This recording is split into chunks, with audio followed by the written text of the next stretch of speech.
Chapter 607. Cohen lowered his head and walked in the alley of the underground street. His eyes were absent-minded, and he ignored the beggars and tramps under the eaves on both sides of the street, as well as their secretive gazes. Cohen, the unkempt man on his left, covered the bloodstains on his clothes. Further away, a ruffian was peddling the items in his pockets furtively. A beggar under the eaves of the opposite house was fighting with another emaciated man for the ownership of an ownerless ring. But Cohen just walked past them absent-mindedly. He did not see them, nor did he hear them. What does that have to do with me? Cohen? The glory of the stars allowed him to focus on his own world. He had no distractions. The noise in the distance could not attract his attention, and the filth around him could not affect his thoughts. The underground street and even lower city district seemed to be just a name on a piece of paper to him. He seemed to be walking beyond the horizon, transcending everything and forgetting himself. Just like many of the nobles he knew, they had their sights set on the kingdom. Their hearts were on the world, and they were destined to achieve great things. But Cohen? Finally, Cohen, who was absent-minded, shuddered and staggered back to his senses. What's wrong? Cohen looked around subconsciously. Leork was still 10 steps away. His attitude towards them was full of disdain and rejection. Glover dutifully guarded the prince by his side, using his body and expression to block all malicious gazes. Cohen lowered his head. The speaker. The second prince looked at him deeply. His gaze was full of inquiry. Pull yourself together. There was an unquestionable tone in Thales's words. You've been a police officer for 6 years. Morris' words shouldn't have affected you so much. What Morris said? Cohen's eyes were slightly dazed. You're not fighting against gangs, criminals, or even evil. You represent the power of this country. You stand in the position of the strong and face the resistance of the weak. Cohen shook his head furiously. No, it has nothing to do with what that scumbag said. It will not affect me. As if, Glover interrupted him coldly. Cohen stared at the zombie in a daze. He looked like he was struggling. Thales sighed. Listen, Cohen, you have to know that Morris is a member of the Brotherhood. Everything he said. No. Unexpectedly, Cohen suddenly spoke loudly, startling both Thales and Glover. Even Leork frowned and turned his head. Thales frowned as he looked at Cohen. Cohen doesn't usually react like this. If it's not him, no. At this moment, Cohen's expression changed as he muttered anxiously. Hey. Glover patted Cohen carefully. At the same time, he glared at a few idlers who were attracted over from afar. You're fine. Cohen suddenly looked up. When you turned the situation around in Heroic Spirit Palace, and forced all parties to stop fighting and retreat, Your Highness. The police officer stared at Thales eagerly, as if he was searching for an answer. They, the Extettians, were they moved by your words? Thales was stunned. Extettians? But Cohen shook his head, his expression bitter. My old man's reply was like this. Words are only expressions, actions are only about the heart. As 4 sweet words can bewitch the heart. This is just a beautiful fantasy of the writers. Thales' expression changed. He wanted to say something, but stopped himself. He said that it was not your words that moved the Extettians, Your Highness. The police officer lowered his head dejectedly. It was their true thoughts, their personal experiences, and their interests. You were just the person who lifted the curtain and revealed their true intentions. Thales was silent for a while. Count Tarami Caribbean is indeed the descendant of the wise minister. The prince sighed.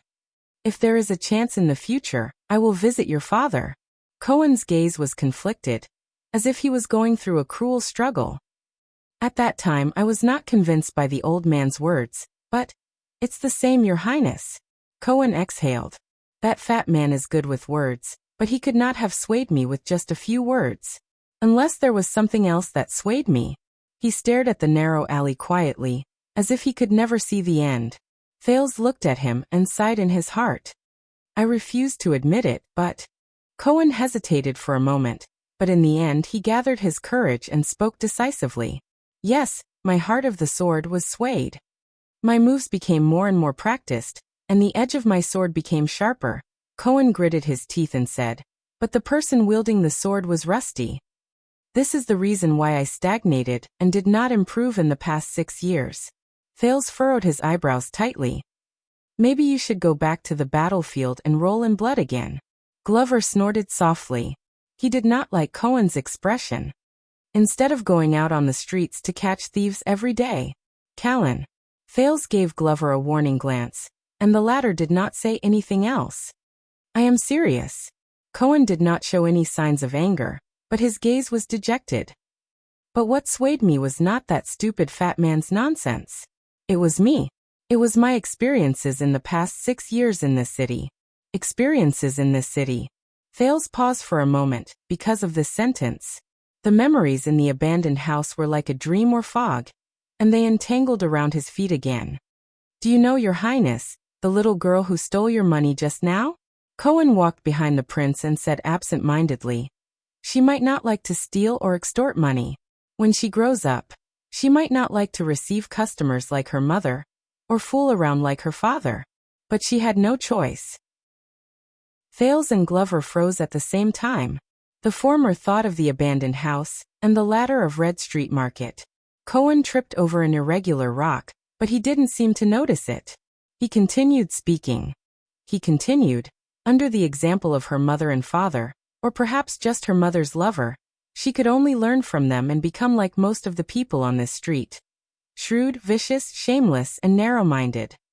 When she grows up, she will only become another numb prostitute like her mother, or an idle hooligan like her father. There is no other way. Thales and Glover sank into silence. Cohen clenched his teeth and pressed on the hilt of the sword at his waist. Because she was born here, just like everyone else on this street. Glover raised his head and interrupted Cohen with a cold expression. Then do something. Do something, Cohen muttered. Do something. Glover snorted coldly. Send her scum parents to prison or the gallows. Isn't it your responsibility to fight crime and maintain law and order, Blue? Police officer?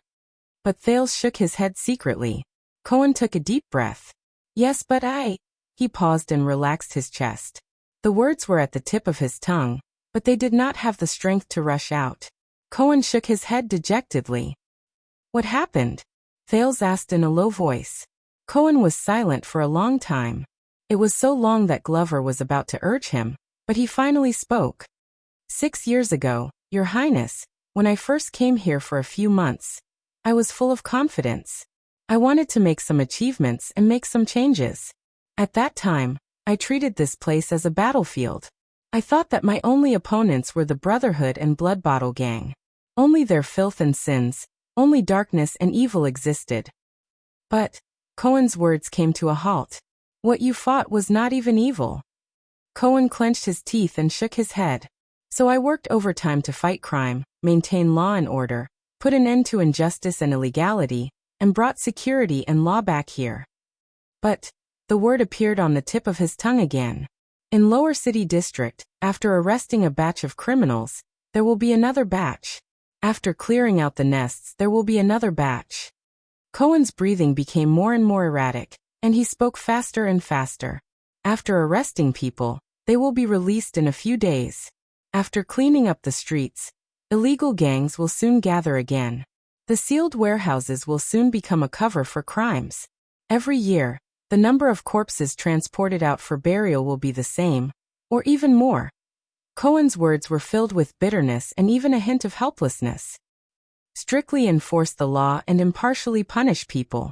All these things we learned in politics textbooks are not useful here. I don't know.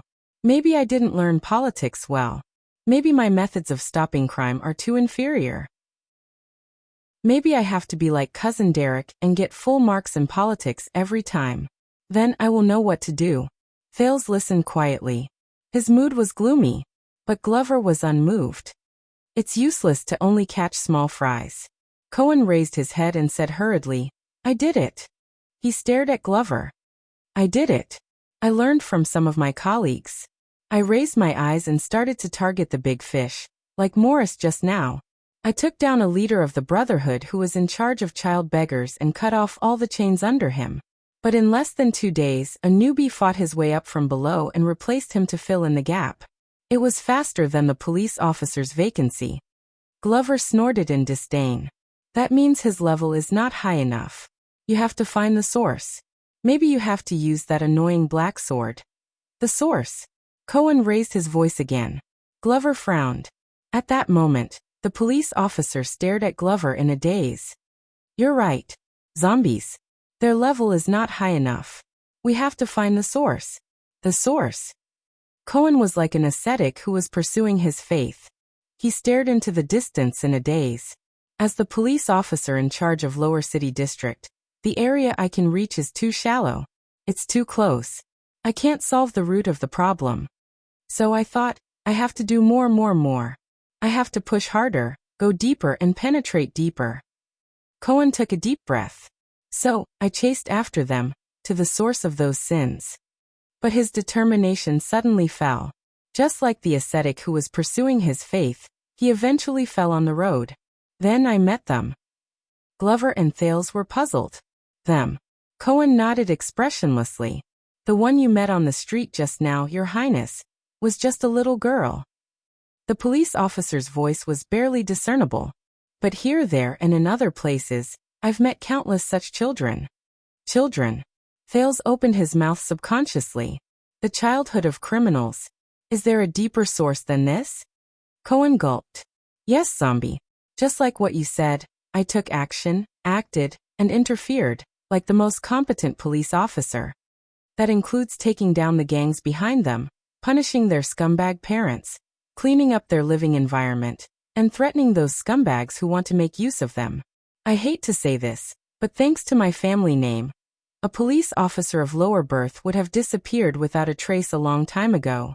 Those children, I sent them to the orphanage under the jurisdiction of the Office of Discipline, adopted families, and even the Sunset Church's Sanctuary of Grace.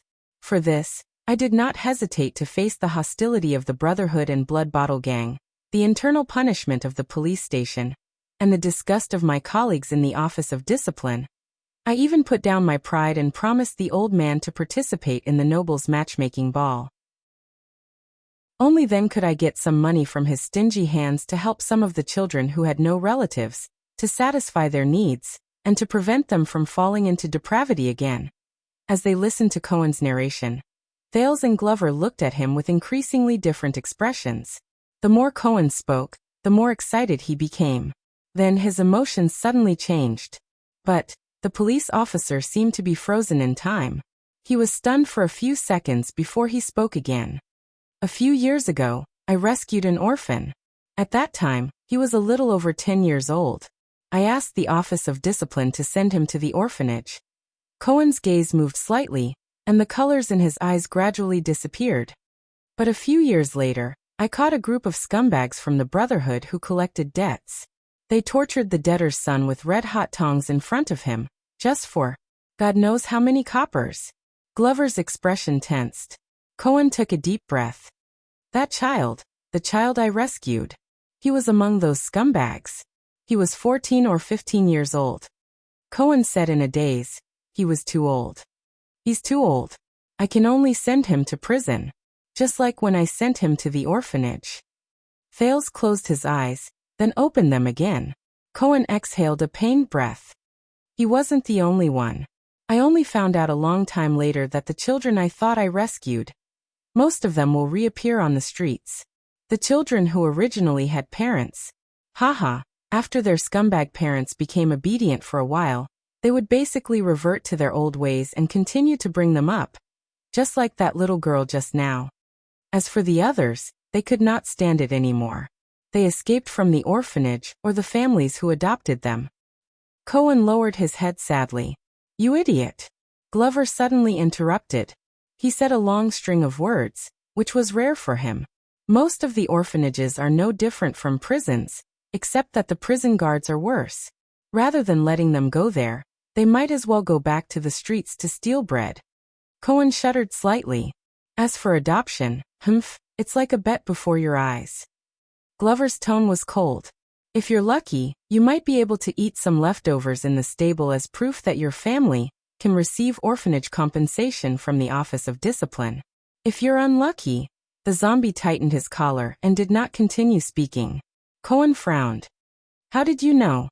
Glover interrupted him coldly. I heard it. Cohen frowned.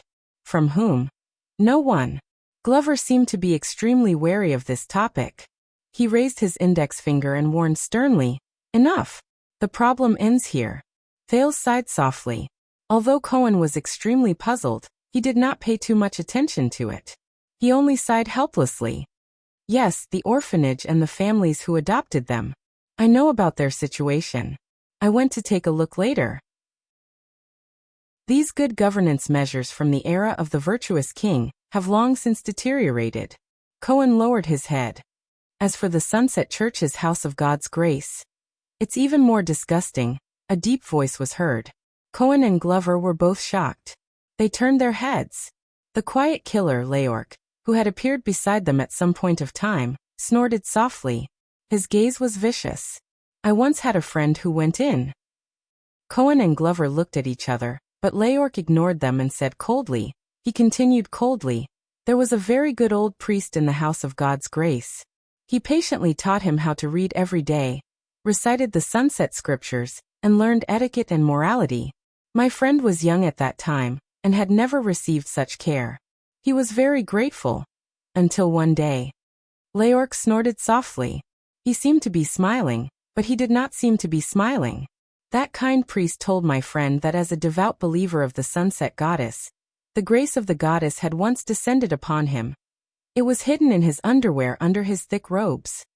The others frowned.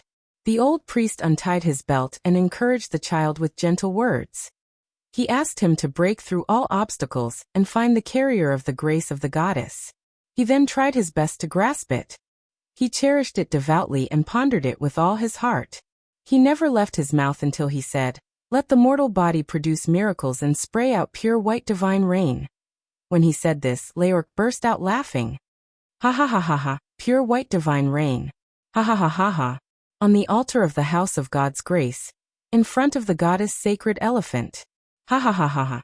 He laughed in an extremely exaggerated manner. He even bent over, but there was no joy in his eyes. Instead, there was a frightening morbid look. However, the others, including Thales, only felt a deep chill and oppression. Your friend? Glover replied warily and coldly. He relayed it quite clearly. Leork's smile faded and he glanced at him coldly. Because he was not the only one. The group was silent for a while. Then Cohen sighed. I did not expect to say this, but Leork, I am very sorry. There is no need for that. Leork rejected him mercilessly. Because the knowledgeable and holy master priest still made a mistake in the oracle. Many years later, on the day he retired, my friend and he discovered it together.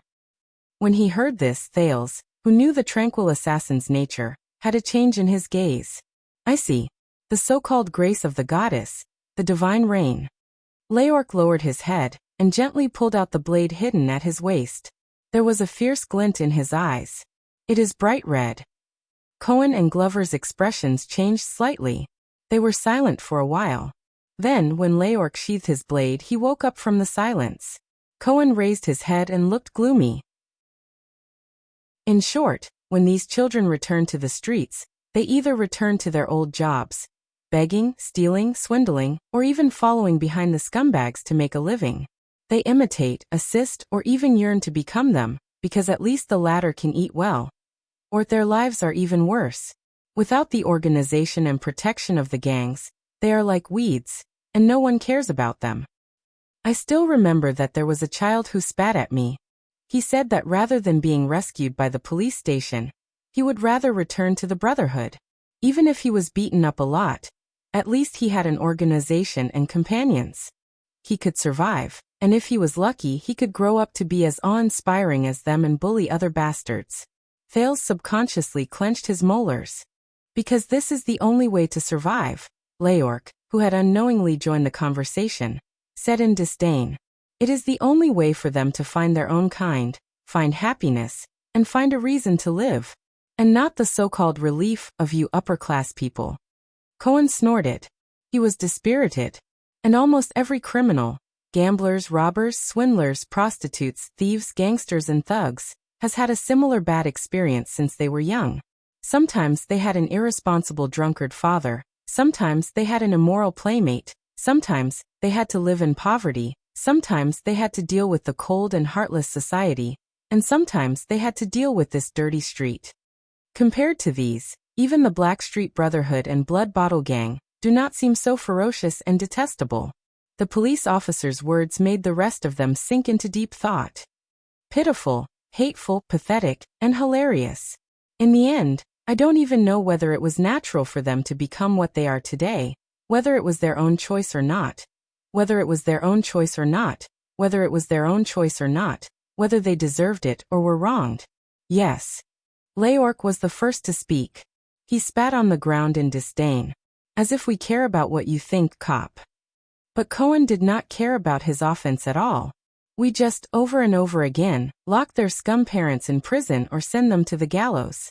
Then we leave them in a bigger, messier, and darker whirlpool. We wait for them to absorb the nutrients, acknowledge the rules, and grow up bit by bit.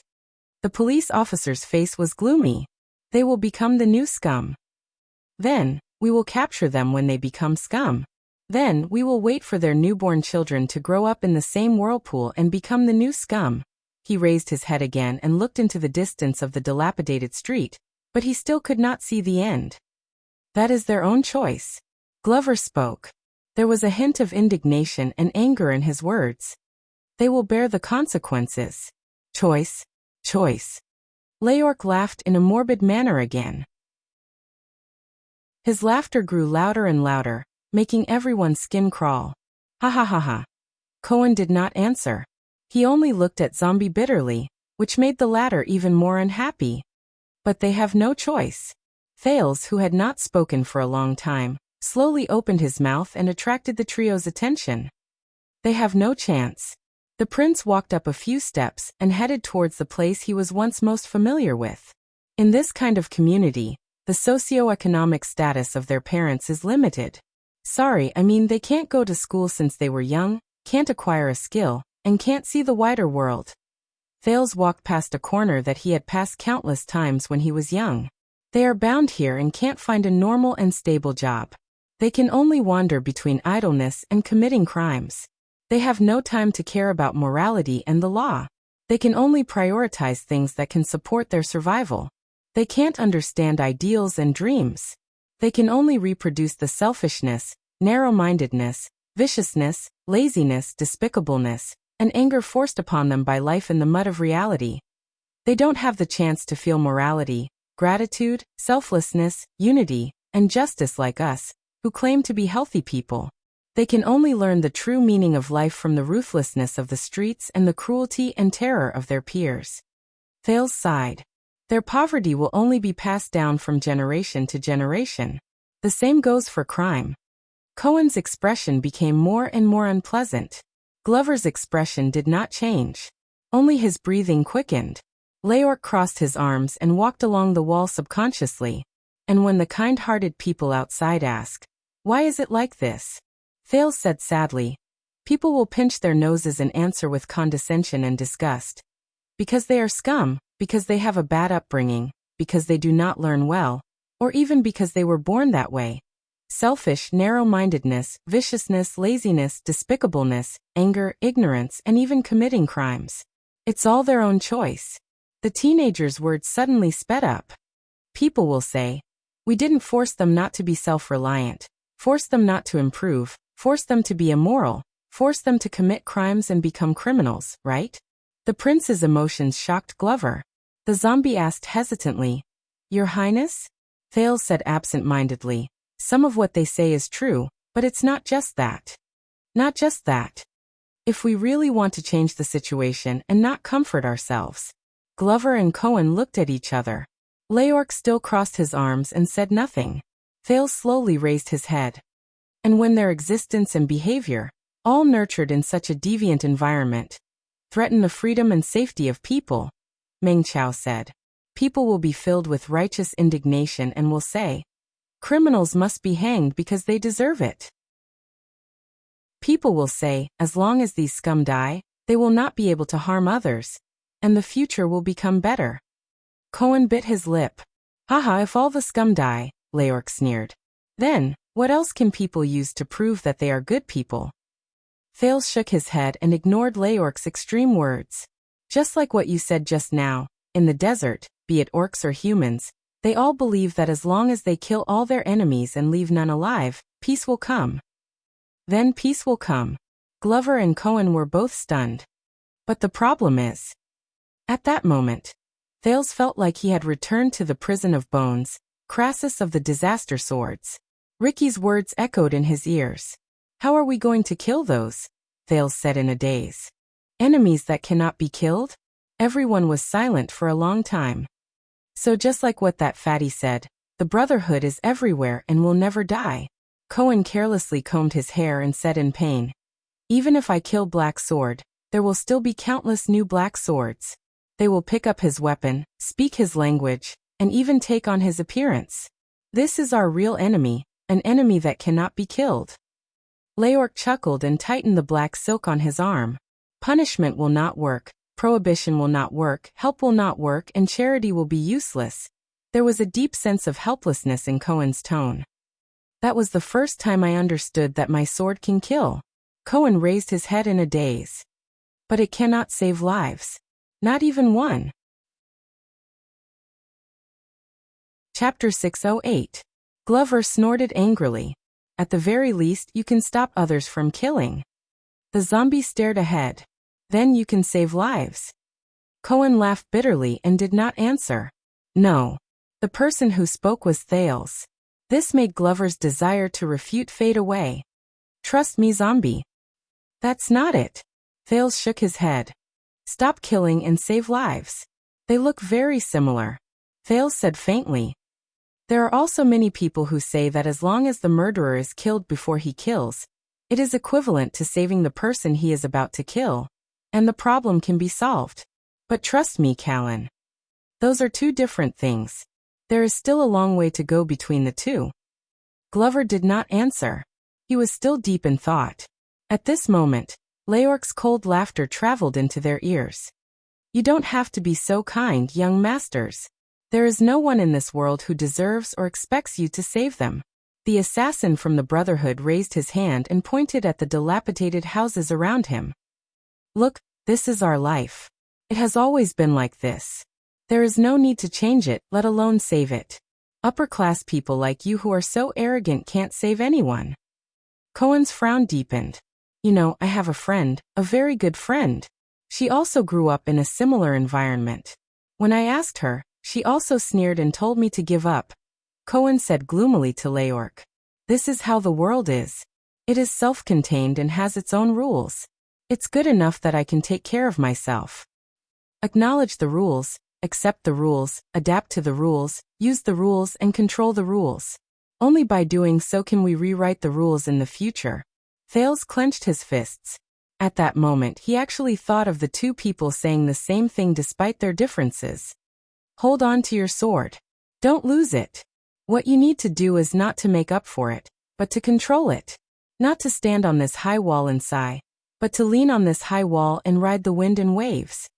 Cohen sighed. She always said that. Then she picked up the knife and killed the scumbags I caught and released. Cohen came to his senses.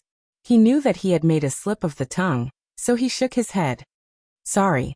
Your friend, Leorc said nonchalantly, as if this was his personal rule. She is right. At least. The killer cast a glance at the police officer. It's much more effective than your nagging.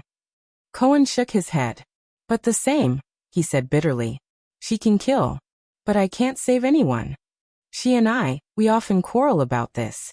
Thales chuckled. Believe me, Cohen, the quarrel is not your fault. The teenager raised his head and sighed. Even after a few thousand years, there will still be people quarreling over it. Cohen shrugged. Maybe. He sneered in a rather self-deprecating manner. So I don't know. I don't know what to do. I've talked about these troubles to my colleagues, my superiors, and even my superiors' superiors. But every time, they would pat me on the shoulder with tolerance and sympathy. They would tell me that they understood, because they were once like me. They were young, passionate, hardworking, and confused. Cohen's tone turned gloomy. Then, after a long time when they came back one day, they give up, Glover said hoarsely. They gave up. Cohen nodded subconsciously. They're either used to it and become numb to it, or they're in cahoots with others to take advantage of the situation. Or they don't care about it at all, or they're self-righteous and virtuous. Even if there are a few newcomers, they'll slowly be assimilated by the rules and regulations, the tiring work, and the fruitless effort. They'll eventually lose their original selves. Leork snorted coldly. Unbelievable. These words came from a young master of noble birth who never worries about basic necessities. He glanced at Cohen. I promise you, cop, the quiet killer said casually. If I want to kill you in the future, I will be more precise. Cohen sneered without a care. If I want to kill you, I will leave your corpse intact. Glover coldly countered on behalf of the police officer.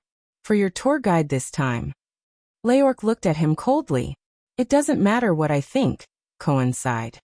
Western District, Lower City District, West City Gate. These are supposed to be under my jurisdiction. I should be the guardian here. He raised his head haggardly and looked at the filthy road in front of him. But the truth is, they are like my nemesis. They devour all my fantasies. Glover pursed his lips and said nothing. Leork looked smug. Thales, on the other hand, looked at Cohen sorrowfully. I want to bring about some changes. When he said this, Cohen gritted his teeth and clenched his fists.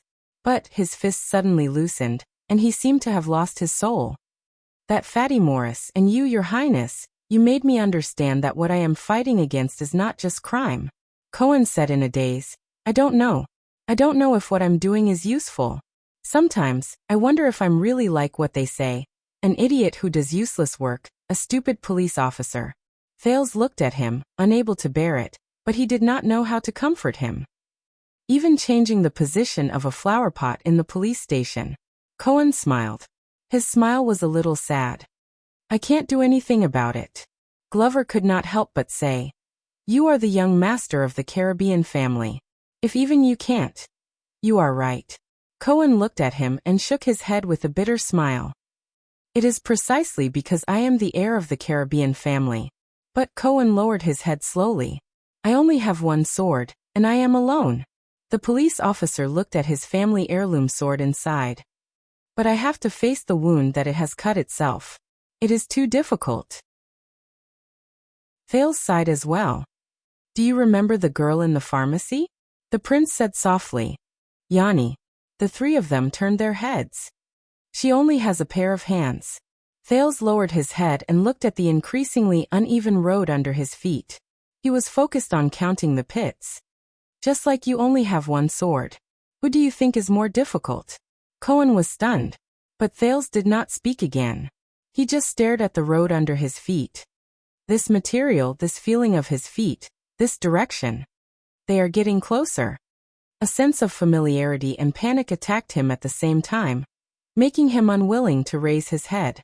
But the journey would eventually come to an end. We are here. It felt like only a second had passed before Leork's cold and lonely voice rang in his ears. This is the abandoned house. The child beggars are usually abandoned house. Thales forced himself to stop trembling and raised his head. The familiar facade, the familiar trench, the familiar rows of dilapidated houses. Almost at the same time, Cohen and Leork's expressions changed. Strange. Cohen sized up the rusty iron gate of the abandoned house. What's wrong? Glover did not understand. Cohen stepped through the iron gate and looked at the rows of old and dilapidated houses before him. Many people in ragged and dirty clothes raised their heads and looked at them numbly. The police officer frowned. There are people inside. Glover snorted coldly. Nonsense. No. You don't understand, Cohen explained.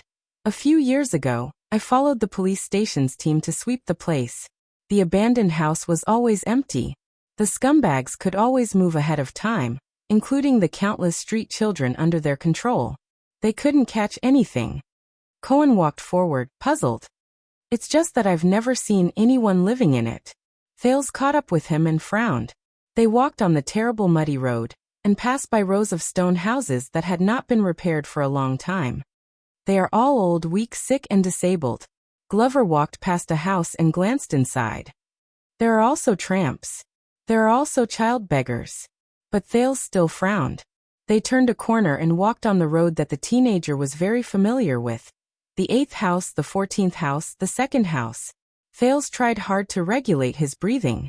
On the road, beside the door, and under the eaves, there were poor people who were scantily clad and emaciated. They were either sitting or lying down. There were also people who stretched out their begging hands to them. That's not right. Leork kicked away a tramp who extended his hand to touch his boots. He could no longer stand it. The abandoned house is not right. Glover turned his head in disdain.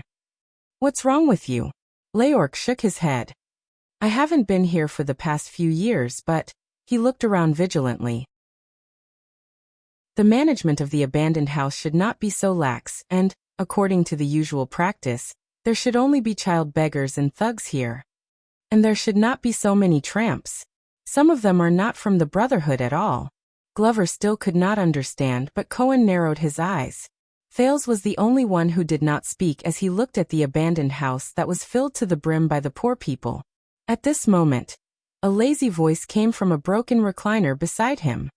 Hey, if you are here to rob, then you have come to the wrong place. The 4 of them turned their heads. A pitiful man with a sallow and emaciated face straightened his back on the recliner and yawned. The abandoned house belongs to Blackstreet Brotherhood. Leork's gaze shifted. Mertessa. When he heard this name, the man with the sallow face shuddered. He struggled to get up from the recliner and stared at the quiet killer. In the end, he called out his name in a daze. You are Leork? Yes. Leork recovered from his astonishment. Why are you here? The expression of the man named Mertessa changed several times. In the next second he stood up, turned around, and left. Hey, wait. Leork chased after him. Thales and the rest were baffled. Who is he? Leork gritted his teeth and chased after him. He joined the Brotherhood in the same year as me. It's just that I haven't heard his name for a long time. Mertessa, stop. Mertessa's footsteps were limping, and he was not agile. Get lost. Stay away from me. The man did not even turn his head around, but he retorted irritably. Leork's gaze turned cold, and he suddenly sped up. Asterisk thud. Asterisk, a dull thud rose. Mertessa felt his feet stumble. He then lost his balance and fell to the ground in pain. You forced me to do this. Leork walked to his side coldly and watched Mertessa roll over in a pathetic manner. Now tell me, why are you here? Leork's words came to a halt. He saw Mertessa clenching his teeth with all his might as he propped himself up with only his left hand. Mertessa's other sleeve, where his right arm should have been, was empty. Did you see that? Mertessa turned his body sideways to cover his broken arm. He said angrily, Of course I'm here. Where else can I go? Thales and the rest rushed to their side. What happened? Leork looked at the man's sleeve, then at Mertessa's haggard and sloppy appearance. His expression was complicated. Your arm? Mertessa seemed to be insulted, but he was not afraid of the silent killer. Instead, he roared loudly. What happened? You did it on purpose, didn't you? Glover and Cohen looked at each other. They did not know what happened. What? What on purpose? Leork asked, puzzled. Mertessa's breathing quickened. His eyes were bloodshot as he stared at Leork. 6 years ago. The one-armed man sat on the ground and said in pain, Red Street Market, the one-night battle, remember? The familiar term made Thales and Cohen's thoughts move. Leork thought for a while. Of course we won. Yes, of course the Brotherhood won. Mertessa trembled as he tugged at his empty sleeve. But I lost. The one-armed man spat out these words filled with hatred. He took a deep breath and turned his head away from them. Leork was silent. They said that you went missing. Mertessa snorted coldly. Yes, I did go missing. That damned red bandana, and that damned explosion. I was buried under the rubble for 3 whole days, and it was the patrol team Steelskins who dug me out. When I woke up, I was already in prison. Didn't I go missing? Explosion. Thales looked at Mertessa's severed right arm. He felt complicated. They said that it was a miracle that I survived. But look at this. Mertessa sneered and shook his empty sleeve. What's the difference between a gang's thug becoming like this and being dead? Leork raised his head and exhaled through his nose. He did not know what was on his mind. Mertessa panted angrily. The others were silent for a while. Mertessa, what happened here? Leorc spoke again. His tone became much calmer. What happened? But Mertessa's words were very rude. Leorc raised his head and saw that the people around him were either leaning against the wall or hiding under the door cracks. They were all looking at them timidly. Abandoned house. Why are there suddenly so many tramps here? Are they members of the Brotherhood? And the child beggars? Mertessa interrupted him impatiently. Don't you know? Aren't you the one who killed Morris? How could you not know? I only care about killing people. Leorc lowered his head. I don't care about child beggars. Mertessa snorted disdainfully and spoke in a strange tone. Of course. After all, you are Morris's favorite. Look at your little round butt, Leorc sighed. In the next second, the quiet killer's expression turned cold. He moved his arm. Asterisk thud. Asterisk as Mertessa screamed in pain. Leorc forcefully pulled his left arm backward and pressed his face against the ground. Listen up, Mertessa. I'm not being polite to you because your butt is round. The quiet killer pulled out the blade at his waist with his other hand and said coldly, I'm also not interested in your severed arm and your bullsh asterisk T. Now, answer my question, or I'll make your arms more symmetrical. Cohen furrowed his eyebrows, but Glover pressed him down tightly and shook his head. Ha ha ha ha. Mertessa seemed to be a tough nut to crack. Even though the pain was unbearable, he glared at Leorc with hatred and spat out 2 words. F***CKU. Leorc's expression turned cold. He pressed Mertessa's face into the ground. At this moment, Moody? An old and gentle female voice came from the dilapidated house beside them. Mertessa shuddered. Moody? Where are you? Everyone saw a hunchbacked old woman walking out of the door shakily with the help of a tree branch. She tried her best to extend her hand into the air. Her gaze was lost, and her eyes were abnormally pale. Moody, I can't find our cauldron. The one with less rust and only 2 nicks. I'm afraid it was stolen by the people in the 6th house again. The 6th house. Thales was in a daze.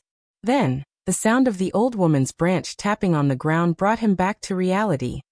Mother, go back. Mertessa struggled to get his mouth out of the ground and shouted anxiously. Now! Leorc stared blankly at Mertessa under him before he raised his head to look at the old woman. When Thales saw the old woman's expression, his expression changed as well.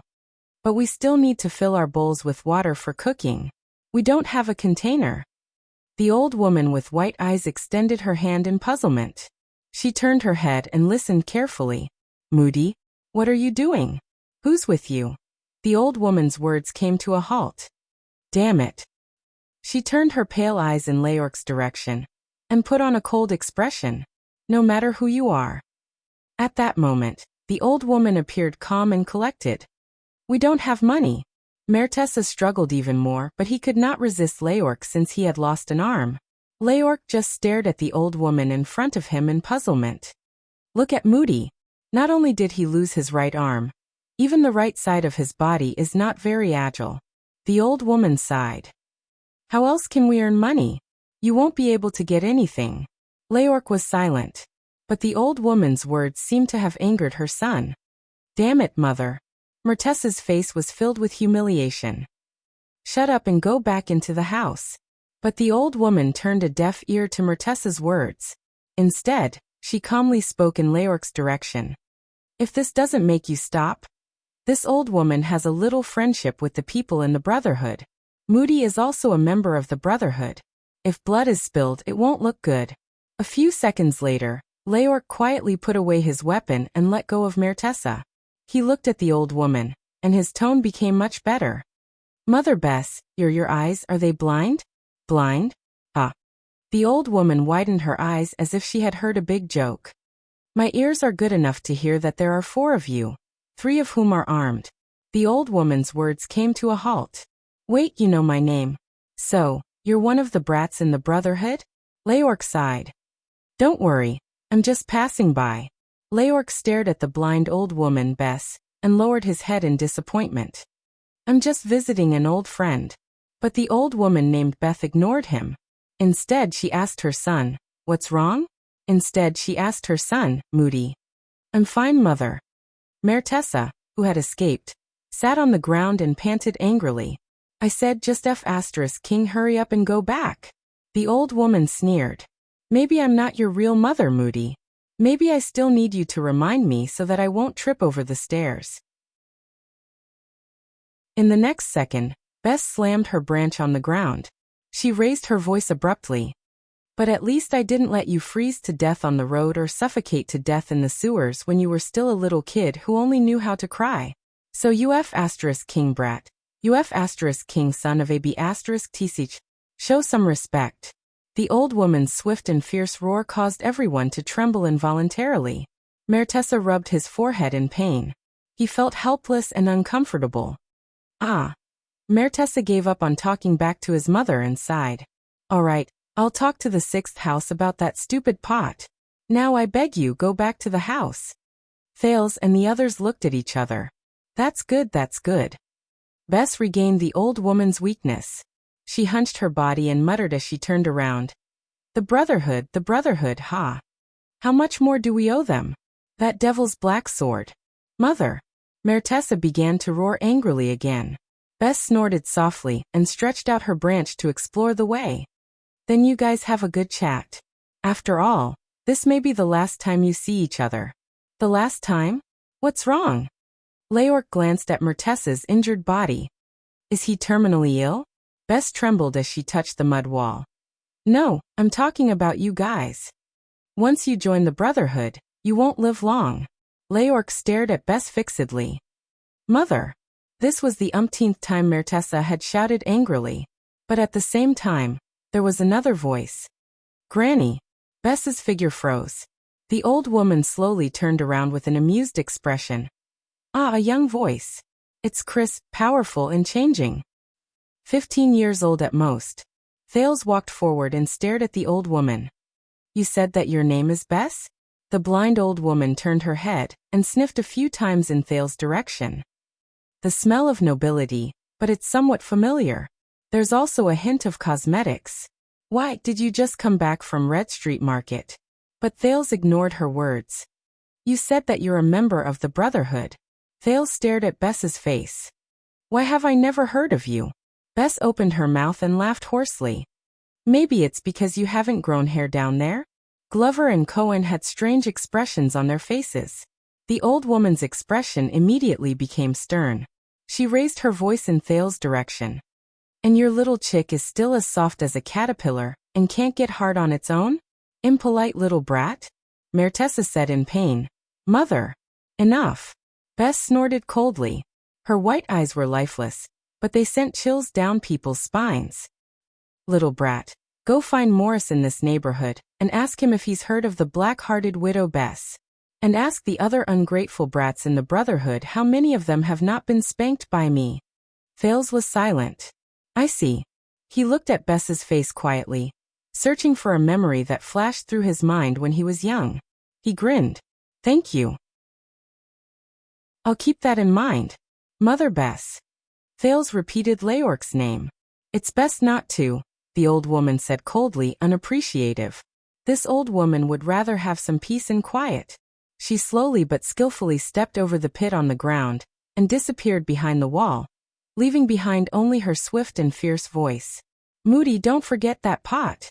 Thales quietly watched the old woman leave, as if he had returned to the past. The moment when he remembered the events of this world for the first time.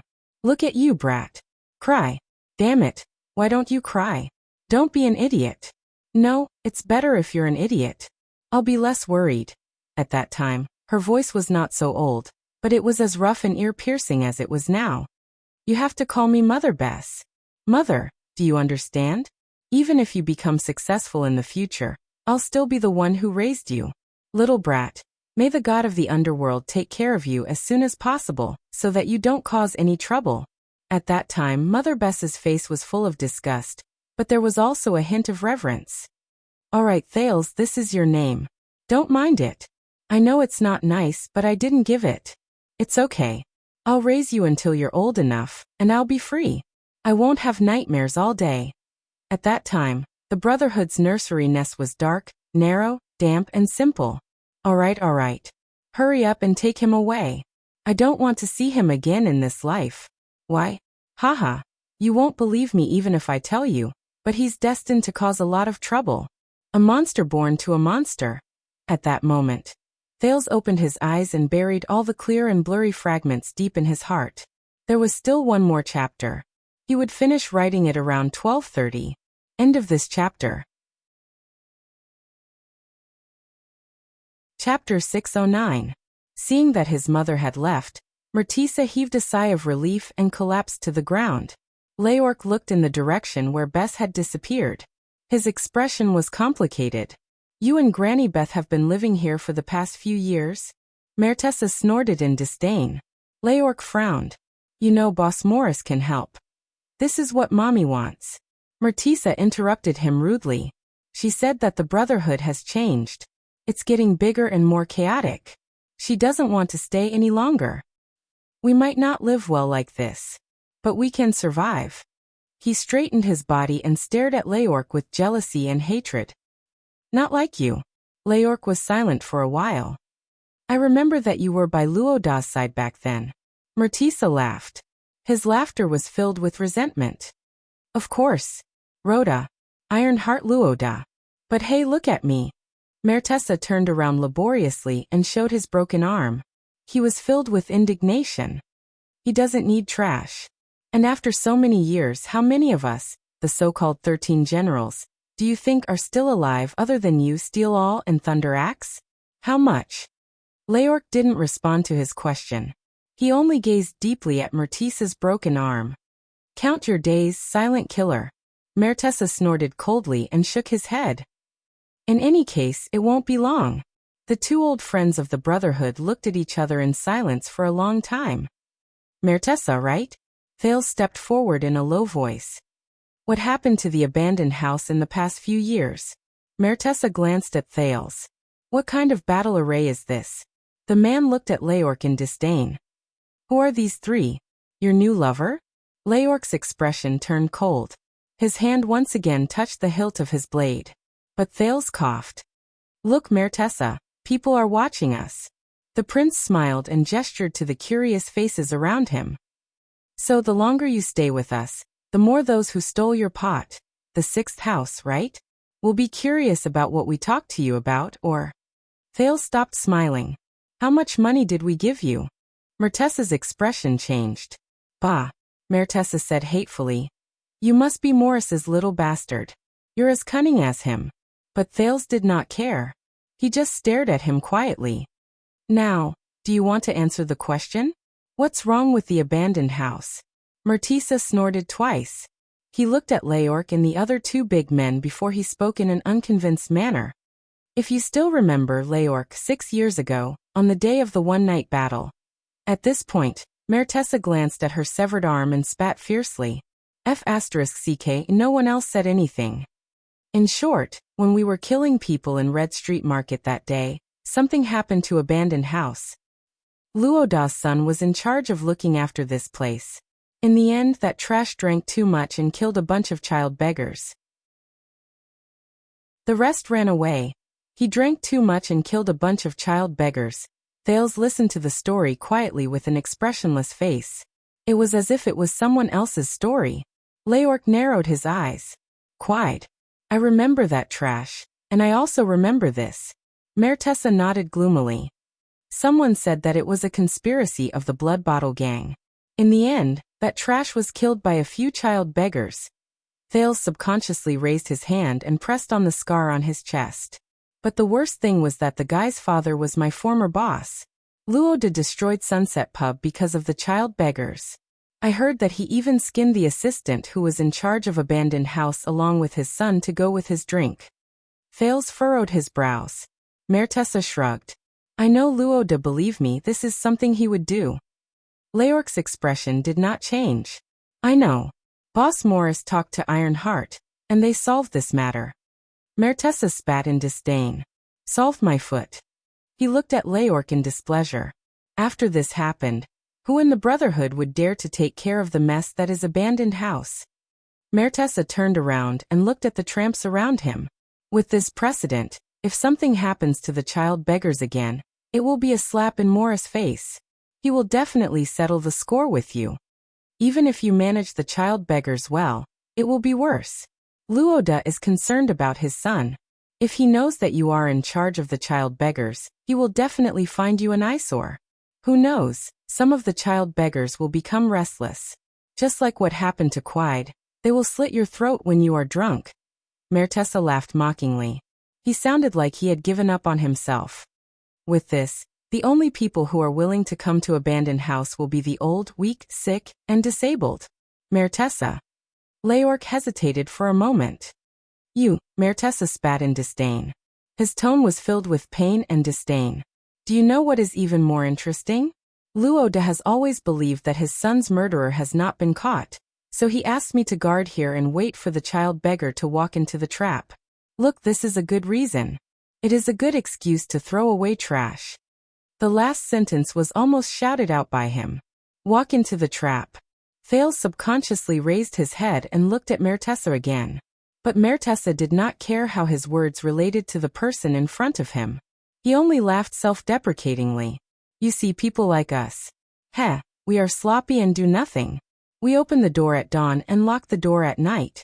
Over time, the child beggars gradually become naughty and lazy. Many of them run away. Even the street business is not profitable anymore. Mertessa said gloomily. The new thugs are even more unwilling to come. We have just taken over Red Street Market. Who doesn't want to go there and enjoy life? Cohen, who had been listening attentively, could no longer stand it. He took a step forward. So what about the child beggars in abandoned house? Have they become fewer? Mertessa looked at Cohen, who was standing in a standard military posture warily. Which one are you? Cohen panicked. I, a newbie in the Brotherhood. Thales pushed Cohen back without changing his expression. A retired soldier from the army. And then? Mertessa looked at Cohen suspiciously. The Brotherhood has really improved and become more promising. He snorted softly. In the past, the soldiers who had served in the army were only willing to join Blood Bottle Gang. Mertessa, Leorc reminded him in a low voice. Mertessa waved his hand in annoyance. After that, for some reason, the city hall set their eyes on this place. When he said this, Leorc, Thales, and Cohen were all stunned. City hall? Yes, I don't know what bad luck they had. Mertessa was listless. Every once in a while, the government would send a mighty team of greenskins, blueskins, and even steelskins to attack the abandoned house. The reason was to crack down on human trafficking, crack down on child labor gangs, and so on. The most exaggerated time was when the child beggars in the abandoned house had to be evacuated once a week to avoid inspection. It was chaotic, and even businesses in other places were affected. Cohen's gaze slowly changed. He scratched his head. Oh, I remember. There were a few big sweeps. But Thales pinched him and asked in a low voice. Why? I don't know. Mertessa shook his head. I have a friend who is from the Greenskins' nest. He said that they did not want to come here. The leaders of the Greenskins also did not want to do this kind of unprofitable work. But the order was given by someone higher up. They could not do anything about it. Even if they put on an act, they could only obey. Leorc was still puzzled. Cohen was also puzzled. Glover looked on indifferently from the side. Only Thales stood by the side in a daze. His mind was in a mess. The city hall set their eyes on this place. The order was given by someone higher up. Thales subconsciously clenched his fists. If that's the case, he clenched his teeth and resisted the surge of gratitude that rose from his chest. Thank you, Gilbert. So, the abandoned house had been messed around, and the income was not enough to make ends meet. The losses outweighed the gains. Boss Morris decided to tear down the fence around the abandoned house and let the child beggars out. Then, they would be scattered among the various small gangs. A pile here and a circle there. It's better than being caught in one fell swoop. Mertessa's expression darkened. He then sneered. Once the child beggars are gone, we useless people. Haha, aren't we even more useless? Leorc was silent. Cohen did not care about Mertessa's feelings. He anxiously took a step forward. So, The child beggars of the Brotherhood are no longer kept in the abandoned house. Instead, they are placed in the various gangs on the streets. Mertessa raised his head and looked at Cohen. His gaze lingered on the hilt of Cohen's sword. He was slightly puzzled, but he still answered. More than that. Mertessa tightened his empty right sleeve and snorted in disdain. The Brotherhood has long since stopped having child beggars. Everyone was stunned when they heard this. What do you mean? Cohen's reaction was the biggest. He widened his eyes. Gone? Why? Mertessa sneered. Because we can't afford to keep them. Leorc retracted his gaze from the poor people around him. Why can't we afford to keep them? Mertessa stared at him. Why? You have followed Morris for so long. Don't you know? Didn't he tell you when he kid your ass? Leorc exhaled. He could not take it anymore. He pressed his hand on the hilt of his sword again. But Thales was faster than him. Mertessa, do you know what this is? Thales smiled and extended his fist. Mertessa spat on the ground. Ha, son of a tch. I hope your fist is harder than the thing down there. But Thales did not take offense. He still raised his fist firmly. What I am holding in my hand now is a silver coin. It is engraved with the portrait of a king and a line of words. Mertessa furrowed his brows. Thales pointed at the dilapidated house behind him and said gently, 10 seconds later, I will throw it into the yard where you and your mother live, and it will make a crisp metallic sound to let everyone here know. Mertessa's expression changed. Believe me, I have seen it before. A small silver coin can change the fate of many people. Thales pointed at the homeless people who were looking at them curiously from afar. His smile did not diminish. Now let me ask you again. Why can't the gangs afford to support the child beggars? Mertessa stared at him resentfully. I have been living in the abandoned house, so I do not know. When he saw Thales put away his fist and threw it, Mertessa changed his words indignantly. But I heard from the people on the streets that in recent years, there is a newcomer in the gang. Thales was stunned. A newcomer? Yes, the people call him, Mertessa said nonchalantly, stupid police officer. In that second, everyone was stunned. Everyone looked at the same person. Mertessa didn't care about their abnormal behavior. He continued to speak. He continued, the people on the street say that the guy is not very smart, but he is very energetic. I heard that he often causes trouble on the streets, especially when he takes care of the child beggars. He is often served in jail. Even when he sees children helping their parents set up a stall, he will rush up and interrogate them for an entire day. Even the child beggars are annoyed by him. Thales' breathing quickened. He slowly turned his head. Cohen stood where he was in a daze, listening to Mertessa's words. A few gangs want to get rid of him by hitting him with a stick or something, but that son of a tch is 2F king good at fighting. He has been beaten black and blue a few times. He can't even walk steadily, but he still patrols the streets as if nothing happened. Mertessa sneered and shook his head. There are also people who want to take the path of the inner circle of the gang, slandering him and bribing him with dirty money. But no matter what, that son of a tch really has a screw loose in his head. He is a complete idiot and is impervious to everything. Over the past few years he's been complained about, reprimanded, punished, suspended, locked up, and punished countless times, but he's still ignorant and hasn't learned anything. Once he's reinstated, he's still running around on the streets as fast as he can. He just keeps stirring up trouble. I heard that a few gangs lost their minds and decided to kill people, but there was no news. I guess they were stopped. Are you kidding me? You want to kill a gang in Eternal Star City? Do you really think the police station is a pushover? Mertessa laughed as he spoke, as if he was talking about a joke after a meal. Glover looked at Cohen in surprise and Leorc also frowned. But Cohen stared blankly at Mertessa. For a moment he was absent-minded, and his breathing was irregular. Thales had no choice but to bump his arm. A few years have passed.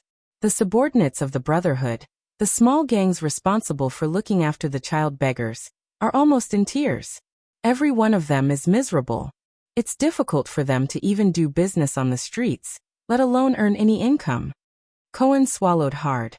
Such a gang will either split up because they can't make a living, or fall into the hands of that stupid cop and end up in jail, or switch to other businesses? Wouldn't it be more profitable to be an escort at the West City Gate and deal with outsiders? Or to keep an eye on the brothels at Red Street Market and deal with fat sheep? Isn't that better than raising kids to beg for money, sell their skills and run errands? Fales did not speak. He just stood there and took a deep breath. So now, it was Cohen who spoke. His lips trembled, and his voice was tense. Now? Yes. Mertessa's tone became gloomy. Now there are so many streets around here. No one is keeping child beggars in captivity anymore. At least I know of none. It's all thanks to that stupid gang. The child beggars you meet now are either running around on the streets on their own, or working for their parents at home. You have to be on guard against them. What if one day that idiotic police officer comes to shop again? Bro, what's wrong? Why are you crying? Mertessa looked suspiciously at Cohen, whose chest was heaving up and down. Cohen closed his eyes and waved his hand. He turned his head to the side so that no one could see his face. Only his shoulders trembled slightly. It's nothing. Fale's expression did not change, but he felt complicated. He has a friend who was also tricked by that stupid gang, so he's a little agitated. Cohen hid his face in his sleeves and nodded in resignation. Glover handed him a handkerchief without any expression. Cohen took it and started blowing his nose without another word. Mertessa put on an expression as if he was looking at an idiot. He frowned and looked at Cohen. Wait. Leork said unwillingly. The Brotherhood no longer keeps child beggars. If the Brotherhood doesn't raise beggars anymore, what about our street intelligence? What about new blood? Mertessa chuckled. Who knows? But it's only when we run into trouble that we secretly give the child beggars some money to work for us. Things like running errands, catching sheep, acting as lookouts, sending messages. As Mertessa spoke, he looked indignant. That's right. Over the years, you've gotten Red Street Market and a large number of territories from the Blood Bottle Gang. You don't even have enough manpower to collect protection fees in these new territories. Who would care about the child beggars? In the past, the Brotherhood was suppressed by the Blood Bottle Gang to the point where they could not raise their heads. But now look at you, the awe-inspiring Leork. You beat up the Red Turban until they covered their heads and scurried away. Those who want to join the Brotherhood can't even wait in line. Mertessa laughed loudly. His laughter was desolate. Who the F***ck has the time to care about useless people like us? Who the F***ck cares? The air was filled with Mertessa's maniacal laughter. Leork was silent for a long time. Mertessa was done laughing. He quietened down. Now who else has a question? Cohen was still rubbing his face. Glover twitched the corners of his mouth indifferently. Fales shifted his gaze away from Mertessa's sleeve, and did not speak anymore. Leork stared at him deeply and shook his head. Very well. Mertessa bowed strenuously and said sarcastically, Now forgive me for leaving, gentlemen. Once he finished speaking, he turned around and limped towards Beth's direction. Leork quietly looked at his back and his empty sleeves. Aren't you going to the 6th house? The silent killer suddenly spoke. At least, go and get the pots and bowls back. Mertessa sneered without turning his head. The people living there are another batch of the Brotherhood's former thugs. Even though they are either disabled or sick. Mertessa pressed on the spot where his arm was broken, and his voice was dejected. But there are many of them. Leork trembled slightly. Mertessa's footsteps rose and fell, and he gradually disappeared into the distance. Mertessa, wait. Leork sighed. He walked forward and handed over a bag of money. Listen to me, Boss Morris just happens to need. Mertessa subconsciously took the bag of money. But a few seconds later, his expression changed from astonishment to anger, shame, and then ferociousness. Morris. Can you not F***king keep saying other people's names all day long? You are a human. Mertessa's eyes were bloodshot. He threw the bag of money away and roared. And he is not your father. Mertessa's violent reaction startled everyone. Leork stared at the bag of money on the ground in a daze, and took a deep breath. Listen to me, Boss Morris, he is different from Rhoda. He is not the same as you F***king idiot. Mertessa roared angrily. I don't need your charity. Get lost. One of the former 13 generals angrily dragged his crippled body and left while trembling. This is the so-called coming out to mingle. Glover seemed to have thought of something. He looked at Mertessa's back and said faintly, "All dignity is an illusion." Cohen sniffed and still hid half of his face in his sleeve. "No. I actually think he is not bad." Boo-hoo. Only Leorc did not say a word. He looked at his old acquaintances back from afar and closed his eyes. Thales walked past him and also looked at Mertessa's limping footsteps. He sighed with emotion. This is his end, even if he was once one of the 13 generals. If one day you become like him, what will you do? Leorc opened his eyes. His gaze was full of murderous intent. I don't know. But I will definitely not follow you, high-class man. Thales chuckled softly. But he immediately turned around and looked at the big fool who was crying his eyes out. So Cohen. Thales looked at the abandoned house in a daze. He looked at this place that was once heavily guarded and cruel. The Brotherhood no longer has any child beggars. The police officer shuddered. Thales raised his head. For the first time, he felt that the sky in Eternal Star City was no longer gray. It's all thanks to a certain persistent and stupid, idiot police officer. Cohen let out a heavy whimper. He put down his arms and threw the handkerchief back to Glover, who had a disgusted look on his face. I don't know, Your Highness. Wow, what I mean is. Cohen's eyes were red. He sniffled and said sincerely, Wow. Thales smiled. Although it was very complicated and dramatic, but those child beggars who escaped, the city hall who came to clean up the abandoned house, and the most important thing was you. Your hard work, Cohen. Cohen breathed desperately and felt the blockage in his chest. He looked at the prince gratefully. They did change something. With endless emotions, Thales walked forward and was filled with emotions. They were useful. Even if there was only one sword. Cohen swallowed hard at his sore throat. His emotions were complicated. I don't know, Your Highness, I don't know. He buried his face in his hands again. Glover sighed and took out another clean handkerchief. Do you still remember, Cohen? Thales knew how the police officer was feeling at that moment, but he was gradually lost in thought. What we did in Heroic Spirit Palace 6 years ago. Cohen looked up in confusion. You said that I saved the world. Thales said faintly, as if he had returned to the winter 6 years ago.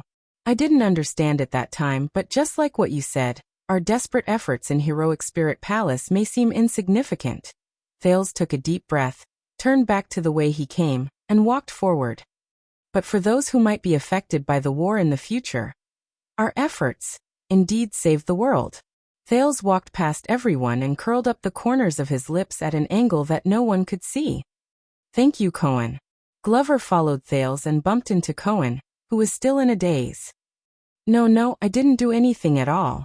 Cohen came to his senses and quickly caught up to Thales. He threw the second handkerchief to the zombie. I'm stupid, I don't understand a lot of things. No, Cohen.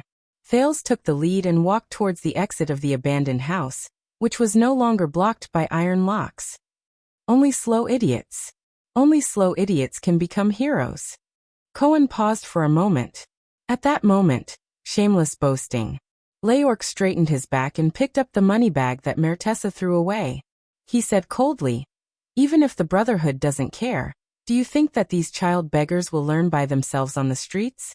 Their situation will only get worse. Leorc squeezed the money bag tightly. A hint of pain appeared on his face.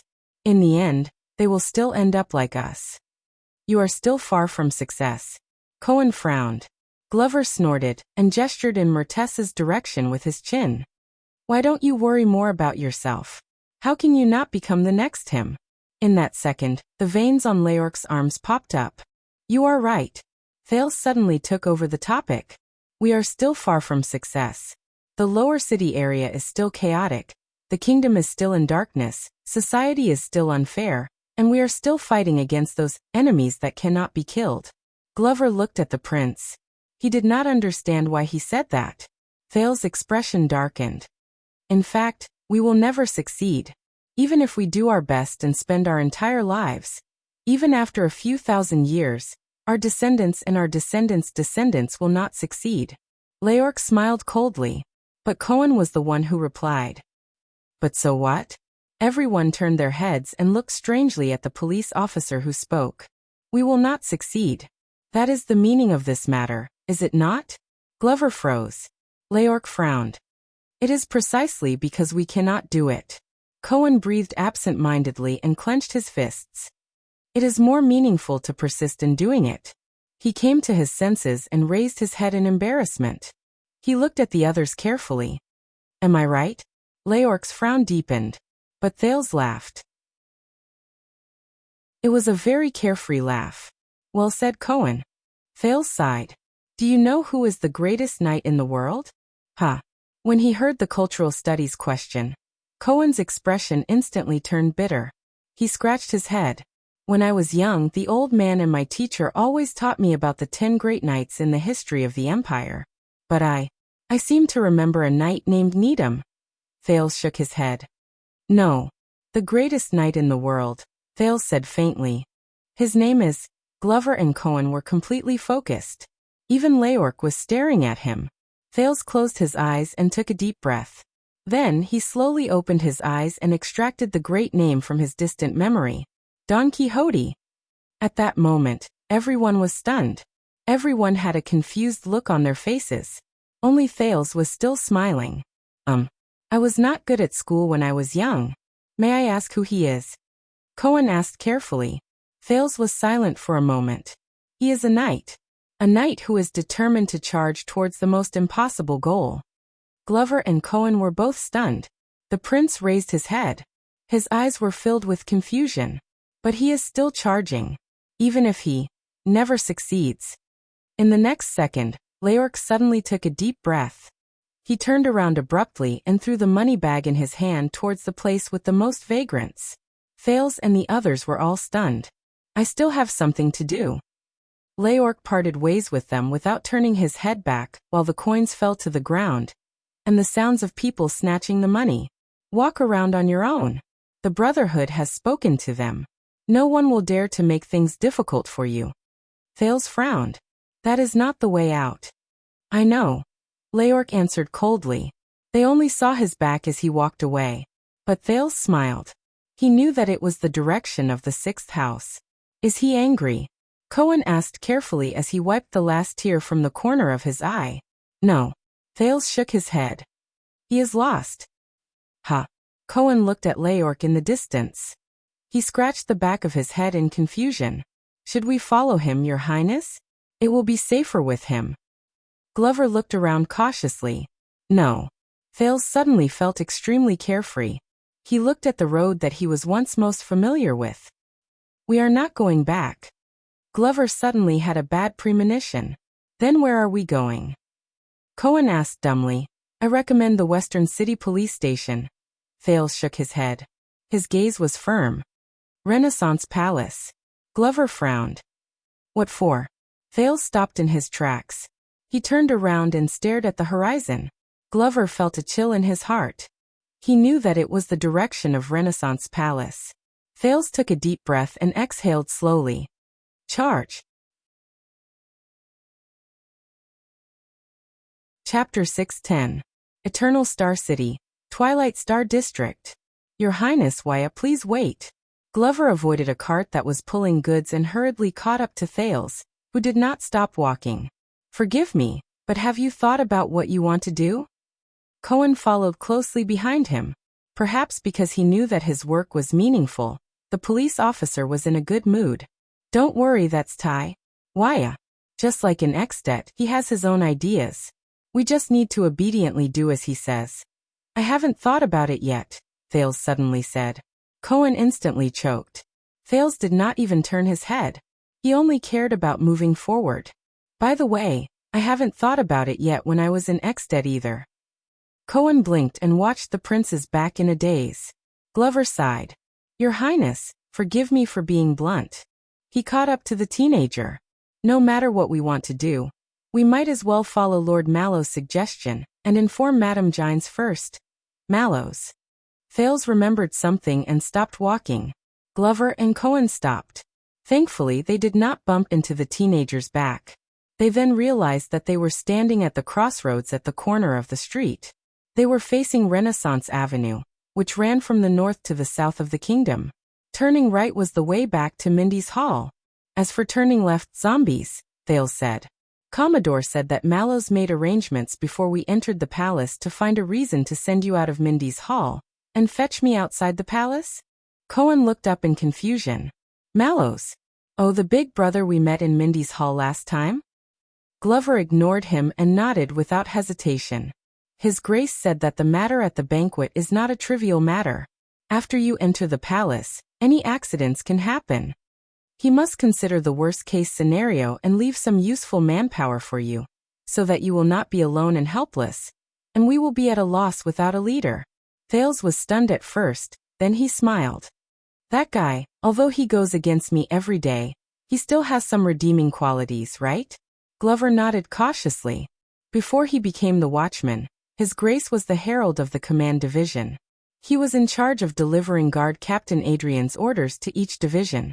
Most of the time, what he said was the guard captain's will. Thales snorted softly. Yeah, that guy looks like. He knows a little bit about everything, but he also hides a little bit about everything. As expected of the watchman.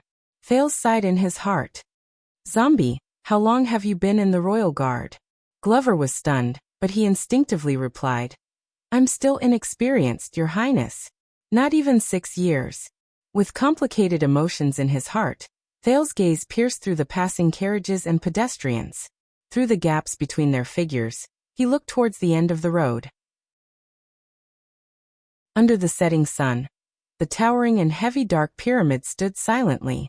It was like a huge lock that descended from the sky, firmly pressing down on the heart of Eternal Star City, and even the entire constellation. What about Mallows? Glover's expression became stern. Lord Mallows is one of the first batch of royal guards to be reorganized after His Majesty Kessel was crowned. For more than 10 years, the new guards have come and gone, but his lordship has always been there. Thales nodded thoughtfully. So 18 years. So he has already surrounded Renaissance Palace, and served beside the throne for 18 years. That's why he can be so skilled, so indifferent, so calm, and so far-sighted. Under the hood, Thales stared at the dark and deep ancient palace. Regardless of whether it was stopping me from showing my face in public when I entered the city, dealing with the situation at the royal banquet, or making arrangements before disaster struck. It seems that this is his instinct, his normal way of life. He has seen through it, adapted to it, and is used to it. He deals with it as it comes and accepts it. Just like a veteran actor who is used to a stage and a play, he repeats similar lines countless times. Cohen, who was out of sorts, stared at Renaissance Palace at the end of the road in boredom. He did not bother to hide his yawn. It's already evening. Thales suddenly spoke and interrupted him. Do you know what we are facing now? Glover frowned. Thales sank into deep thought. Thread. Glover and Cohen were both stunned. Thread? Thales nodded.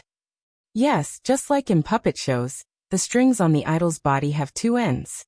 One end is over there, and the other is over here. It involves me, Mallows, and everyone else's every move. Thales stared at the thick and heavy pyramid in the distance, lost in thought. When he was young, the palace was like a layer of clouds floating in the sky. Although it could not be touched, it always made people look up and stare at it. Now, when he could really touch it, Thales slowly stretched out his left hand, bent his thumb and forefinger, and slowly trapped Renaissance Palace in his sight between his fingers.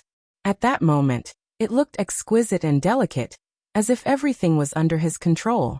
However, no matter how he retracted his fingers, all Thales could feel was the rustling autumn wind that blew past his palm.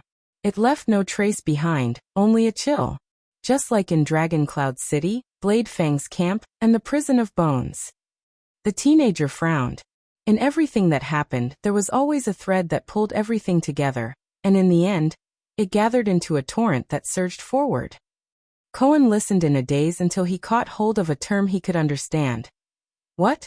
You went to the Prison of Bones? That place where you can only enter but not exit? Following Thales' movements, Glover looked at Renaissance Palace in the distance, and he became alert. Thread. You mean, whether it was the accident at the banquet or the disturbance today, you were used and manipulated by someone? Cohen glanced at the zombie, and he became equally alert. What banquet? What accident? What disturbance? Thales shook his head gently. No. Based on past experience, as long as I understand where the thread is, see through it, grab it, and split it open, I can see the exit of the maze, even if there is another maze behind the exit. But Thales' expression became even more solemn. But this time, the teenager said solemnly, this time is a little more special. He stared at the tiny Renaissance palace between his fingers, and he felt that it was becoming more and more illusory and distant. Glover listened attentively, but did not speak. In the next second, the golden setting sun passed through the gaps between Thales' fingers, illuminating the scar on his palm that was difficult to remove because of the many cuts he made. When he thought of this, a dull pain came from his palm, replacing the illusory chill. It's not so clear, not so specific, and not so direct. The end of the thread at the other end is not even a person. Sometimes I even feel that everything is just my imagination, and there is no thread at all. Thales put down his palm and exhaled. But that's not the case. The thread still exists, but because there are too many of them, too thick, too dense, and tangled together, I can't start, and it's hard for me to detect them. Cohen was in great pain as he listened, but when he saw that Glover was also puzzled, he immediately felt much more at ease. Because a long time ago, I only needed to solve a single thread. Thales' eyes were burning. The right to inherit the throne of the second prince, King Neuvin's anger, Lampard's ambition, the Archduchess' rule. Simple, convenient, and clean. It was already evening, and the number of people on Renaissance Avenue gradually increased. Those who had finished work, those who went to the market, those who took shifts, those who were strolling, and those who were in a hurry were surging with people. The endless stream of people and carriages blocked the view of Renaissance Palace in the distance. But Thales stared at its silhouette. His gaze never lost focus because of the palace's occasional disappearance. But now, the ownership of Blade Fang's camp, the resistance in Western Desert, the undercurrent in Mindy's Hall, the shadow of Renaissance Palace, the actions of the kingdom's secret intelligence department, the stance of the 7 Jade Star attendants, and the meaning of the Star Lake Guards. Thales' expression became more solemn as he spoke. Ever since I returned to the kingdom and stepped into Constellation, there has been more than one thing, one hand, and one person that has been affecting, restricting, and oppressing me. I need to solve more than one thread. The chaos in Western Desert, mallows of the royal guards, the gaze from the throne, the hostility from iris flowers, the accident at the royal banquet, the war in Extet, the agenda of the imperial conference, the encounter in the secret intelligence department. Countless figures flashed before Thales' eyes, like countless images flashing in his mind. In fact, every time I untie a thread, I sink myself into more, deeper, messier, and more complicated threads. The kingdom, enfeoffment, history, power, and so on. He took a deep breath. I don't know when it started, but what I had to face was no longer just threads.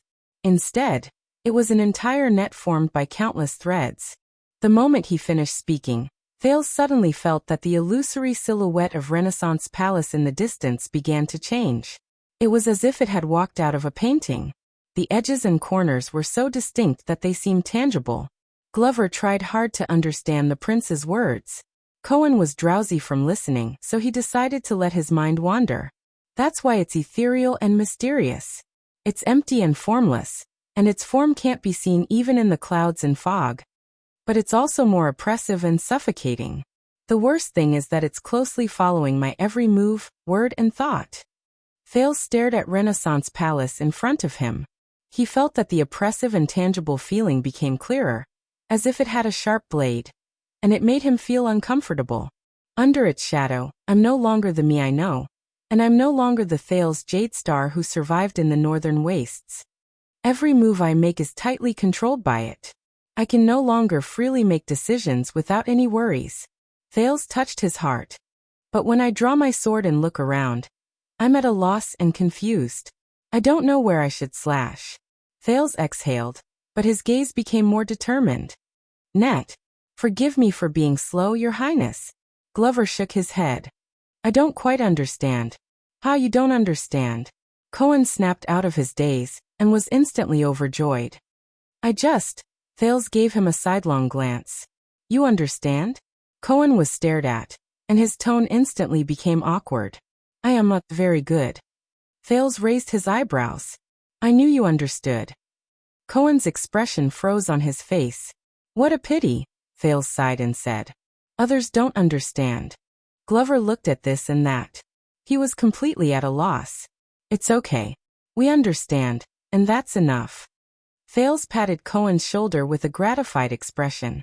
In response, Cohen could only force an awkward but polite smile. A few seconds later, Thales snorted and laughed heartily. I'm not joking anymore. Actually, everyone has experienced that feeling, but most of the time, we don't realize it. Thales' tone became serious. For example, you zombie. You come from a noble family and serve on the throne. But you've been through many hardships in the past, and you're covered in mud. The two of you are entangled with each other. Every time you try to reach out to one of them, the other will roll back like a wave, suffocating you. Glover's expression changed slightly. And you, Cohen. You're alone on the battlefield with only a sword, and you overcome all obstacles. But at the end of your journey, you realize that what you have to face is not just crimes and order, but everything in Lower City District. Cohen was stunned, and he fell into deep thought. Just like me, what you face is an entire net. Thales let out a long sigh and turned around again. He faced the seemingly endless Renaissance Avenue and Renaissance Palace, which was hidden in countless people. They were silent for a while. Then, Glover's voice was hoarse and sluggish, as if he had encountered some difficulties and obstacles. What should we do? Thales' pupils shrank slowly. The scene reflected in his eyes had Renaissance Palace firmly in his mind. According to what the leader of Blackstreet Brotherhood said, first of all, Thales recalled the madness of Dragon's blood that night, and the corners of his lips curled up subconsciously. We have to change our minds. Glover's expression did not change, but his gaze shifted. Cohen was puzzled. How do we change our minds? Thales lowered his head and looked at the scar on his palm again. The net we face can never be cut, broken free, or even undone. As Thales spoke, he slowly extended his hand towards Renaissance Palace. He spread his fingers and covered every corner of the ancient palace. But it is also because of this, the prince said softly, as if he did not hear anything. You, me, him, and them, all of us are in it.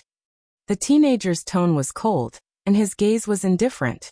Glover felt a chill run down his spine. We have been under its control for a long time.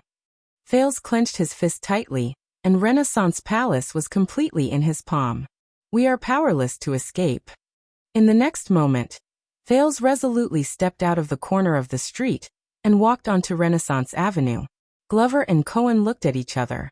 They were puzzled, but Thales was already far away. They could only chase after him. At this moment, Why? The three of them turned their heads at the same time, and saw another cloaked figure hurriedly catching up to them from the other side of the road. When the other person came closer, Thales saw his face clearly and said in surprise, Commodore, you're awake.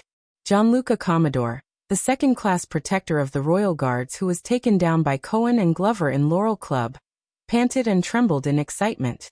He looked as if he had just survived a desperate situation. I was scared to death. When I woke up, all of you were gone. There was only a man who was pulling down his pants. Cohen frowned and looked at Glover. The latter was expressionless. Commodore's eyes were filled with tears. I went back to Mindy's Hall.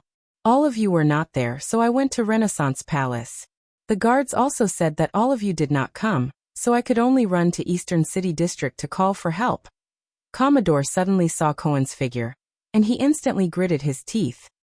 Hey, you're that bastard. Cohen was shocked. He quickly pulled down his hood. Ahem, Lorbeck, I am Lorbeck Dara. Lorbeck Dara. Commodore muttered this name, and his expression suddenly changed drastically. How dare you? He grabbed Cohen's collar. How dare you pretend to be Western City Police Station's Director Lorbeck?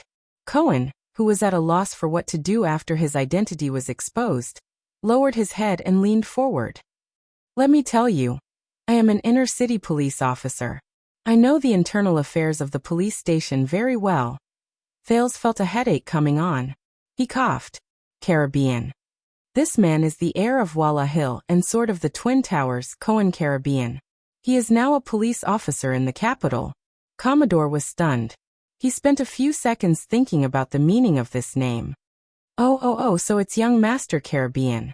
The protector instantly became as enthusiastic as fire, and he smiled like a flower. He loosened his grip on Cohen's collar, and in a very natural manner he adjusted Cohen's clothes. What a coincidence. I was once a police officer as well. We are in the same profession. It's a misunderstanding. If I knew that you were visiting in secret.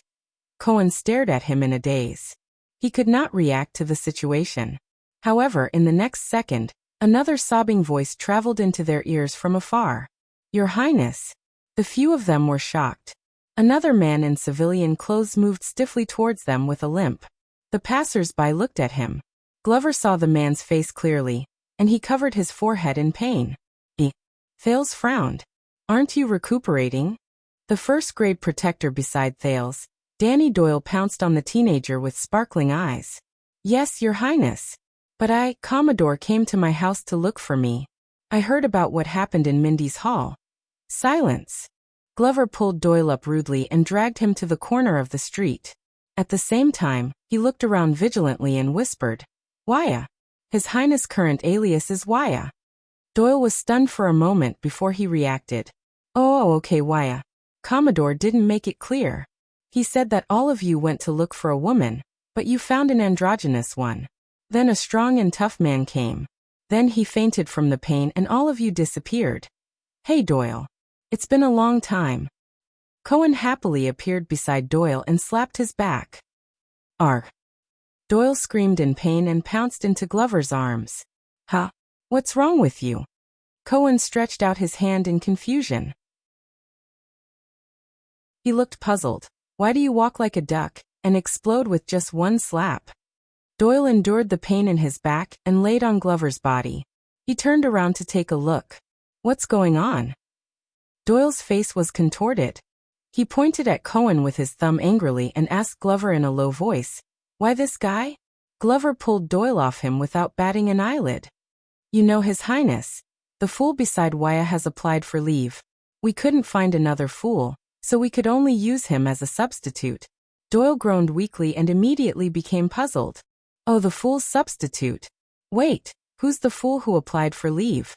Glover pursed his lips tightly. Hey, both of you. Cohen waved his hand indignantly at the side. Don't speak ill of me behind my back. I can't hear what you're saying. I hear. Yes. Did you hear? I can hear. Did you hear? Glover shrugged at Doyle. Doyle frowned and looked at Cohen, then at Glover, who had regained his cool. In the end, he lowered his head and sighed. All right, so be it if he's a fool. Perhaps I'm really one. Doyle helplessly patted Cohen's shoulder. No matter what, thank you for taking my place and serving His Highness. This time, it was Cohen's turn to be surprised. Ha! What's wrong with you today? You're a little different from usual. Why aren't you talking back? It's nothing. It's just that before I do something. Doyle tightened the clothes on his back and grimaced as he smiled bitterly. You have to weigh the scales first. Once he said that, Glover could not help but look at him in a different light. What the F***ck? Cohen looked at Doyle in surprise. Playboy. You've grown up. Doyle returned him a melancholic smile. So Cohen was pleased. Without holding back, he slapped Doyle's back again. Listening to Doyle's screams and watching their reunion, Thales curled up the corners of his lips. He suddenly felt that today was not so bad after all. But at that moment, a faintly discernible strange feeling surged in his heart. Thales subconsciously turned around and looked at the crowd behind him. The moment he turned around, the crowd on the street suddenly became restless. It's so noisy behind. What happened? Was there a car accident? The other members of the Star Lake Guards also noticed the commotion and turned around. But the commotion quickly changed its tone. The whispers of the crowd spread into panic. Quick, dodge it. Whose horse is startled? Why did it suddenly go crazy? Who can hold it back? Thail's expression changed. The strange feeling was getting stronger. The next moment, a huge black shadow appeared on the street and charged out of the crowd. It was getting closer and closer to them. Glover, Cohen, Doyle, and Commodore also saw this scene. Their expressions changed. It's charging over here. Run! The panicked whispers turned into fearful screams. The people on the street dodged the black shadow and scattered in all directions. The movement of the black shadow was so great that it stirred up countless strong gusts of wind. It enveloped Thales and his group. Its speed was very oppressive, and it reached them in an instant. Be careful. Before Thales could react, Glover pounced on him and pinned him to the ground. What the? Before Doyle could finish his astonished words, he was also pinned to the ground by Cohen and Commodore. Thales could only feel the huge black shadow sweeping past the top of his head. It brought along strong gusts of wind that were as sharp as blades, causing their cloaks to flutter continuously. And the strange feeling reached its peak. Asterisk thud. Thud. Asterisk the black shadow landed on the ground behind them. It turned into rhythmic footsteps and gradually moved into the distance. Your Highness, are you all right? Glover got up in a disheveled manner. Damn bastard. Thales, who once again received the Royal Guard's VIP service, spat out the dust in his mouth in pain. He only had time to poke his head out of the zombie's bosom. Doyle pushed away the two men on him. He grimaced in pain due to the double pain of being whipped and falling. Where did this beast come from? How dare it offend the royal family? Damn it, it's back. Asterisk thud, thud, thud, thud. Asterisk the hurried sounds of horse hooves rose again. Everyone was shocked again. The huge black shadow in the distance turned around and charged towards them again. Which idiot's horse is this? Galloping in the middle of the street. See if I don't cut him. Cohen rolled up his sleeves angrily. No, a normal frightened horse would not be so persistent. It might have been drugged, and is specifically charging towards your highness. Commodore analyzed cautiously. Hey, stop talking. Someone come and pull me up. This came from Doyle, who was groaning in pain. Glover's ruthlessness was aroused. He jumped up, gritted his teeth, and drew his sword. Kill it. Wait a minute. But Thales suddenly extended his hand, pressed down on his sword, and stood up. The teenager took a deep breath, took a few steps forward, and opened his arms towards the black shadow that was charging towards him. Glover subconsciously extended his hand to stop the prince, but he did not manage to grab anything. Everyone sucked in a breath of cold air. With lightning speed, the black shadow swept up the dust and charged towards Thales. No, no, no, no. Doyle was terrified when he saw this. In the next second, the black shadow's hooves stomped on the ground continuously. It slowed down drastically and stirred up a lot of dust. Before the dumbfounded eyes of the crowd, the black shadow turned from a rapid gallop to a brisk walk, then to a normal gait. In the end, it arrived in front of Thales with small, elegant steps and lowered its head obediently. Beautiful. You didn't bump into anything. Your posture when crossing obstacles is much more skillful. Thales smiled and extended his hand to stroke the black horse. Good girl. The black horse's eyes were bright, and it snorted happily. It extended its head forward and clamped Thales between its chin and neck. It rubbed against him back and forth. Yes, I know. I missed you too. Thales felt a little helpless when it hugged him intimately, but the fear in his heart turned into calmness. He gently combed the other party's mane and said in a gentle voice, Don't worry. Jenny. The Star Lake guards, as well as Cohen, were dumbfounded at the scene. This is... Doyle, you read a lot. Tell me, what is this scene? Cohen prodded Doyle in a daze. Let me. Don't touch my back. Let me think. When Doyle saw that Thales was immersed in joy and did not have time to care about their situation, he frowned and thought for a while. A new lover? Commodore was observant. He waved his hands and dispersed the curious onlookers behind the mess. Disperse, disperse, disperse. The police officer is here. What's there to see? Have you never seen a second-generation official racing? Horse racing? His sternness had some effect. The crowd slowly dispersed, but it was not as fast as Glover's methods. The zombie walked forward with a cold expression and took the money pouch from Doyle's waist without any explanation. He tore open the pouch and sprinkled coins and bills into the distance. Amid Doyle's indignant protests and the crowd's bustling commotion, Glover and the others escorted Thales and his new steed away from the crime scene. But before they could go far, Glover turned around vigilantly. A few figures did not care about the coins scattered all over the ground. They went against the flow and passed through the crowd. They ran towards them while panting. "Uncle, it's in front. It's right in front. Take it easy, boy. Where did you put the horse trap? That thing is useless. Do you remember? The last time Mute fell into it, it ran around and flew a kite for the whole afternoon. Humph. We have to tempt it with good horse food. Or wear His Highness clothes. Damn it. How many times has it done this? It bullies the weak and fears the strong. When that dead face was around, it never dared to be so arrogant. Don't stop me. This time, I'm going to chop this crazy horse and feed it to Mute." Humph. The Star Lake Guard stood in formation vigilantly and blocked the path of the newcomers. The noisy chatter stopped abruptly. The newcomers stopped in unison and looked at the Star Lake Guards warily. Glover frowned. There were 4 newcomers. Although they were travel-worn, they were fully armed. The older man carried a sword and shield on his back. The younger man carried a spear and a spear on his back. And one of them wore a strange mask that covered the lower half of his face from his chin. Their leader was a handsome young man with a long sword at his waist. He stared blankly at the black horse that was being intimate with Thales. But their positions, Glover became more vigilant, were extremely professional. They spread out to the left and right, guarding each other's blind spots. They were not gangsters, but veterans who had been on the battlefield and seen blood. "Ah, ah, ah." Cohen suddenly screamed. His face lit up as he rushed between the 2 groups of people. When the strangers saw Cohen, their expressions changed as well. Some were pleasantly surprised, some were disgusted, and some were even more disgusted after being pleasantly surprised. I know him, I know him." Cohen's lips parted as he danced around. He opened his arms to the young man leading the group. "Let me introduce you. This is my..." But the young man only passed by Cohen in a daze and ignored his embrace. Cohen missed his embrace and could only raise his arms awkwardly, until he saw the next person. Before him, the strange man wearing the silver mask snorted coldly and glared at the police officer with resentment.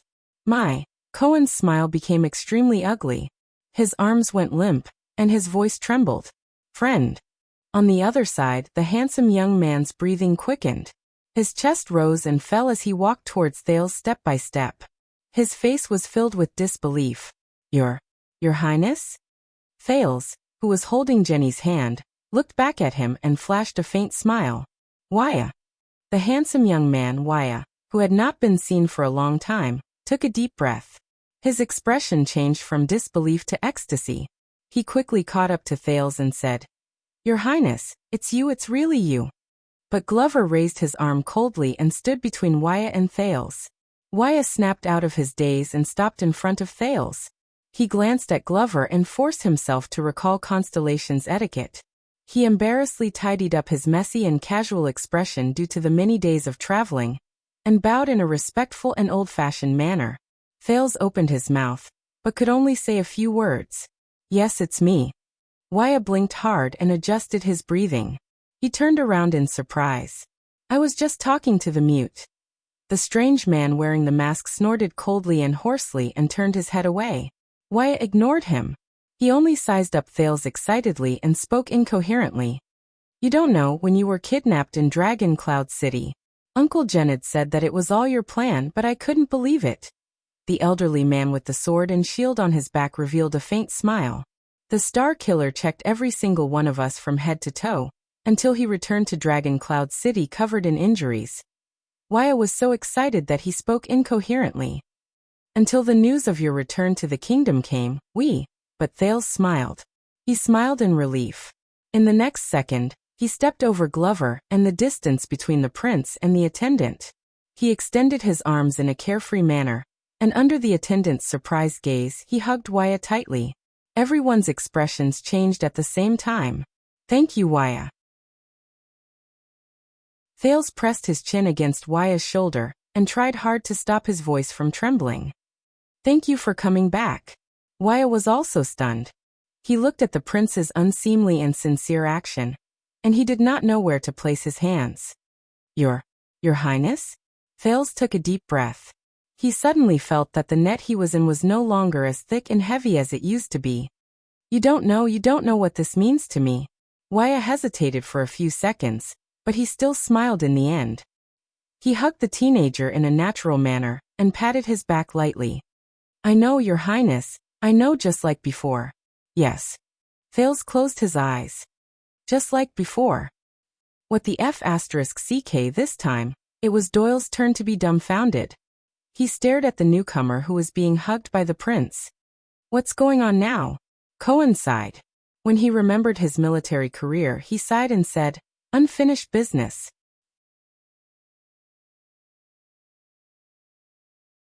Chapter 6:11. A few seconds later, Glover coughed stiffly. Thales then let go of Waya and rubbed his eyes. Your Highness. Waya held Thales' shoulders and sighed. It's been half a year. You've grown taller again. Thales smiled. I want to say you too, but... Thales patted him on the shoulder in relief. I'm glad you're back. Thales left Waya. With mixed feelings, he opened his arms and walked to the next person. But you...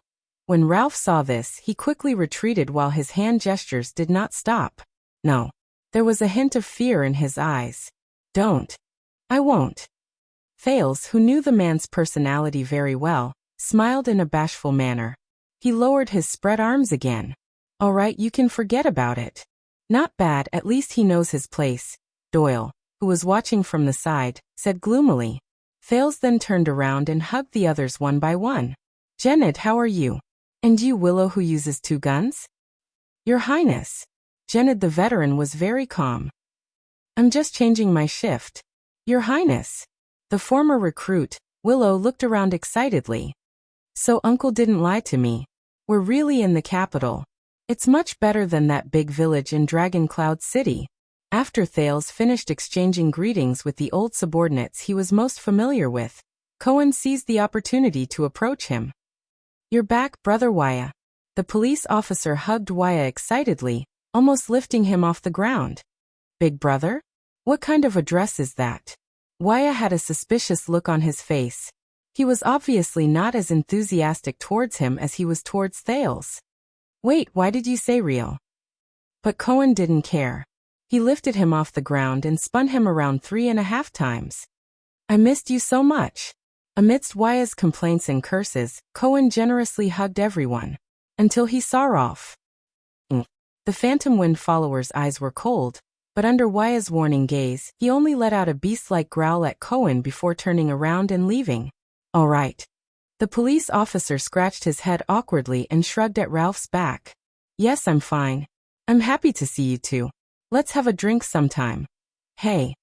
Doyle frowned and nudged Cohen before he pointed at Ralph. He's ignoring you. Cohen turned his head, his expression changing from an embarrassed smile to one of gnashing his teeth. I know. Glover coughed and attracted Thales and Waya's attention. Your Highness. Doyle, on the other hand, elegantly straightened his clothes, scrutinized the newcomers, and then looked hopefully at the prince. Thales snapped out of his trance. Everyone, I really want to introduce you, but now is clearly not the time. He patted Glover's shoulder and pounded Waya's chest. Let's get to know each other on the way. Doyle's hopeful gaze dimmed, and he felt incredibly wronged. Thales sucked in a deep breath and took his steed from Commodore's hands. Are you ready? Jenny whinnied happily.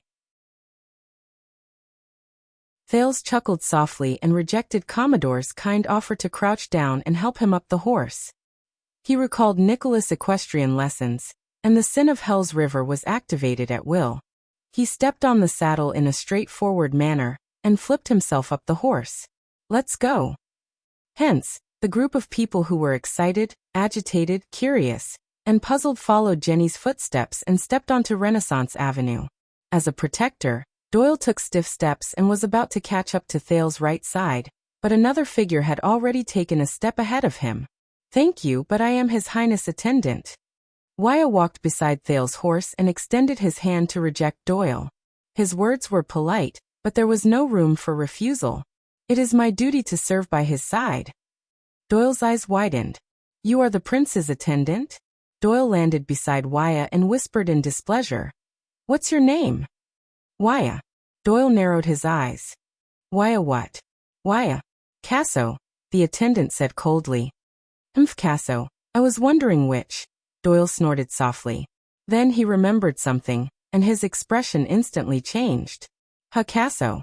Doyle instantly became friendly and amiable. Oh, my brother Waya. I've been looking forward to meeting you for a long time. How's your father, Count Casso?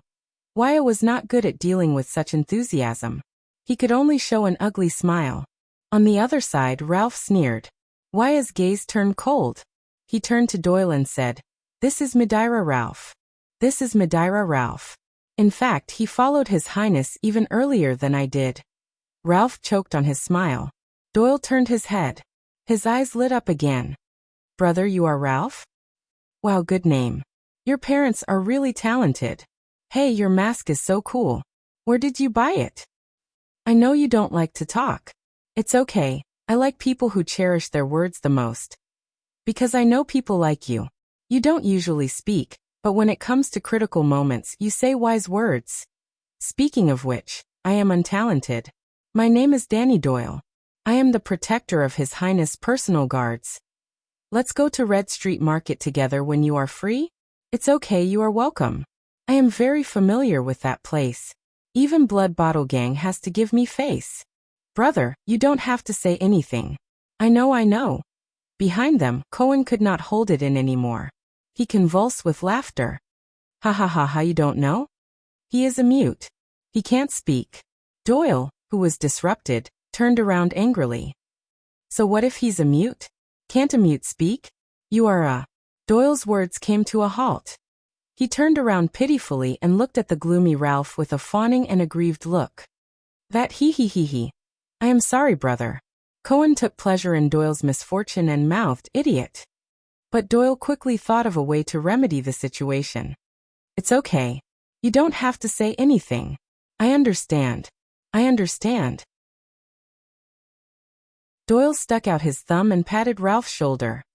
He did not care about the latter's increasingly cold gaze. You are a real man. For His Highness, it is worth risking my life. So what if I become a mute? Ha ha ha ha ha. Cohen covered his mouth and laughed viciously again. What now? Doyle scowled at him. The police nodded and teased Doyle. The reason why he can't speak is because I broke his throat during a street fight. Ralph turned around abruptly. His gaze was as sharp as a knife. Cohen shuddered and stopped abruptly. He reacted and made an apologetic expression at Ralph. He laughed awkwardly. Ahem, sorry. Ahem. But Doyle curled up the corners of his lips and poked the police officer smugly. I think he heard you. Cohen turned around awkwardly. He was furious. I know. Ralph snorted angrily and left the row. Damn it. Another arrogant idiot has come to the prince's side. As he thought of this, he glanced at Waya. What, isn't one enough? Thales rode on his horse and asked Waya, who was the closest to him. How did you come back? It's a long story. Waya shook his head. Viscount Nemain is right. With you gone, we are insignificant to Dragon Cloud City, so the Archduchess ordered us to be released. Of course, the Star Killer was reluctant at first, but they were about to set off for war. Putre. Thales thought of his old friend. Where is he? Viscount Nemain left halfway. Waya was also nostalgic. He said he had other important matters to attend to. Thales chuckled and shook his head. As always, mysterious. Waya perked up. In short, once we left Dragon Cloud City, it was much easier. But Thales thought of something and remembered what he saw at the royal banquet. Wait, according to Little Pot Lid, aren't you still stuck at the border between the two countries? The prince was puzzled. Why are you back so soon? Waya shook his head. No, your highness, we returned to Constellation 2 weeks ago. We stopped for a few days on the way. He was slightly puzzled. Little Pot Lid? Pot Lid. Oh. You mean the Archduke's son of Reformation Tower? Didn't you send him? Thales was stunned. No, I didn't. Wait a minute, let's recall. Thales took a deep breath and recalled Levi Trentida, who came to him for help during the royal banquet, and only asked to stay by his side for 5 minutes. That little pot lid. So on your way back you did meet Levi Trentida, the Archduke's son of Reformation Tower, right? Wyatt recalled carefully. Yes. We met him a few weeks ago, and he even paid for our food and lodging so that we could eat and drink before continuing on our journey. He claimed that you had entrusted Archduchess Saroma, and the Archduchess had entrusted it to him. He came to visit us on the way. The attendant asked doubtfully. Isn't that so? Thales stroked Jenny's mane and frowned. No. In fact, Levi only met me for the first time last night. He told me that you were stuck at the border between the two countries by the people of Black Sand region, and that he was trying to mediate. He came to inform you that you were safe. Thales slowly reacted. Isn't that so? Wyatt shook his head fiercely. No. Thales and Wyatt were silent for a while. So you didn't ask him to inform me. So he wasn't sent by you or the Archduchess. Both of them figured it out and exhaled in unison. Levi Trentida. What a good way to get a prince with nothing. Quite like his father. Thales muttered the other's name and recalled the other's sly and flattering smile. He said indignantly, what a deep scheme. Wyatt was anxious. I'm sorry, did you lose anything because of this? Thales stroked Jenny's neck and said gloomily, yes. A few pieces of lettuce, a few minutes of chatting time, and a resume of I had a pleasant conversation with Prince Thales. Wyatt looked confused, but the prince immediately felt relieved. Fair enough, because I didn't really want to help him. Thales recalled Levi running from both ends and dealing with the information gap, and could not help but chuckle softly. Your Highness, how are you? After the joy of meeting again, Wyatt was as serious as ever and said worriedly, we heard that you were made a duke, but there was an accident at the banquet. Thales waved his hand nonchalantly. It's okay, the prince said in relief. You know it's my banquet.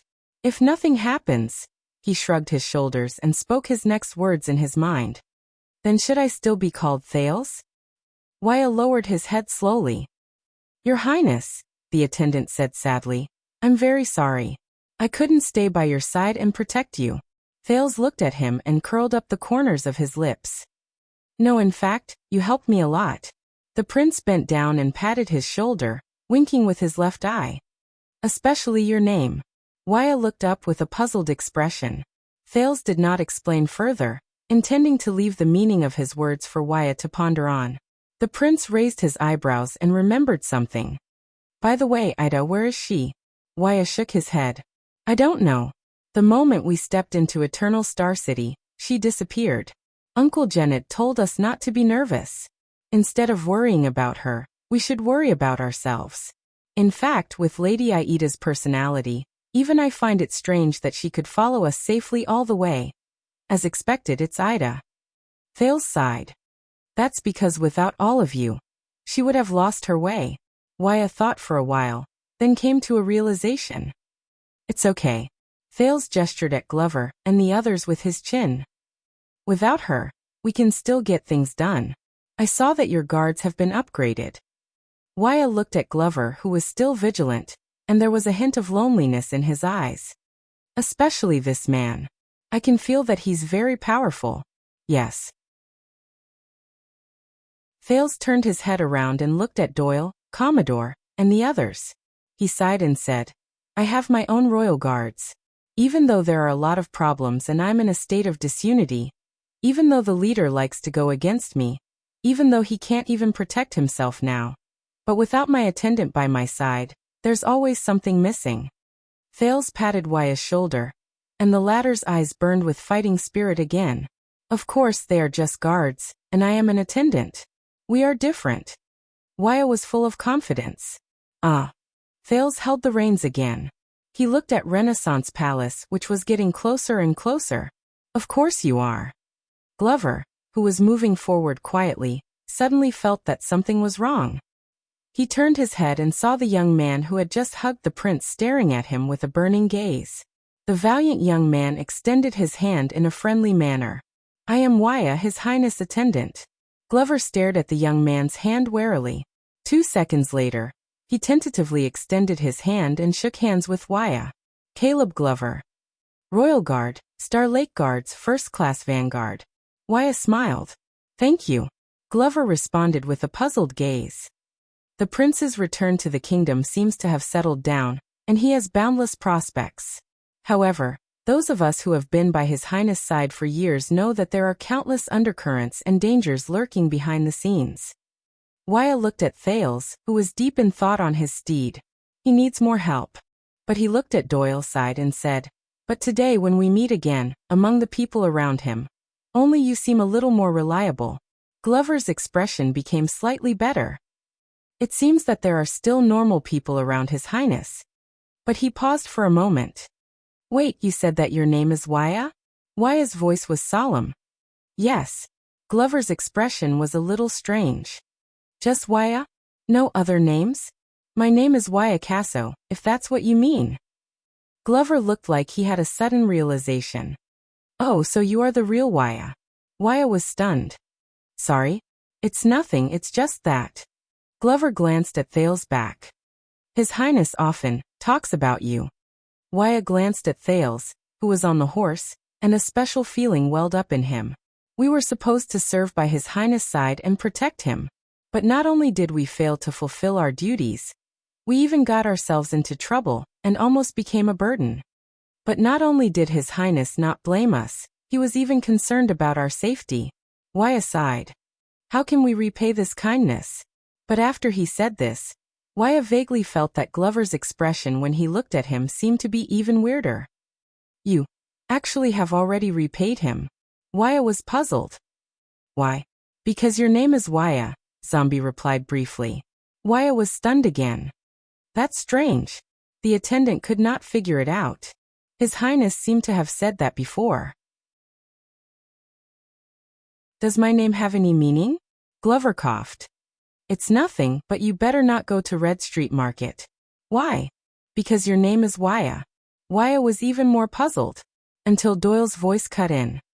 Oh, my brother Waya, ignore him. You should have asked me about the Royal Guards, especially the defense division that protects the country. Hiss.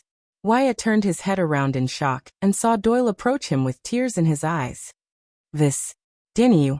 What's wrong? It's nothing. Doyle pressed his back and looked like he was about to cry. It's just that my back hurts. Back. Waya was shocked. Doyle panted and looked like a delicate flower waiting to be cherished. You know, there was a banquet last night.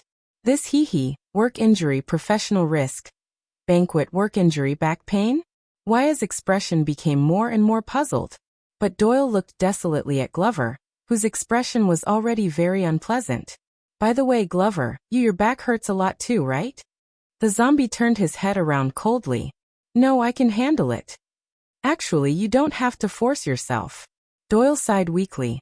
It's all Officer Mallow's fault. He was too aggressive with us, too forceful. My back, I feel like it's going to split open. If we knew this would happen, we wouldn't have done that last night. Glover froze in his tracks. Waya's expression was strange. What did you do last night? Doyle looked up. His smile was bitter but gratified. It's okay. That was just me and Glover. We were just impulsive. He looked at the zombie with sparkling eyes. Right, Glover? Impulsive. Waya's gaze became stranger. Glover was instantly stunned. He wanted to explain, but in the end he just snorted angrily and walked forward. Doyle, who was left behind, raised his hand and teased. Hey, it's just a joke. Don't be so petty. Glover gritted his teeth and looked at Doyle. Then he looked at Cohen, who was giggling foolishly with Willow. As expected. Lillian is right. All idiots are from the same family. They're all F***king related. Behind Thales, the others were also trying their best to get to know each other and familiarize themselves with their new teammates, such as Commodore and Janet, who were flattering each other. Commodore patted Janet's shoulder and praised him. By the looks of you, you've been in the military before. Janet gave him a thumbs up. By the looks of your habits, you're obviously a professional bodyguard. Commodore shook his head humbly. You flatter me. I'm just an untalented person. I was once in the inner city's police station, Janet said courteously. You flatter me. I've only worked in the Starlight Brigade and the City Defense Team. Wow, the famous Starlight Brigade. So you're a veteran, a war hero. Commodore's eyes brightened. TSK. The police officers in the inner city are all in charge of important people's protection and internal supervision. Even the city defense teams of the various departments are under their control. Genid lamented from the bottom of his heart. Those are just rumors from outsiders. I'm just trying to get by. By the way, how did you go to Northland to follow His Highness? Commodore asked curiously. What hero? It's unbearable. How did you become a royal guard from a police officer? Genid asked politely. Commodore waved his hand humbly. Speaking of which, I'm lucky. 6 years ago, we gloriously uncovered a series of corruption cases in the City Defense Team of Eastern City District. I was recommended. Genid shook his head in a self-deprecating manner. Speaking of which, I was unlucky. 6 years ago, when I was still in the City Defense Team of Eastern City District, I was framed for corruption and bribery, and I was implicated. When he said this, Genid and Commodore's smiles froze at the same time. They turned their heads at the same time and looked at each other in shock. A few seconds later, the two of them turned their heads stiffly and mechanically, and their conversation fell completely silent. Just like that, the newly gathered group of people talked at once. Some were travel-worn, some were calm, some were used to it, and some were uncomfortable. They surrounded Thales, who was at the center of the group, and they moved forward on their horses. They attracted countless gazes along the way.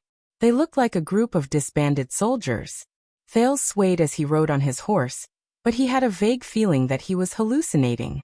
They were just like 6 years ago, the diplomat group that was hastily formed.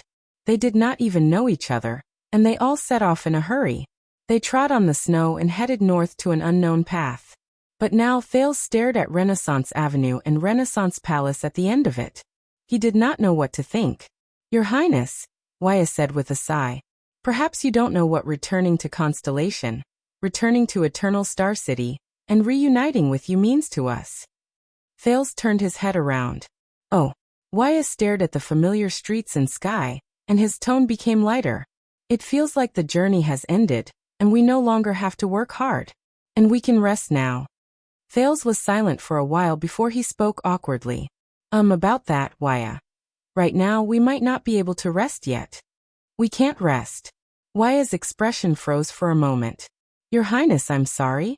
Thales took a deep breath and looked seriously at the attendant who had followed him for 6 years. Waya, do you trust me? Clang.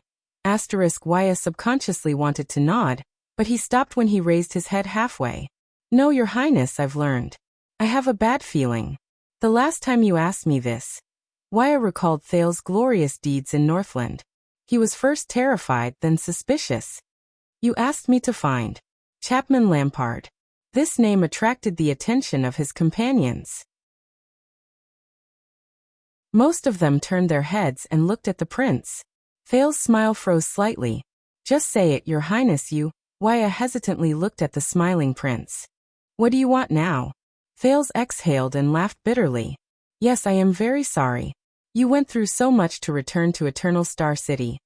I shouldn't have gotten you involved. But when Waya looked at the prince, his vigilant expression suddenly relaxed. He lowered his head and smiled. Fine, Your Highness, you're right. Waya raised his head in relief and smiled bitterly. You're still you after all. If nothing happens, he did not continue, but his expression became solemn. He punched his chest.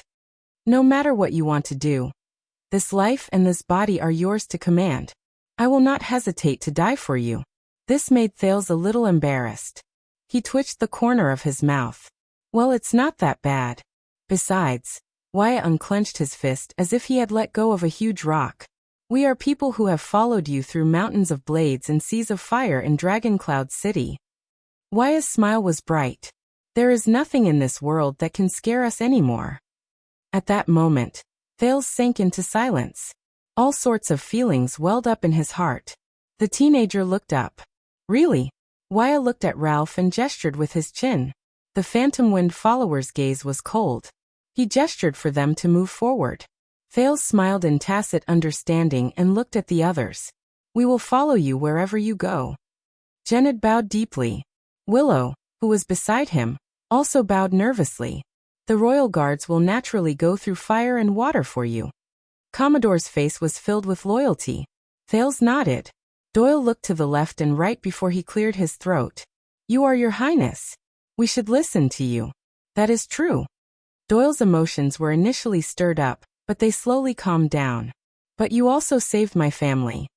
He patted the horse's belly with great emotion. Not every prince can choose not to sacrifice his pawn. Jenny turned her head around and neighed fiercely. Doyle, who had been brewing his emotions, was so frightened that he immediately retracted his hand. You have listened to my story, your highness.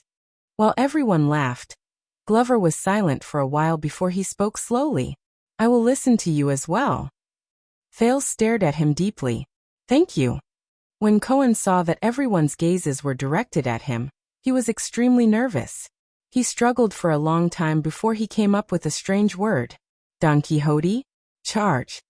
Aside from Glover, everyone else was stunned. They sized up Cohen as if they were looking at an idiot. Thales snorted and laughed heartily.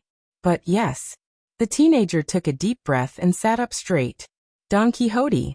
Very good. The second prince said solemnly. Everyone listen up. We are going to Renaissance Palace now.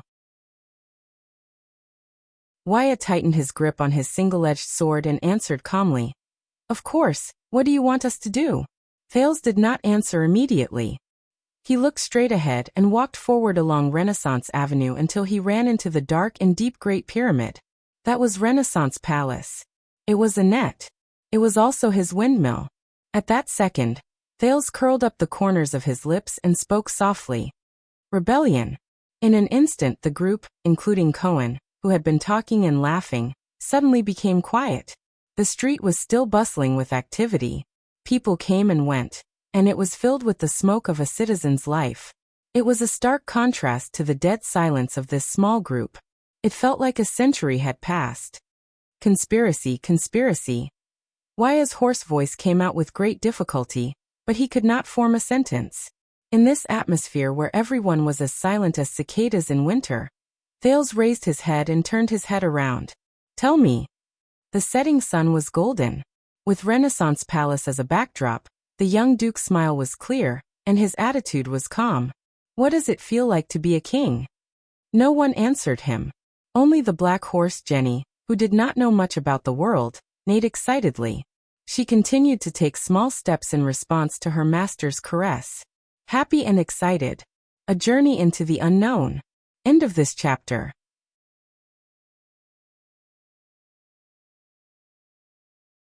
Chapter 6:12. Renaissance Palace, Ballard Room. The setting sun shone through the stone window and cast a long shadow on the conference table, like blades of gold and black. There's such a good thing? Constellation's Minister of Trade, Viscount Kinney put down the Jade City Substitute Servitude petition that had just been delivered to the conference room with a doubtful expression. That master of iris flowers. Kinney looked at his peers at the Imperial Conference.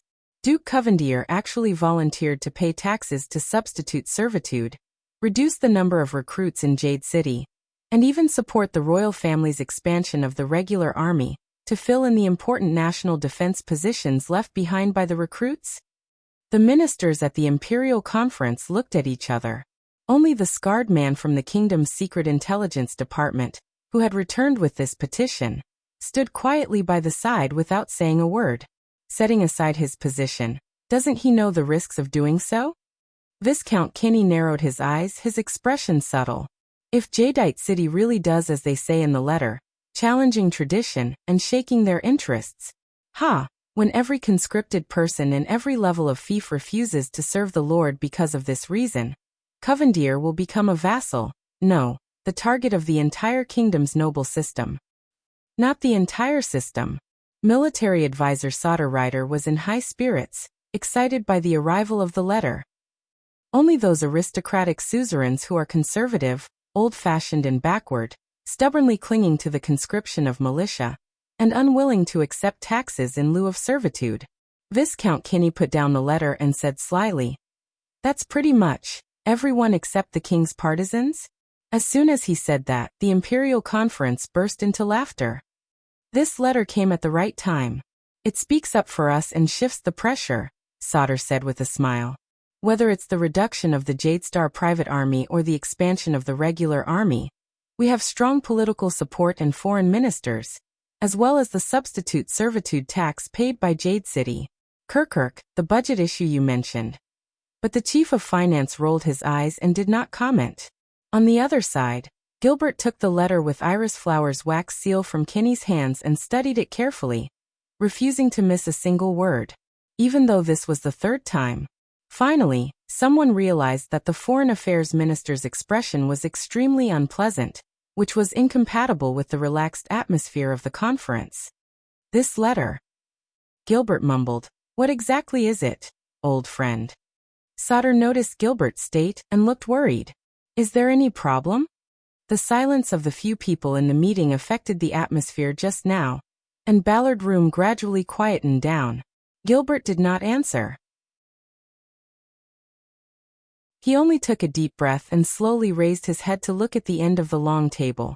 It was as if he was asking for an answer. However, on the other side, the king's figure was hidden in the darkness and did not move for a long time, until another chubby hand reached out from the side. What a coincidence! Just when we were thinking about how to reduce the number of recruits without incurring public anger, and how to find the budget to expand the regular army, the host of the Imperial Conference, the Prime Minister of the Kingdom, the Duke of the Eastern Sea, Bob Cullen, took the petition with a rare sullen expression. When we were still treading on thin ice, fearing that this matter would shake the foundation of the country and cause a civil war, this letter came. Giving people, giving money and giving gossip? Prime Minister Cullen's words caused everyone in the Imperial Conference to fall into deep thought. Cullen's gaze left the beautiful and calm handwriting on the paper, and glanced suspiciously at the scar-faced spy from the kingdom's secret intelligence department on the other side. But the scar-faced man remained quiet and respectful.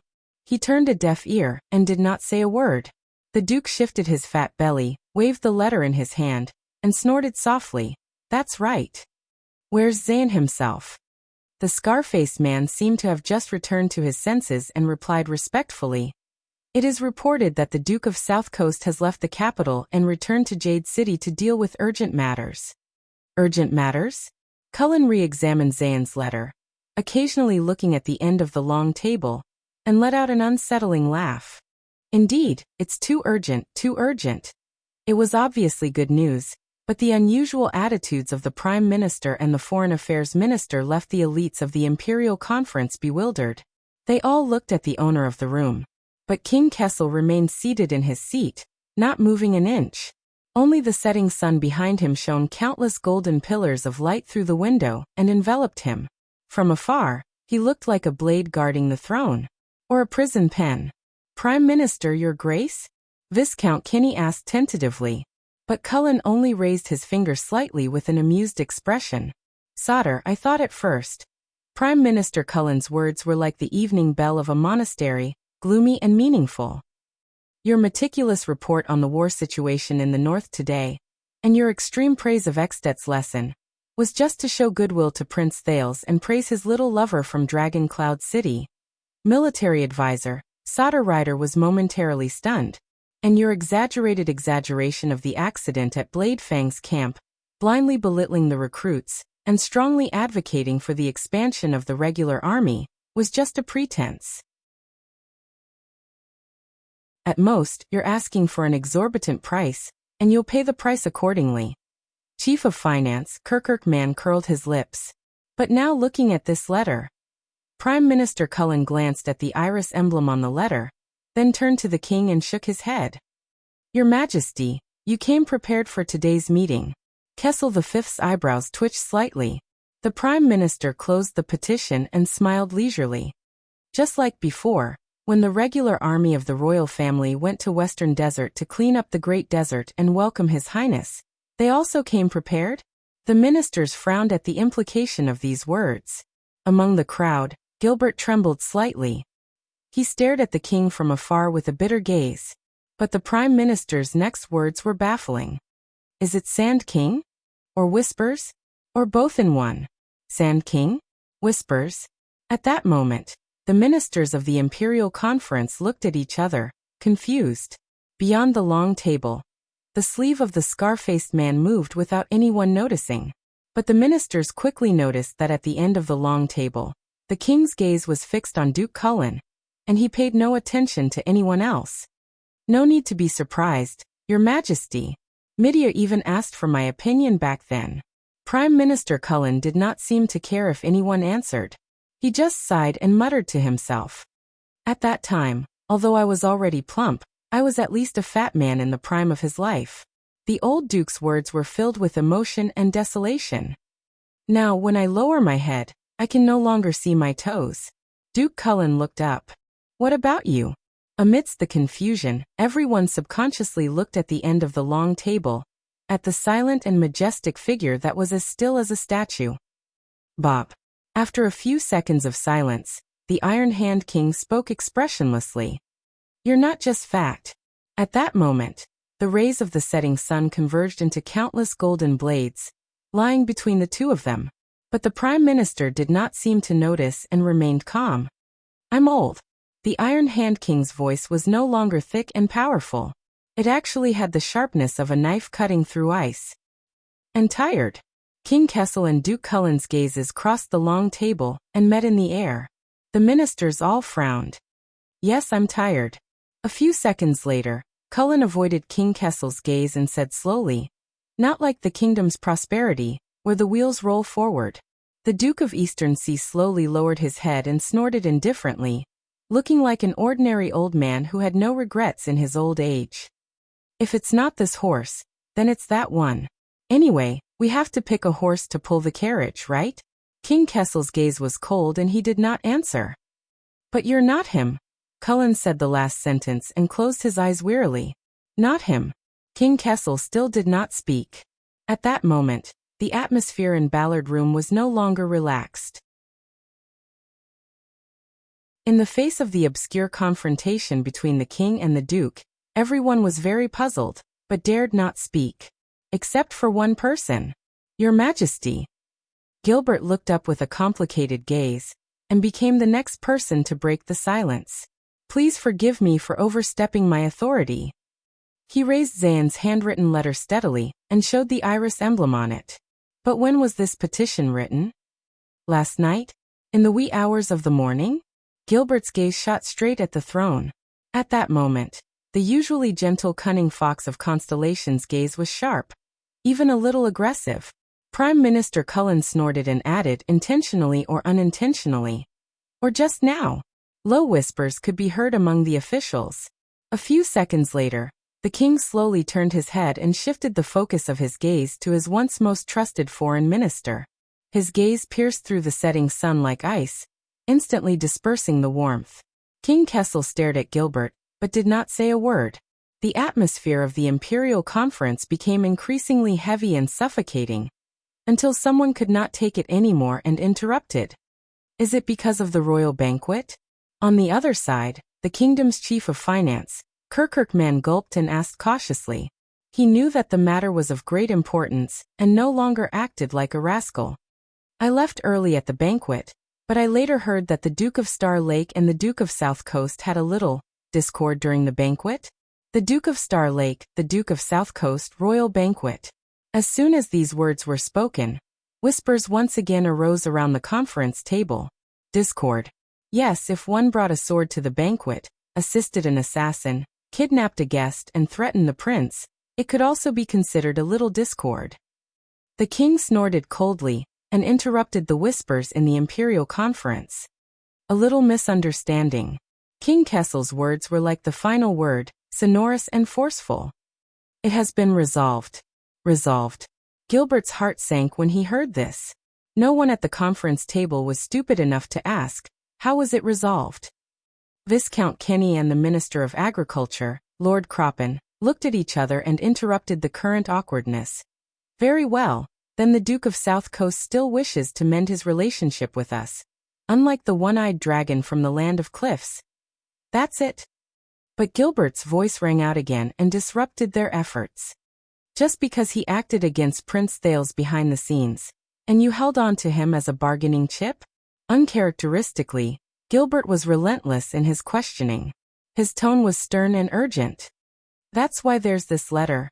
Everyone could sense that the tension between the king and the foreign affairs minister could no longer be ignored, even more so than the confrontation between the former and the prime minister. Gilbert had always been popular. Sauter, the military advisor, gave him a discreet wink. Archdeacon Stylianides tapped the table without batting an eyelid, and even Kirkirk, the treasurer, coughed pretentiously. Zayn is a clever child. The Iron Hand King finally spoke slowly and calmly. He understands everything with a hint. Whenever he does something wrong, he knows how to make up for it. Quite a number of people looked at the petition in Gilbert's hands and seemed to be deep in thought. Make up for it. At that moment, Gilbert stared at the king with an indescribable feeling. Is that so? The cunning fox of Constellation sounded tired. 6 years ago, after Prince Thal's diplomat group was attacked by vampires in the birch tree forest, you and him solved and made up for it in this way, right? The vassals who did not know the story were instantly shocked. 6 years ago. Vampires. Even if you knew that Duke Covendier was related to the attackers? Gilbert's tone was almost interrogative. No one dared to speak. This time, the king of Constellation at the end of the long table was silent for a long time. The essence of politics, my friend, King Kessel said slowly. It is the binding of interests. Hearing this name, Duke Cullen frowned slightly. Gilbert's expression became increasingly bitter. Yes, I remember. These were Prince Midier's exact words. Hearing this name, everyone shuddered. So, Gilbert, my friend, if you want to repay kindness and enmity in a straightforward manner, and repay enmity in a straightforward manner, the Iron Hand King snorted coldly. His tone took a sharp turn. You might as well read more about knights. In the face of the king's merciless words, Gilbert's expression dimmed. Very good, very right, your majesty. The foreign affairs minister put down the letter in his hand and closed his eyes. But Gilbert's voice was as weak as a mosquito. Prince Thales, does he know? Many people's gazes shifted. King Kessel was silent for a moment. His gaze inadvertently glanced at the scar-faced spy from the Secret Intelligence Department. He knows now. Gilbert then lowered his head dejectedly and said no more. Dusk had arrived. The color of the sunlight gradually turned from golden to dark red. At that moment, the Supreme King, bathed in the setting sun, even appeared a little scarlet. Only his face remained dark and indistinct under the backlight. The Imperial Conference fell silent. Enough, everyone. Just as the participants were at a loss for what to do, another voice rang out. It was resolute and broke the silence. No matter how this letter came to be, since it is already here, we cannot let it go to waste. The military advisor, Sauter, glared at him. Whether it is voluntary or involuntary, whether it is compensation or a trade, since Duke Covendier kindly sacrificed his reputation and interests, even at the cost of being condemned by the masses, to submit a petition to His Majesty, to pay taxes in lieu of service, to share our political pressure, and to cheer for Renaissance Palace, he didn't. Sauter turned his head in shock. Gilbert still had his eyes closed and was massaging his forehead. Sorry. Gilbert took a deep breath. As far as I know, during the last years of the late King Aidie's reign, under the rule of the former guardian Duke of South Coast, Leinster Covendier, Jade City's regular military service system had already been disrupted, loosened, and even ceased to exist in name. At the Imperial Conference, the ministers who did not understand South Coast Hill were taken aback. Prime Minister Cullen's eyebrows twitched. I see, the younger generation will surpass us in time. South Coast is ultimately not Western Desert. The kingdom's prime minister laughed involuntarily. The others remained puzzled, until Gilbert sighed. After the bloody year, due to the depression of the territory, and to repair the damage, the old Duke Leinster granted some of his vassals permission not to respond to the compulsory conscription. They did not contribute any able-bodied soldiers, but instead paid in lieu of service fees, so that he could hire professional mercenaries to deal with large-scale battles such as suppressing bandits.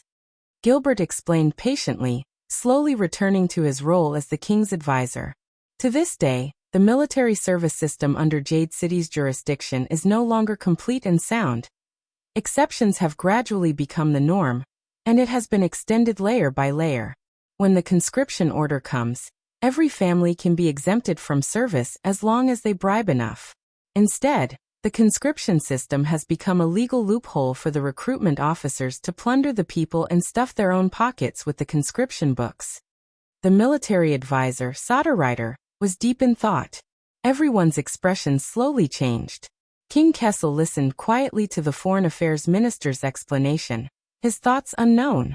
I remember now, during the national conference 6 years ago, when everyone was discussing whether to send troops, Prime Minister Cullen shook his head, seemingly having gained some insight. It seems that Zayn wasn't completely lying at that time. Gilbert nodded, his mind preoccupied. In other words, this seemingly costly petition is but a favor at little cost. The Duke of South Coast described the established situation in Jade City as his own sacrifice and loyalty, brought the tacit convention to the surface, and turned it into a decree in black and white. He even claimed that this was a need for the king and the regular army. He didn't have to pay anything. Gilbert pushed the petition for servitude to the center of the conference table. Even if this order is approved by His Majesty, Covendier will not suffer any actual losses. Perhaps he can even purge the corrupt and inefficient governance, regulate the chaos of paying taxes for servitude, and let the people who have worked hard for a long time applaud and praise the Duke of Iris Flowers who serves the people wholeheartedly. On the other side, Moneybag Kirkirk snorted softly and added, he can also swallow all the dirty money that his subordinates plundered during the conscription, of course, in the name of His Majesty Kessel and the regular army of the royal family. The chief of finance rubbed his hands in envy. Covendier has been rich for many years. He really has a way. Gilbert's expression was cold. Also, as Lord Cullen said, the next time there's a war, South Coast Hill will be able to refute with reason at the national conference that they have received the king's permission to pay taxes for servitude and not send troops. The fat prime minister nodded benevolently. Gilbert turned to the astonished advisor Sodder. As for what you said, Sodder, Iris Flowers' political support and solidarity for Renaissance Palace. Gilbert paused for a moment. Don't forget, Zayn only presented the petition to His Majesty after he was publicly accused of being the mastermind by Prince Thales at the banquet. Prime Minister Cullen continued Gilbert's words. He shook his head and appeared to be in a good mood. If the news gets out, as long as it's done properly, this will not be a symbol of Iris Flowers siding with the royal family, but merely a helpless move by Covendier under pressure from Renaissance Palace. Not only will Jade City not be blamed, but it will also receive the sympathy of his vassals and even the suzerains in the country. The king must have forced him to do this. The prime minister blinked thoughtfully. Is that so? No one answered him. Instead, it's Renaissance Palace. Gilbert's voice sounded again, becoming unhurried, gentle, and drawn out. This matter is sensitive to begin with. If we bear the infamy of forcing vassals, whether it's the reduction of conscripts or the expansion of the regular army, the pressure we face will only be greater.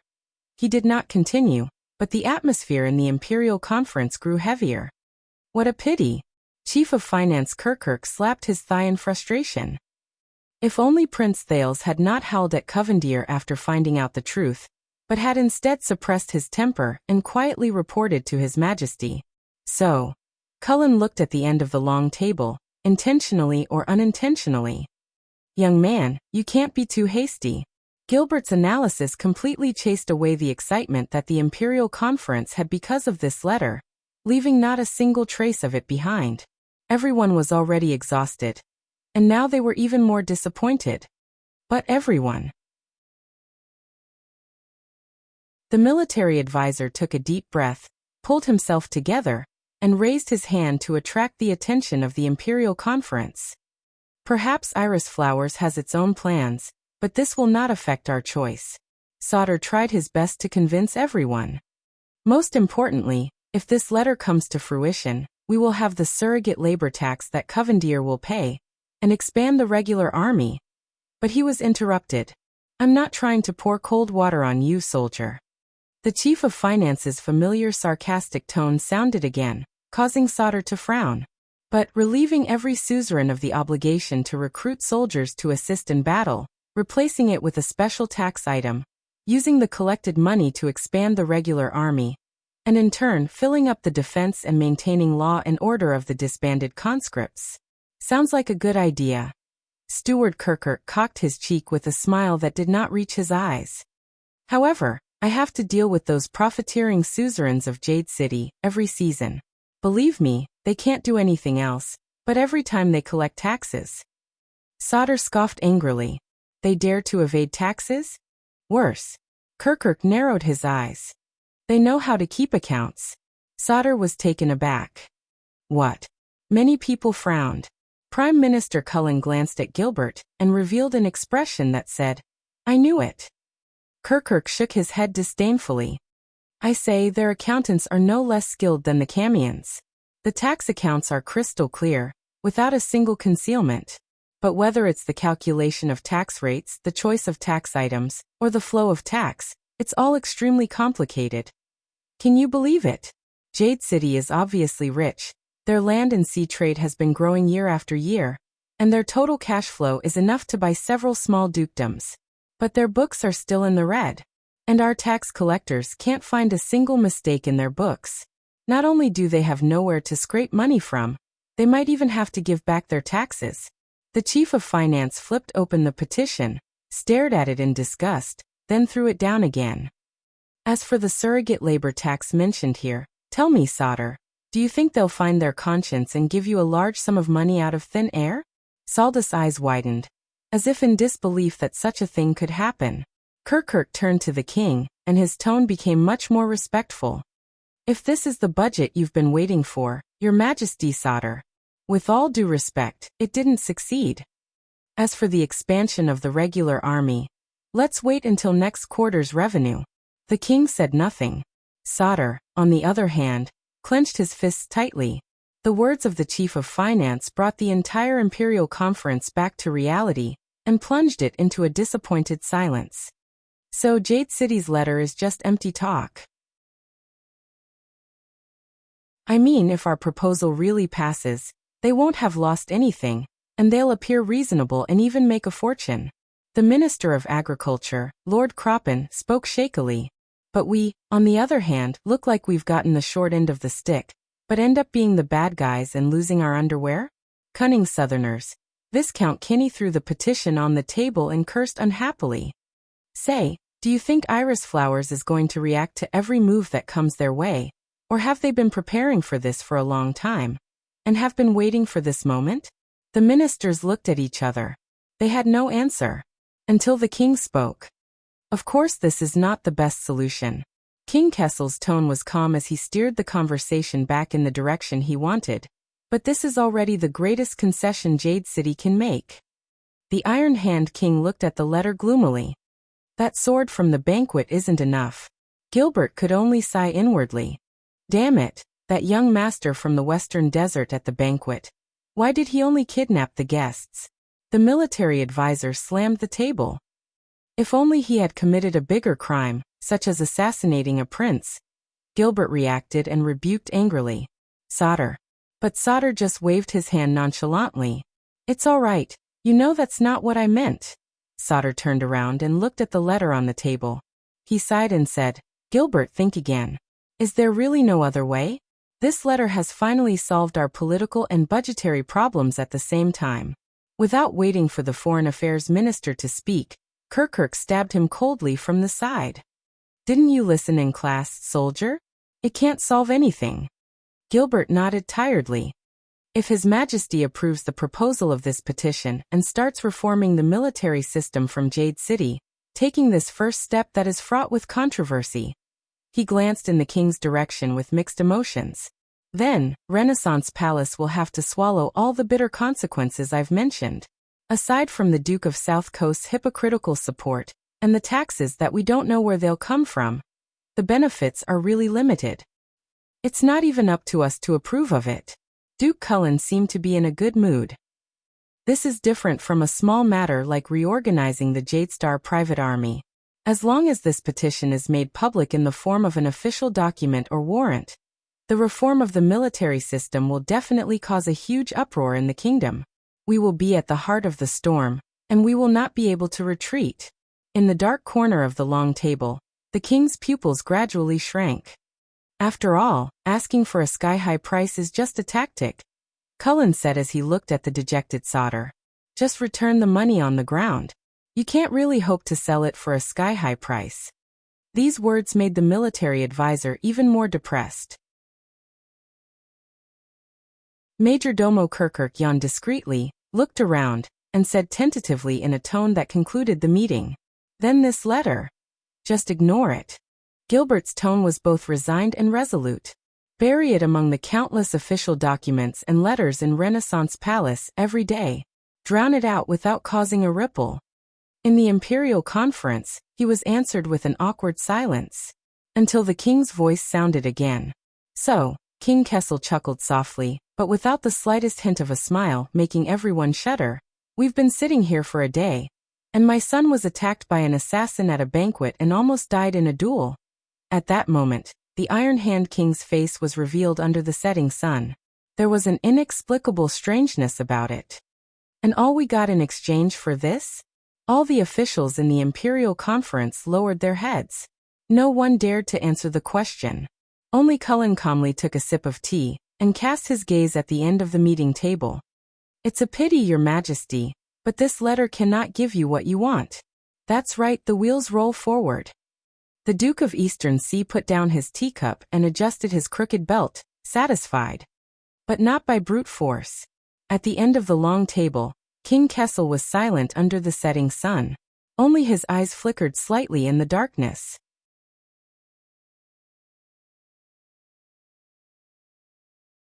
Chapter 6:13. Everyone. In Ballard Room, King Kessel's voice came steadily, heavy, solemn, and resolute. Just like in the past, every time he made a decision for the Imperial Conference, it looked like the outcome was set. With this in mind, the ministers restrained their emotions and adjusted their posture. Some of them relaxed slightly, ready to welcome the end of another conference. But not this time. Under everyone's gaze, the Iron Hand King raised his head and swept his gaze across the ministers. All of you have a point. As he spoke, the king's right hand suddenly reached out from the shadow of the throne and flipped it gently at the crowd. His palm faced up and hovered over the meeting table, just like a cold, unsheathed blade. Even the warm autumn sun could not reduce its chill. Gilbert, Cullen, Kirkirk, Sauter. All the ministers were stunned and did not understand what was going on. But the Iron Hand King remained expressionless and raised his right palm. You've thought it through. As they looked at each other, only the Scarface spy from the Secret Intelligence Department's eyes flickered. He tactfully stepped forward and picked up the Jade City Substitute Servitude petition from the table. The Scarface man walked past every stunned minister and respectfully and appropriately placed the letter into the king's palm. This letter is a barb with malicious intentions. King Kessel's voice came out quietly. It appears to be compromising, but in fact, it has seized on Renaissance Palace's weakness and is hiding a trump card. The king slowly lifted the letter up, revealing the iris print on it. We can't even make it public, or we'll be caught in a passive and unjust situation. Every servant who was swept by his gaze subconsciously tensed up and sat up straight. It's better to die for a friend than to perish for an enemy. Old Leinster had such a son. In the next second, the Iron Hand King's fingers suddenly tightened and crushed the letter. The few people who had their eyes fixed on the letter trembled and were startled. Only then did Kessel say calmly, living up to the family name. In the indescribable silence, the Minister of Trade, Viscount Kenny, coughed with difficulty and tried to forget the depression in his heart. He'll pay the price. Kenny bowed respectfully to the king. Just for this letter. King Kessel glanced at him without a word. The letter was still in his hand, crumpled. Of course, Sauter ground his teeth hatefully. And also for his disrespect and disloyalty to you and your highness. Prime Minister Cullen's trembling voice sounded. But not this time. He seemed to have turned back into the doddering old man.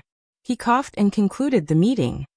At the very least, The reduction of the recruits and the expansion of the regular army will have to wait until next season. At this moment. But it got out.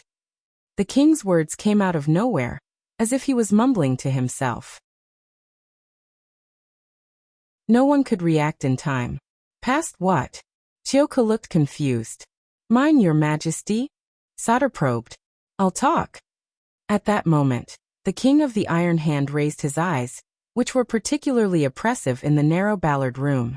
While we are talking, every sentence, every word, and every letter on this petition has been publicized, leaked, and spread by someone.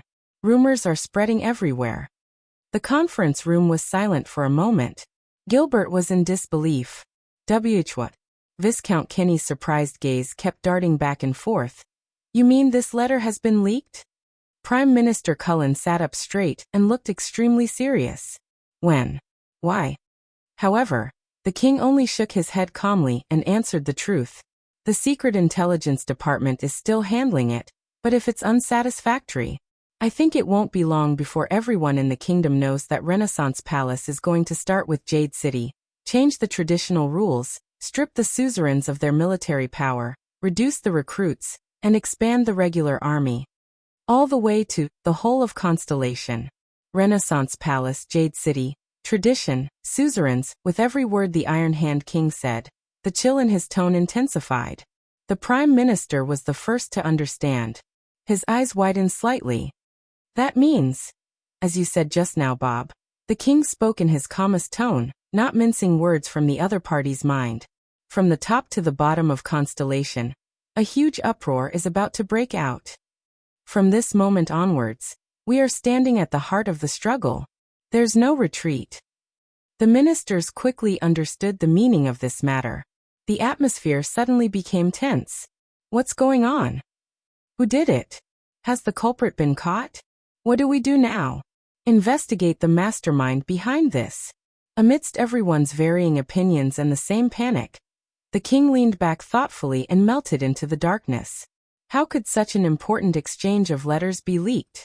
Advisor Sauter turned angrily to the other side and said accusingly, "What did the Secret Intelligence Department say? What about the rumors?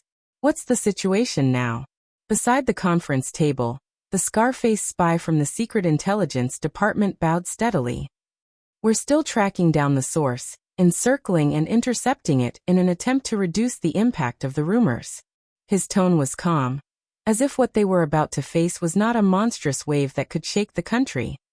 But the delivery of the letter, the defense along the way, and the confidentiality of the palace are all fine. At this point, the scar-faced man's voice had an interesting rise and fall. "There's only one thing we can't take into account. This letter was delivered directly into the palace by the Duke of Iris Flower's messenger." Everyone suddenly fell silent. "You mean Zayn?" Prime Minister Cullen frowned. When he delivered the letter, he made up his mind to leak the contents and spread the rumors? The scar-faced man neither denied nor confirmed it. "We're still investigating."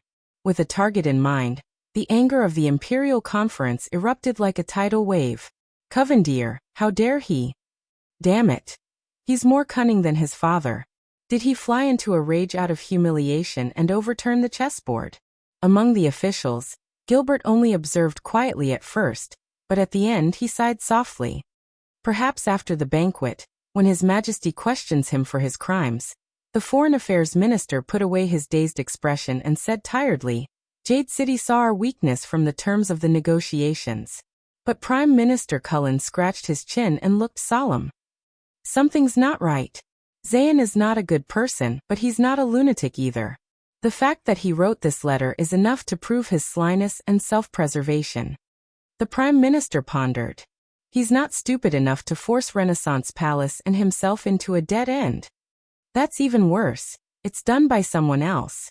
Viscount Kenny looked suspicious. "Plotting against both of us at the same time.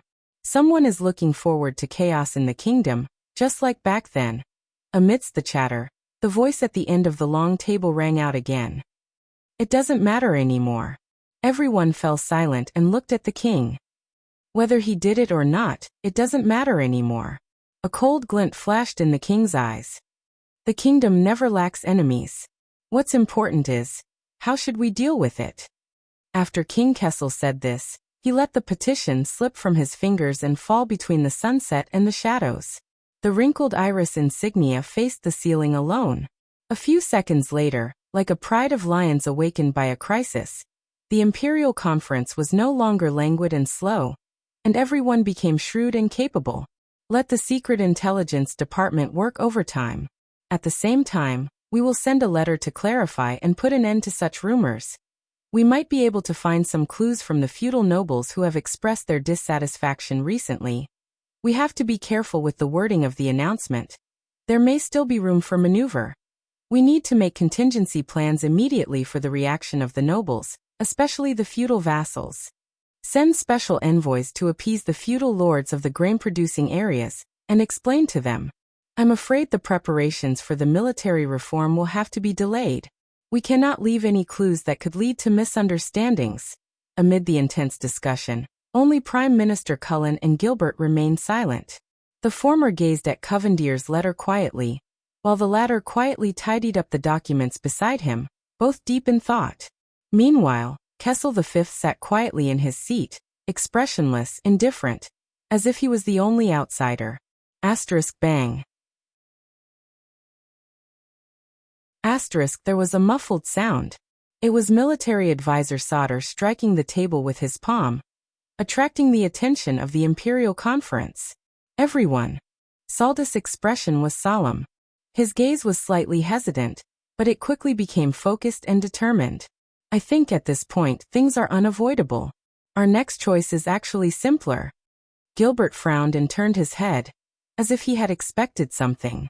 Sauter said resolutely. Since there's no way back, why not go forward with all our might? At that moment, the military advisor was in high spirits. Your Majesty, give Covendier a formal reply, grant his petition, and announce to the nation that starting from Jade City, the military reform is imperative. Everyone was stunned. Or rather, they were shocked by this suggestion. Sauter, have you thought about the consequences? Gilbert said with difficulty amid the silence. Including what we just discussed. Of course. Sauter turned around and interrupted him. But at this point, our plan to take things slowly has gone south. We have no chance to disguise ourselves, nor do we have room for compromise. Sauter paused. His voice turned fierce. We do it. Or never do it again. There's no such thing as next time. His gaze swept across the room. Many of his colleagues could not help but lower their heads to avoid his gaze. Some looked solemn, while others hesitated to speak. Only the king at the end of the long table remained silent, as if deep in thought. But Sauter could not care less. He waved his hand. Kirkirk, find the money. The chief of finance raised an eyebrow. What? Sauter stared at the chief of finance. If Jade City did it, then we don't have to count on their financial aid. But under these circumstances, the military reform must be put on the agenda. According to the previous plan, we should first reduce the Jadestar private army from the vassals directly under the royal family around Eternal Star City, and expand the regular army. Only then will we have the strength to deal with what comes next. Kirkirk paused for 3 seconds, then became exasperated. All right, let's not talk about the fact that the situation might not be that bad. And let's not talk about the fact that His Majesty hasn't agreed to your rotten idea. Our budget is already very tight. Once this letter is leaked and causes trouble, the financial pressure will only increase. If there's no revenue, we might even have to use other sources to make up for it, such as the salaries of the officials, or even increase taxes. That would be even worse. Kirkirk was in a great deal of trouble. Moreover, reorganizing an army is not as simple as registering and creating a register. Even if you have prepared all the officers who are waiting to be incorporated. Do you know how many Jadestar private soldiers who are called up at the right time cost to maintain a regular soldier, from the salary, equipment, logistics, and station? I know. Sauter slammed his fist on the meeting table, startling everyone. Kirkirk, I know your difficulties, but I understand your anger even more. He shouted angrily. Whether it's the indignation you felt when you were fooled by those southern bumpkins with their account books when collecting taxes, Or the anger you felt when Covendier turned the tables on His Majesty. I can relate to it all. Kirkuk pursed his lips. Sodder stood up abruptly, pressed his arms on the table, and leaned forward. But I swear to you, Kirkuk, the regular army is the key to changing all this. Expansion and restructuring are just the beginning. There was an indescribable fanaticism in Saldus' expression, which made Prime Minister Cullen frown involuntarily. The price of a moment is for the future prosperity of the kingdom. And one day, the kingdom's wrath will personally walk into Jade City's Palace of Clarity with His Majesty's decree, surrounded by countless soldiers, and persuade Zayn Covendier and his cunning accountants to pay their taxes honestly, and recover all of today's costs. It's a sure win without loss. At this point, Saldus' eyes shone with an unquestionable light. A sure win without loss? Kirkuk answered Sodder with a sneer. Yes, when I was young, I had a relative who liked to gamble. He said the same thing when he came to my house to borrow money for business. Until he was taken away by the Blood Bottle Gang loan sharks. At this point, the Chief of Finance got up from the back of his chair and leaned forward. What's the difference between you and him? A gambler? The conflict between the two made everyone frown. The military advisor clenched his fists. The emotion in his eyes turned from disappointment to anger. Why don't you understand? Sodder said bitterly. With a regular army, you'll have money. Why don't you understand? Kirkuk was equally displeased. Without money, you won't have a regular army. Then find the money. Saldus' furious roar shook Ballard Room. You're the chief of finance of the kingdom. Be a beggar, sell your ass, even if you have to borrow from loan sharks. For the sake of the kingdom, find me that damn budget for army expansion. The two men's disrespectful shouting made their colleagues frown. But the Prime Minister and the rather prestigious Foreign Affairs Minister, who were supposed to be presiding over the meeting, did not make a sound. The king, on the other hand, remained motionless on his throne. You finally King got one thing right. Soldiers. Kirkuk stood up. Although he was a head shorter than Sodder, he did not lose in terms of grandeur. I'm the chief of finance. Remember? Last year, it was precisely your military affairs sector that shamelessly boasted here, bragged about the benefits of sending troops to the heavens. You forced the Department of Finance to approve the budget, forced the Department of Agriculture to contribute rations, forced the Department of Foreign Affairs to open up a path for you, forced the Secret Intelligence Department to pave the way for you, and inexplicably sent a large number of regular soldiers, retired active reserve, training, and new conscripts, to Blade Fang's camp. Sent to Western Desert. Sent to the desert. The expressions of the people at the Imperial Conference changed as they recalled the incident with sorrow. Without that unprofitable business of yours, would we need to ask Jade City for money? Would we have been fooled by Covendier like that? Kirkuk glanced at the colleagues around him who agreed with him, and said darkly, What, do you want to do it again? Hey. Sodder clenched his fists. That was to welcome back Prince Thales, the Jadestar bloodline, the heir to the kingdom. You're absolutely right. Kirkuk retorted angrily. Then go ask him for money. Sodder was so infuriated by this scoundrel's quibble that he was rendered speechless. Kirkuk, be careful with your words. Gilbert could not take it anymore. He stopped him sternly. Sit down, don't be disrespectful in front of the Emperor. Kirkuk sat down and even banged his chair to express his displeasure. Sodder snorted angrily and sat down heavily, but had no intention of extinguishing the flames of war. Stop being so sarcastic, shirking responsibility and pretending to be innocent, moneybag. About sending troops to Western Desert to welcome back the prince. You knew about it and even supported it. You had your own selfish motives and were trying to profit from it. It was Kirkuk's turn to be stunned. Me? Selfish motives? Profit? Kirkuk was caught off guard, shocked and angry. Very well, you coarse country bumpkin who grew up planting grapevines. But Sodder did not hold back. He pointed at Kirkuk's nose. I only figured it out after the banquet. But that's right, Kirkuk, it's you. After the Desert War, many nobles in the Central Territory targeted Western Desert, where the situation had changed drastically, and illegally invaded and annexed land for personal gain. Now the deadline for the land assessment order is approaching, and they're trying every means possible to clear their names. Kirkuk's face paled. Back then, you supported our expedition to the desert, and even privately bribed several frontline officers. All because you wanted the regular army to cause a huge commotion and turmoil in Western Desert. You wanted to catch these greedy nobles and landlords off guard, force them to give themselves away, and turn them into a rolling source of income for the Department of Finance to confiscate and confiscate. The news that the military advisor revealed was no trivial matter. The imperial conference was in an uproar, and King Kessel's gaze shifted. Kirkuk was exasperated. That's slandering nonsense. I have the names of those officers. Why, do you want to confront them? Or have the Secret Intelligence Department investigate? Your Majesty, Kirkuk was extremely anxious, but he was tongue-tied. Sauter gritted his teeth and pressed on. For this reason, you even secretly leaked the news of the regular army's expedition to the west. And that unlucky Doyle of Mirror River, who got into trouble at the royal banquet? They're just one of the fat sheep on your list. At the imperial conference, the ministers were surprised and could not help but look at Kirkuk in a new light. Viscount Kinney coughed and asked worriedly, well, my father-in-law's family also has a few businesses in the Western Desert. You wouldn't.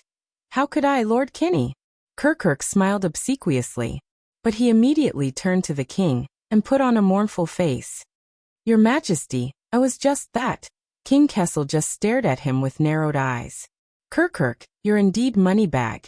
Gilbert saw Kirkuk's expression and guessed the truth. He could not help but sigh. No wonder they say that you can even take money out of your crotch. You're good at making money and can support the kingdom. Kirkuk's cheek twitched. Yes. On the other side, Prime Minister Cullen snorted and added a sentence with an unclear meaning. Someone else's crotch.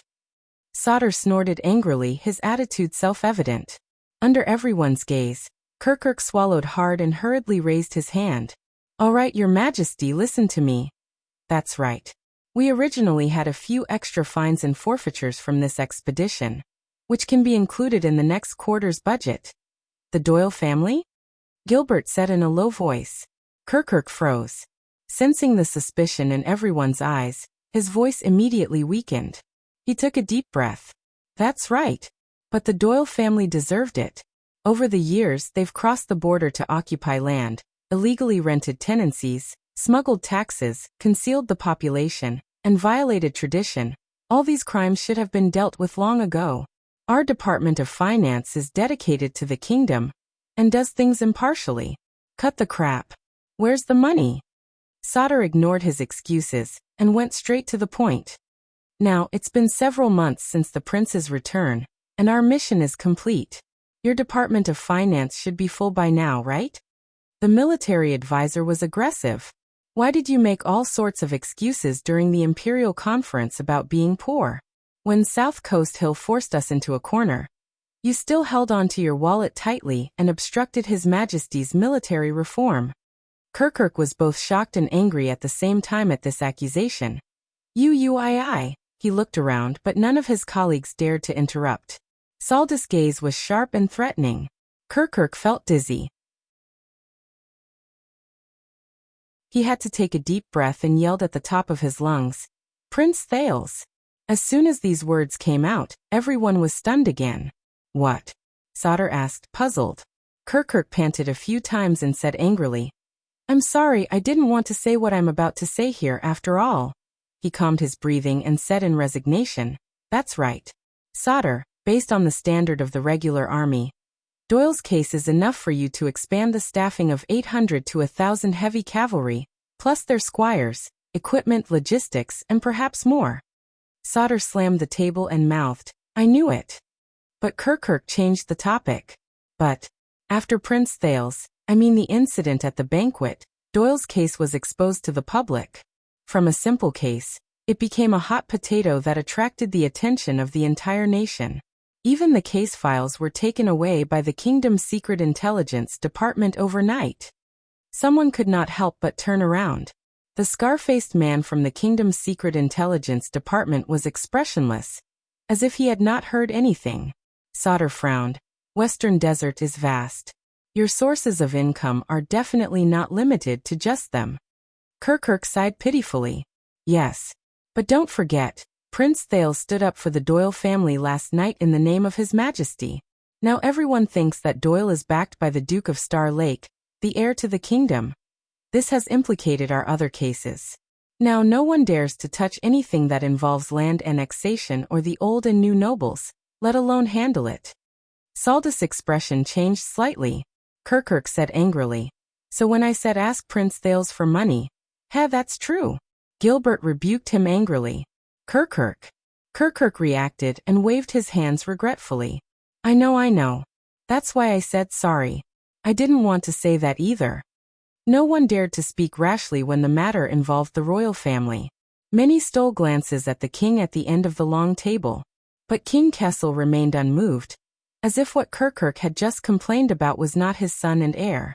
The chief of finance regained his composure. Seeing that no one spoke up, he regained some of his confidence. All right, let's not talk about the prince, so don't always blame it on me, soldier. If you had done a better job in Western Desert, more frugal, more efficient, and more profitable, would we have ended up in this state? Sauter wanted to retort, but hesitated again and again. For more than half a year, we mobilized a large force, traveled a long distance, and even fought a war with our own family for no reason. How much money and rations did we waste in total? Kirkuk spoke more and more smoothly, to the point that he slammed the table fiercely. His voice spread clearly throughout the narrow meeting room. And what did you bring back? A report saying that you were going to expand the army. We ate up such a large sum of the kingdom's budget, but not only did we not accomplish anything, not to mention the spoils of war, we didn't even earn back the money we spent on horseshoes. What else do you want? Sauter could not hold it in any longer. He slammed the table and stood up. Do you want my warriors to shed blood in Western Desert and attack the ruins? Plunder Wing Fort? Or take over Brave Souls Fort? Ransack the homes of all the local nobles?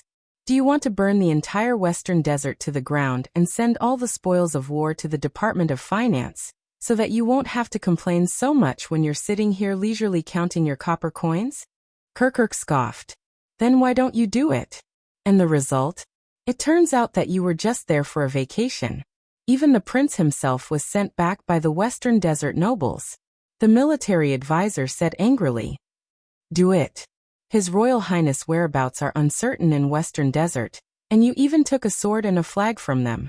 Chroma and Bosdorf escorted him back to the capital in a grand manner, and they were very respectful. What can we do? What should we do? What should we do? Kirkuk, who had regained his confidence and was knowledgeable, said without fear. Then why are you yelling at me? To find the prince. Why don't you tell him about your suffering? Ask him why he mixed with the enemy, blocked your army, cut off my source of income, and even gave Covendier an opportunity to take advantage of him. Everyone was at a loss, and His Majesty was in a dilemma. In the end, he ruined the kingdom's military reform. Enough, both of you. Gilbert reminded him sharply. You'll never understand, Moneybag. Sauter was so angry that he laughed. He did not hear the Foreign Affairs Minister's reprimand at all. You'll only see the reflection of copper coins, and hear the hum of gold coins. You'll never understand the meaning of us sending troops to Western Desert. You won't understand that for the kingdom. Thud. Everyone turned in unison to see the Scarface spy from the Secret Intelligence Department standing apologetically. On the ground was a broken teapot. I'm sorry. The scar-faced man hurriedly bowed. It's my fault. I was just thirsty. Only then did the officials turn their heads around. Yes, Prime Minister Cullen mumbled with his head lowered, but his eyes lit up. It's indeed your fault. Interrupted, Sauter and Kirkuk snorted and sat back in their seats, turning their heads away from each other. But the Foreign Affairs Minister was furious.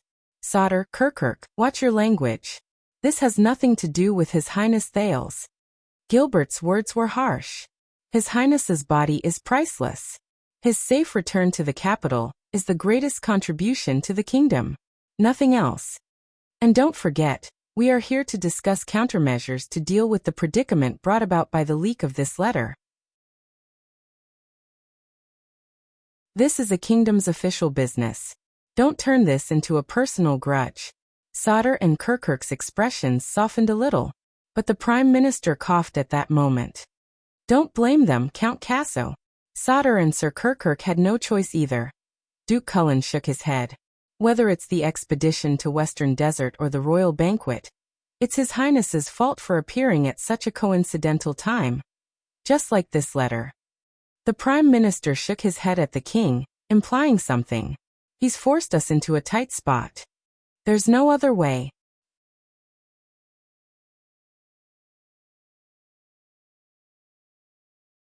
Chapter 6:14. The ministers shuddered as they listened to Prime Minister Cullen's words. Gilbert could read between the lines and could not help feeling anxious. Prime Minister.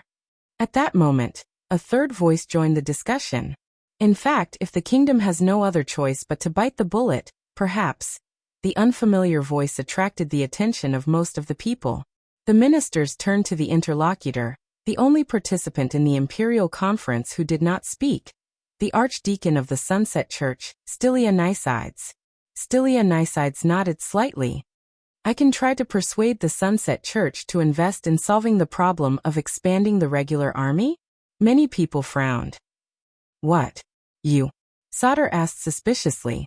In the corner of the conference table, the Archdeacon smiled and nodded humbly. Guy Stylia Nysides, the Archdeacon of the Central Diocese of the Sunset Church, attending the imperial conference in place of the ailing Archbishop Zenon. I know who you are, kid. Advisor Sauter interrupted rudely. Say, you can find the money we want. The Archdeacon named Guy smiled slightly, then closed his eyes in a prayer gesture. I can't guarantee anything, but I'll try my best. Seeing how straightforward the Archdeacon was, Advisor Sauter looked doubtful. If I remember correctly, in the central Sunset Temple of the King's City, Chief Priest Diallo was the one who opposed the standing army system the most. He once said, the standing army fights for money, greedy and despicable, while the conscripts fight for their duty, holy and respectable. Guy's tone was modest. Yes, most of the archdeacons of the Sunset Temple are of noble birth. They come and go from castles and palaces, and have close relationships with the nobles and dukes. But we're different, Sir Sauter, the Archdeacon said firmly. The Sunset Church is not the Sunset Temple. The Sunset Church. Sauter was silent for a while. He collected himself and looked at the priest with a serious gaze. Who did you say you were? On the other side, Prime Minister Cullen said with a look of understanding. A battle of faith between the temple and the church, the ministry of priests and the ministry of evangelism, the archdeacons and the bishops. The archdeacon turned to the Prime Minister and smiled warmly. No, this has nothing to do with faith, but politics and standpoint. The temple is close to the dukes, and the church is close to His Majesty. It's that simple. If we can reduce the influence of the temple by reducing the conscripts and increasing the regular army, the bishops of the church will be happy to see it. Hearing this, many people began to ponder. Cullen's gaze flickered. Oh, as a believer of the Sunset Goddess, you really don't hide at all? Cover up? Guy shook his head indifferently. No faith can exist independently of politics, and no religion is not related to power struggles. To avoid politics and talk about faith is to abandon humanity and only ask about divinity. This is a disguise and disguise. This is the contempt and contempt for faith. It is disrespect and dishonesty to the Sunset Goddess. Even the king at the end of the long table raised his head slightly. Kulin was taken aback when he heard the rebellious words. He raised his brows and said, I think I know why Gilbert recommended you. Compared to those priests who are full of holy teachings, you are indeed a bit more interesting. Gilbert forced a smile. Archdeacon Guy sighed. Thank you for your praise, but not everyone understands this principle, especially the priests of the Divine Hall. Therefore, it is not convenient for the Church to intervene in the kingdom's military affairs in the form of direct funding. Sauter, who was most concerned about this matter, instantly put on a cold expression. Then what do you mean? Guy turned to him and said seriously, to support the expansion of the regular army, the Sunset Church must have a valid reason. Reason. Many people's expressions changed slightly. Guy looked respectfully at the end of the long table. If His Majesty can change the tradition and allow our priests to join the regular army of the royal family, I will be more confident in persuading the bishops to invest. Sauter was taken aback. But we already have military priests. Every time there is a war, the temple will send a qualified officiant to preside over the expedition ceremony. Guy's lips curled up and he nodded calmly. Banish them. What? Sauter was incredulous. I suggest, Sir Sauter, that you banish the regular army's military priests and replace them with military priests. Archdeacon Guy explained patiently. Whatever the temple can do for the regular army, the church can do as well, or even more. Sauter understood Guy's words. His expression changed back and forth in those few seconds. The others in the meeting looked at each other. The king's gaze was still distant and unfamiliar. Prime Minister Kulin snorted. The Sunset Temple's officiants will never like it. Guy turned his head around, and his words were sharp. The temple doesn't like many things. For example, the regular army of the royal family. But this was originally a political issue. With your intervention, it has become a religious conflict. Kulin shook his head and said, It has always been a tradition for priests to accompany the army no matter. Guy calmly replied. Yes, just like how suzerains regularly recruit militia, it has also been a tradition, until the emergence of the regular army of the royal family. Saldus' eyebrows twitched. The archdeacon looked at the dispirited chief of finance. And if we have military priests, the Sunset Church will be able to allocate a permanent fund from the believers' donations, justifiably subsidizing a portion of the regular army's costs, and relieve the pressure on the Department of Finance. This is something that the lofty and self-proclaimed Orthodox temple cannot do. The initially bored Kirkuk perked up. His beady eyes sparkled. It's not that we can't consider it. On the other side, the military advisor was silent for a few seconds. He asked cautiously, In that case, the Sunset Church can fund the expansion of the regular army, provided that His Majesty grants permission for your priests to join the regular army of the royal family to replace the military priests, right? The archdeacon smiled. Of course not. But his gaze changed. But without this bargaining chip, I'm not that confident in convincing the bishops. Sauter scoffed. This is blackmail and profiteering from a burning house. This is more for the kingdom, Guy swiftly retorted. The priests of the temple are basically of noble birth, and are related to the various feudal lords. They are naturally at odds with the regular army. Following the army is just a story. And us priests are mostly born poor, and are used to educating the lower classes. We will be more competent, more capable, more passionate, and more suitable for the regular army than the priests. Yes, that's exactly what I'm worried about, Sauter sneered. At this point, King Kessel suddenly snorted. His meaning was unclear and intriguing. I say, Guy, you're a priest who serves the gods. On the other side, Prime Minister Cullen narrowed his eyes. Full of benefits and calculating bargaining chips, don't you think that's too vulgar? Vulgar. Stylianides smiled. The king of Renaissance's faith teacher and close comrade, Brother Mohatsa the Prophet, famously said, Theology is the knowledge of men. Gilbert stirred slightly. Divinity exists in human nature, and human nature carries divinity. Only by exhausting every corner of human nature can we hope to find that glimmer of divinity. Guy smiled. Who says the secular world isn't holy? There's a kingdom of heaven in the mortal world. You're not just a little interesting, Guy. The Prime Minister's tone changed. You're also very scary. The archdeacon made another prayer gesture, very devoutly. The goddess test always makes the path of truth seem more treacherous and rugged. No. After a few moments of hesitation, Sauter figured it out and firmly rejected the offer. The regular army of the royal family does not require priests to accompany them. He said decisively, the regular army cannot be restricted by forces other than His Majesty, especially in terms of financial resources. As Sauter said this, he glanced at King Kessel. But to his disappointment, the king remained unmoved. Guy was unperturbed and continued the discussion.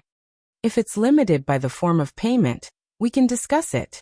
For example, The church can donate the money to the Department of Finance, and the Department of Finance can allocate it to the budget of the Ministry of Military Affairs. Sure. The Chief of Finance's eyes lit up. If this succeeds, you'll have saved my life, Guy. Stylianides nodded politely.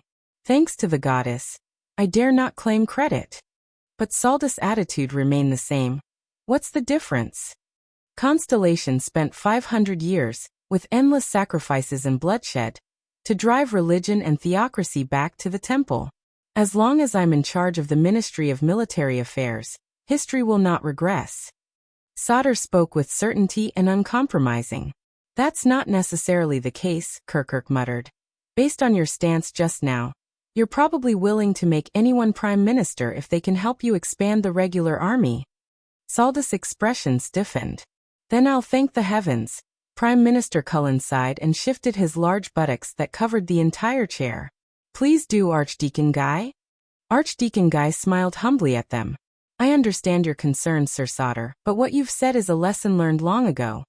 The priests of the temple fell into the self-righteous path of the youngest, arrogant, greedy and corrupt, allowing their selfish desires to overshadow the public, condoning lies to obscure the truth, flaunting the might of the gods for worldly gain, fighting for power through faith, and never turning back. Archdeacon Guy nodded, as gentle as ever. And it was precisely because my ancestors, the priests of the missionary department, saw their mistakes that they broke away from the temple and established themselves, upholding the teachings of the goddess, and established the Sunset Church. It's been nearly 4 centuries since then. The head priest and the archbishop are not subordinate to each other. The priest department and the missionary department abide by their boundaries. We do not. Sauter waved his hand impatiently and cut him off. The temple or the church, the priests or the priests, in my opinion, there's no difference. They're all jackals of the same tribe. When we were weak, we asked for help. Of course we'd be obedient. When we're strong, we're greedy and bound to take a mile when given an inch. He said warily, times have changed. The days when the Sunset Temple had unlimited authority and hundreds responded to a single call, and even dared to challenge Renaissance Palace and interfere in the succession of the throne are gone forever. These words sent a chill through the entire Imperial Conference. Guy heaved a long sigh, making no attempt to conceal his disappointment. I understand, Sir Sauter. It looks like the wishes of the priests to serve the country can only be realized in the future. At the end of the long table, the king's cold gaze was once again overshadowed by the setting sun. In that case, in the face of such a dilemma, it's unlikely to force through military reform, Prime Minister Cullen, who presided over the Imperial Conference, said with a sigh. Hearing this, Sauter glared at Kirkuk again. Don't look at me. If you want money, Guy and the church have it. Kirkuk knew what the other party was thinking, and was unconcerned. As for whether you want it or not, it's up to you. It's not just a matter of money.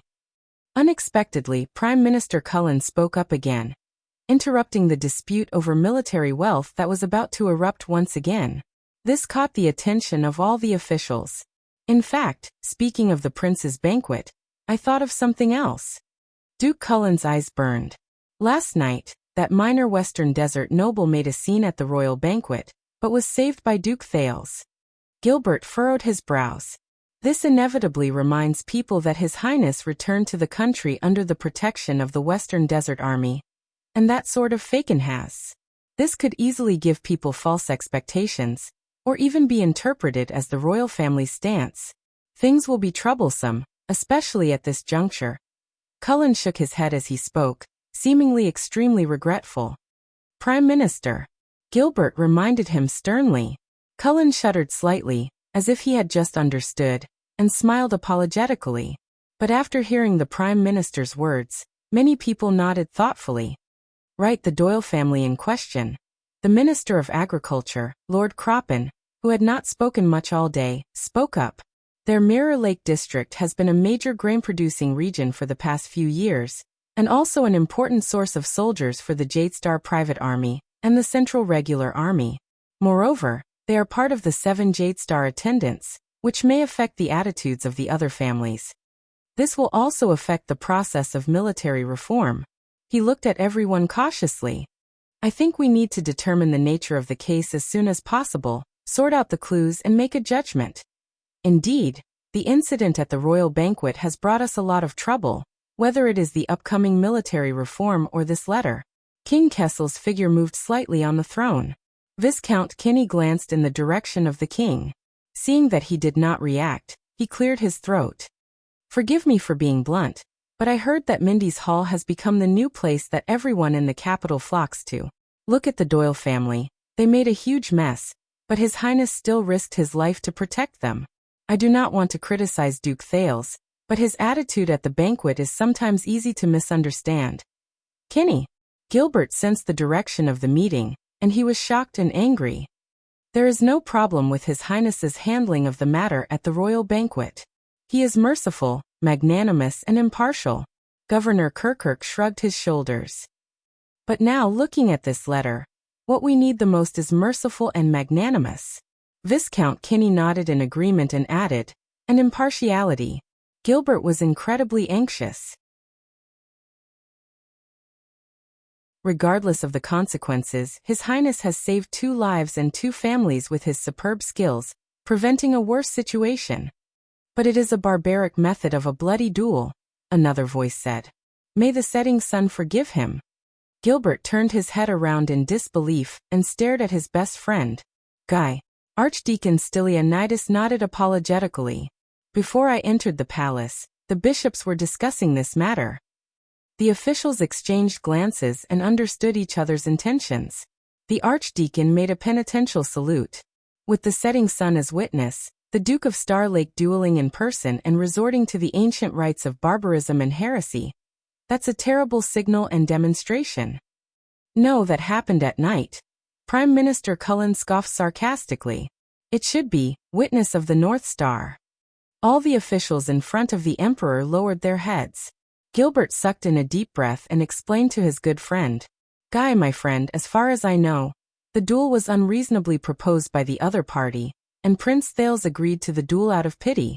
Putting himself in danger was just an expedient measure. Guy nodded in understanding. Of course, I understand the prince's difficulties, and I admire his benevolence, magnanimity, intelligence, and wisdom. But do you think that after this story spreads throughout the kingdom? Duke Cullen clicked his tongue and shook his head. When people mention a duel, well, the first thing they think of is the prince's benevolence or Jadestar's violent duel. Gilbert furrowed his brows. The archdeacon smiled as well. What Lord Cullen said is not without reason. Just like how the bishops of the church are also worried. In Northland, the extension warriors may have given His Highness the courage to fight to the end, but they also numbed His Highness' thoughts in the midst of violence and bloodshed, causing him to not reject the barbaric and backward ancient rites. Gilbert stared at his good friend deeply. He could not hide his disappointment. And the king still did not move. As time goes by, His Highness, as the heir to the kingdom, has not avoided heretical beliefs and rites time and time again. Guy's tone became worried. This will have a profound impact on people's attitudes and ways of doing things, causing young people to be hot-blooded, desperate people to take risks out of desperation, and imitators to advance wave after wave. This will be greatly detrimental to the kingdom's existing governance. Moreover, the goddess will not be happy to see her believers bleed because of barbaric duels, and the same goes for her believers. Count Kroppen looked at everyone's expression and interjected with great interest. That I also think. Enough. The Foreign Affairs Minister's rare outburst of anger silenced the gossiping crowd. Everyone. His Majesty did not summon us to this room for us to judge right from wrong and pursue the matter to its roots. Gilbert's breathing quickened. He stood up and glanced angrily at each of his colleagues. Sodder, I know that the regular army's expedition to the Western Desert has involved a great deal of effort, but it was not a complete success. You have your own difficulties and are brooding over it. The military advisor pursed his lips. Chief Kirkirk, I also understand that the accident at the banquet caused the Department of Finance to lose a considerable amount of forfeiture money and caught you off guard. The Chief of Finance crossed his arms in annoyance. As for the Prime Minister, You are trying your best to avoid unnecessary conflict between Renaissance Palace and the vassals, so you have used His Highness as a target to divert attention. The plump old Duke chuckled nonchalantly. Viscount Kenny, please be rest assured that no matter how popular His Highness is, or how he recruits talents, it will not affect your position as a pillar of the King's support party. The Minister of Commerce's expression darkened slightly. As for Guy, old friend, I swear to you that it is not His Highness' fault that you failed to become the Prince's theology tutor. And it does not mean that His Highness is closer to the temple. The Archdeacon closed his eyes and lowered his head. And Lord Croppen, you have been silent for the entire day, and that is already smart enough. Echoing the crowd at the end will not make you look smarter. The Minister of Agriculture coughed in embarrassment. Gilbert took a deep breath and calmed his emotions after he made all the officials in front of the Emperor shut their mouths. He resisted the urge to look at the figure at the end of the long table. That's right. I can feel it. I know that all of you have your reasons, your thoughts, and your resentment, the Foreign Affairs Minister said solemnly. But all of you, I implore you to put yourselves in the Prince's shoes and understand his situation. Then you will understand that for the kingdom, His Highness has many times no choice, many things he has to do, and many encounters are beyond his expectations. And he has done his best in those tasks that he should have completed. Gilbert slowed down his speech, and unknowingly, there was a hint of regret in his voice. From the National Conference to Dragon Cloud City, from the Great Desert to Mindy's Hall, in the face of the covetous Northland vassals and the turbulent domestic politics, any one of us, even His Majesty, even Prince Midier back then, could not have done better than him. His voice was loud and impassioned, and it shook Ballard Room. Not to mention that we all owe him a favor, be it for stopping the Northlanders from moving south, or stabilizing the Jadestar royal family and Constellation's political situation. On the throne, King Kessel leaned against the back of his chair again. His gaze was distant, and no one knew what he was thinking. As for the other unexpected consequences caused by Thale's actions, be it the chaos in the Western Desert, Doyle's case, the duel, the dispute, or this damned letter and the predicament it brought, they are, in fact, the result of our lack of consideration and planning. This is the dereliction of duty and incompetence of our servants, and it is the responsibility that we should bear. Gilbert exhaled, paused for a moment, and looked at everyone. Everyone turned their heads away to avoid eye contact with him. When Gilbert said this, he felt bitter. Shift the blame to His Highness? This will not cover up our incompetence, nor will it solve more problems. And that child should not be responsible for a mistake that he is unaware of. At this moment, Duke Cullen suddenly spoke. Even if he is a Jadestar? Gilbert's expression changed. He turned around abruptly and showed no signs of weakness. It is precisely because he is a Jadestar. Prime Minister Cullen frowned. After pausing for a few seconds, the Prime Minister sighed. I know, Count Casso, you are his teacher. But Gilbert quickly interrupted him. I am not saying this just because he is my student. Gilbert turned around and faced his other colleagues. His tone was resolute and brooked no room for doubt. It is also because of Prince Thales himself. Whether it is his courage and achievements in going north as a hostage, his experience in traveling thousands of miles back to the country, or his courage in saving people at the banquet, all of these prove that he is worthy of being the Jadestar descendant, the Duke of Star Lake, and the bloodline of the kingdom. When he said this, Gilbert's voice trembled slightly. We should all feel honored and proud to have such a prince. We should be the long swords in his hands, not the stones in his boots. We should help him, not obstruct him. When he finished speaking, Gilbert raised his hand and pressed it against his eyes. He took a few deep breaths. The Imperial Conference was silent. The king's gaze was still like a sharp blade in the snow, emitting a cold glare. Vice Bishop Guy sighed and patted Gilbert's arm, gesturing for him to sit down. Gilbert. Gilbert flung his friend's arm away and took a deep breath. Please forgive me, everyone. He tried hard to adjust his emotions and calm his tone. Just as Your Majesty said, I am tired and old. Ballard Room was silent. At least you are not fat. Prime Minister Cullen took over the conversation. He was a little dispirited and sentimental. I will not be an eyesore to certain people. This sentence had a profound meaning, and no one dared to continue. That was until the King of Constellation tapped her fingers lightly and broke the dull atmosphere. Gilbert. Kessel V's gaze was directed at him. He could not hide the complicated and subtle tone in his voice. Old friend. But Gilbert suddenly raised his head. And you, Your Majesty. The Foreign Affairs Minister's voice suddenly rose. Many people were taken aback by this. Gilbert stared straight into the king's eyes, which were filled with pressure. His chest rose and fell. Forgive me for overstepping my authority, but, Gilbert raised his right arm as if he wanted to point at something, but he gave up halfway. He gritted his teeth. His face was conflicted. But until today, all the unfair scrutiny, accusations, criticism, and difficulties His Highness has received since he returned to Constellation, in Eternal Star City, and even at this table. In the face of King Kessel's sharp gaze, Gilbert made up his mind and spoke through gritted teeth. He said through gritted teeth, "It is all because of your attitude towards him." As soon as he said this, the expressions of all the officials before the king changed. Gilbert. Guy warned sternly. Prime Minister Cullen's face was tense as he sank into deep thought. But the king only stared back at Gilbert quietly and did not say a word. Only Gilbert gulped, closed his eyes and sighed. To be honest, Your Majesty, I am not very competent as a subject or as a father. I have no right to lecture you. But as a friend. Gilbert opened his eyes. He was sincere and serious. Your Highness, Fifth Prince. These titles made everyone's thoughts stir. King Kessel did not speak. But at that moment, his fingers that were tapping on the table stopped. You really should be proud and gratified that you have such a son. You should be proud and gratified by his awareness and ability, his character and intelligence, his strength and optimism, and the fact that he didn't collapse under the heavy burden of the entire kingdom. Gilbert stared at him from afar. I believe, and I am not the only one. We all believe from the bottom of our hearts. Prince Thales will be the future that we all look forward to. At that moment, no one in the Imperial Conference spoke.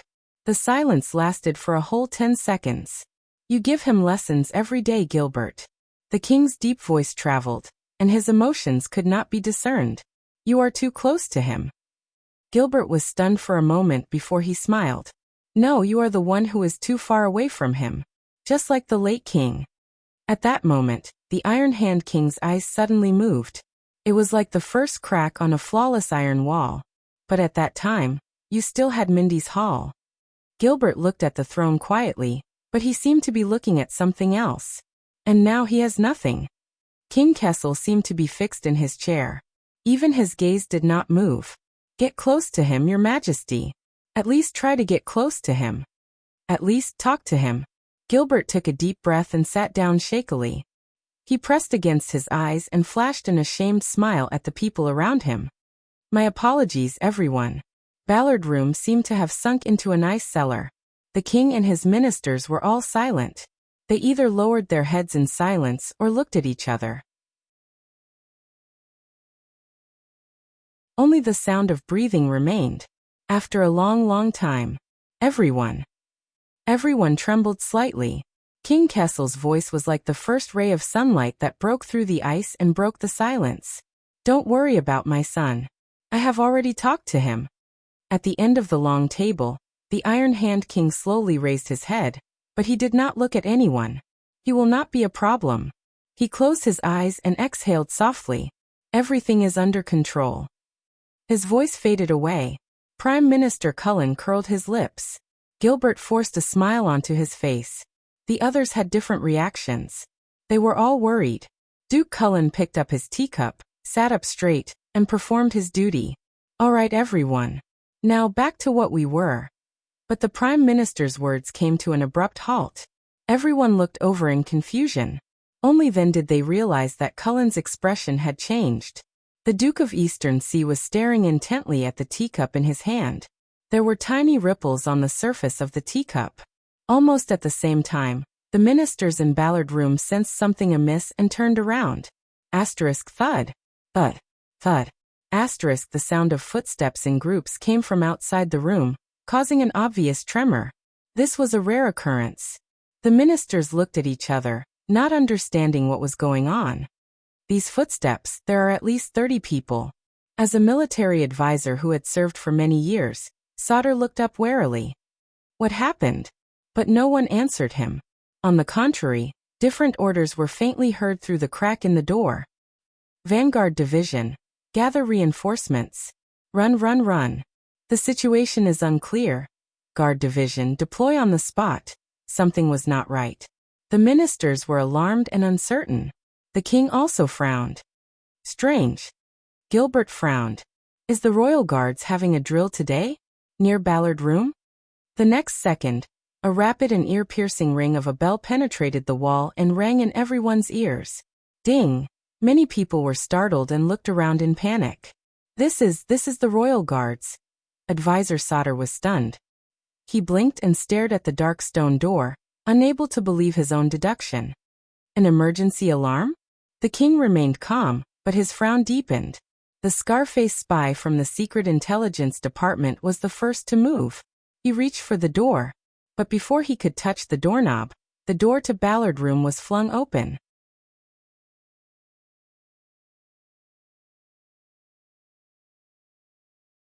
Chapter 6:15. Your Majesty, gentlemen.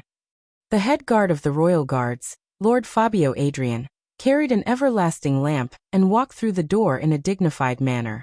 A few well-trained Royal Guards followed behind him. Forgive me for interrupting, but it's time for dinner. Although they were acquaintances, the sight of them fully armed and ready for battle still gave everyone a fright. Fabio, you look good. Duke Cullen touched his belt and shifted his but without batting an eyelid, his eyes never leaving the sword at Captain Adrian's waist. Just to call us for dinner? Thank you.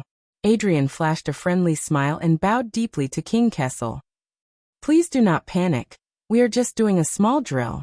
Now, please follow me out of here in an orderly manner. But an impatient voice interrupted him. Fabio, what's going on? Advisor Sauter frowned as he looked at the Royal Guards and the increasing number of guards outside, paying particular attention to their hands on the hilts of their swords. Why are there so many people in this guard formation? Lord Adrian smiled. He first glanced at the king at the end of the long table, then said politely, It's nothing. Sir Sauter, we brought forward the drill this month, that's all. But Sauter did not buy it. That's enough, Fabio. The military advisor snorted coldly. We served in the regular army together, and experienced the bloody year together. You and I both know that this is not some *T routine drill. You are facing the entire Imperial Conference, and everyone here is an elite of the kingdom. What is there that you can't say? This sentence made many of the ministers, who had no military experience, nervous. As they spoke, the commotion outside Ballard did not stop, but grew louder and louder. Shouts and hurried footsteps could be heard from time to time. Captain Adrian looked at Sauter solemnly and sighed deeply. He glanced at the king again, hesitating to speak. At the end of the table, King Kessel was as calm as ever. He crooked his finger, and gestured for Adrian to come closer. Lord Adrian. Gilbert could see some clues, and he spoke gently. If there is any inconvenience, of course we can cooperate. We are hungry anyway, aren't we? But just as Adrian approached the table, the footsteps outside the door suddenly grew louder, almost deafening. What followed was the sound of weapons being unsheathed. They're here. Guard Division, hold steady. Who the F***CK called the sniper team over? Protect His Majesty. Back off. The shouts of the Royal Guards rose and fell one after another. They were all different, but it made Lord Adrian's face turn pale. The captain of the Royal Guards turned around and protected King Kessel behind him. Sauter immediately reacted. He instinctively reached for his waist, only to remember that he had left his weapon at the palace gate.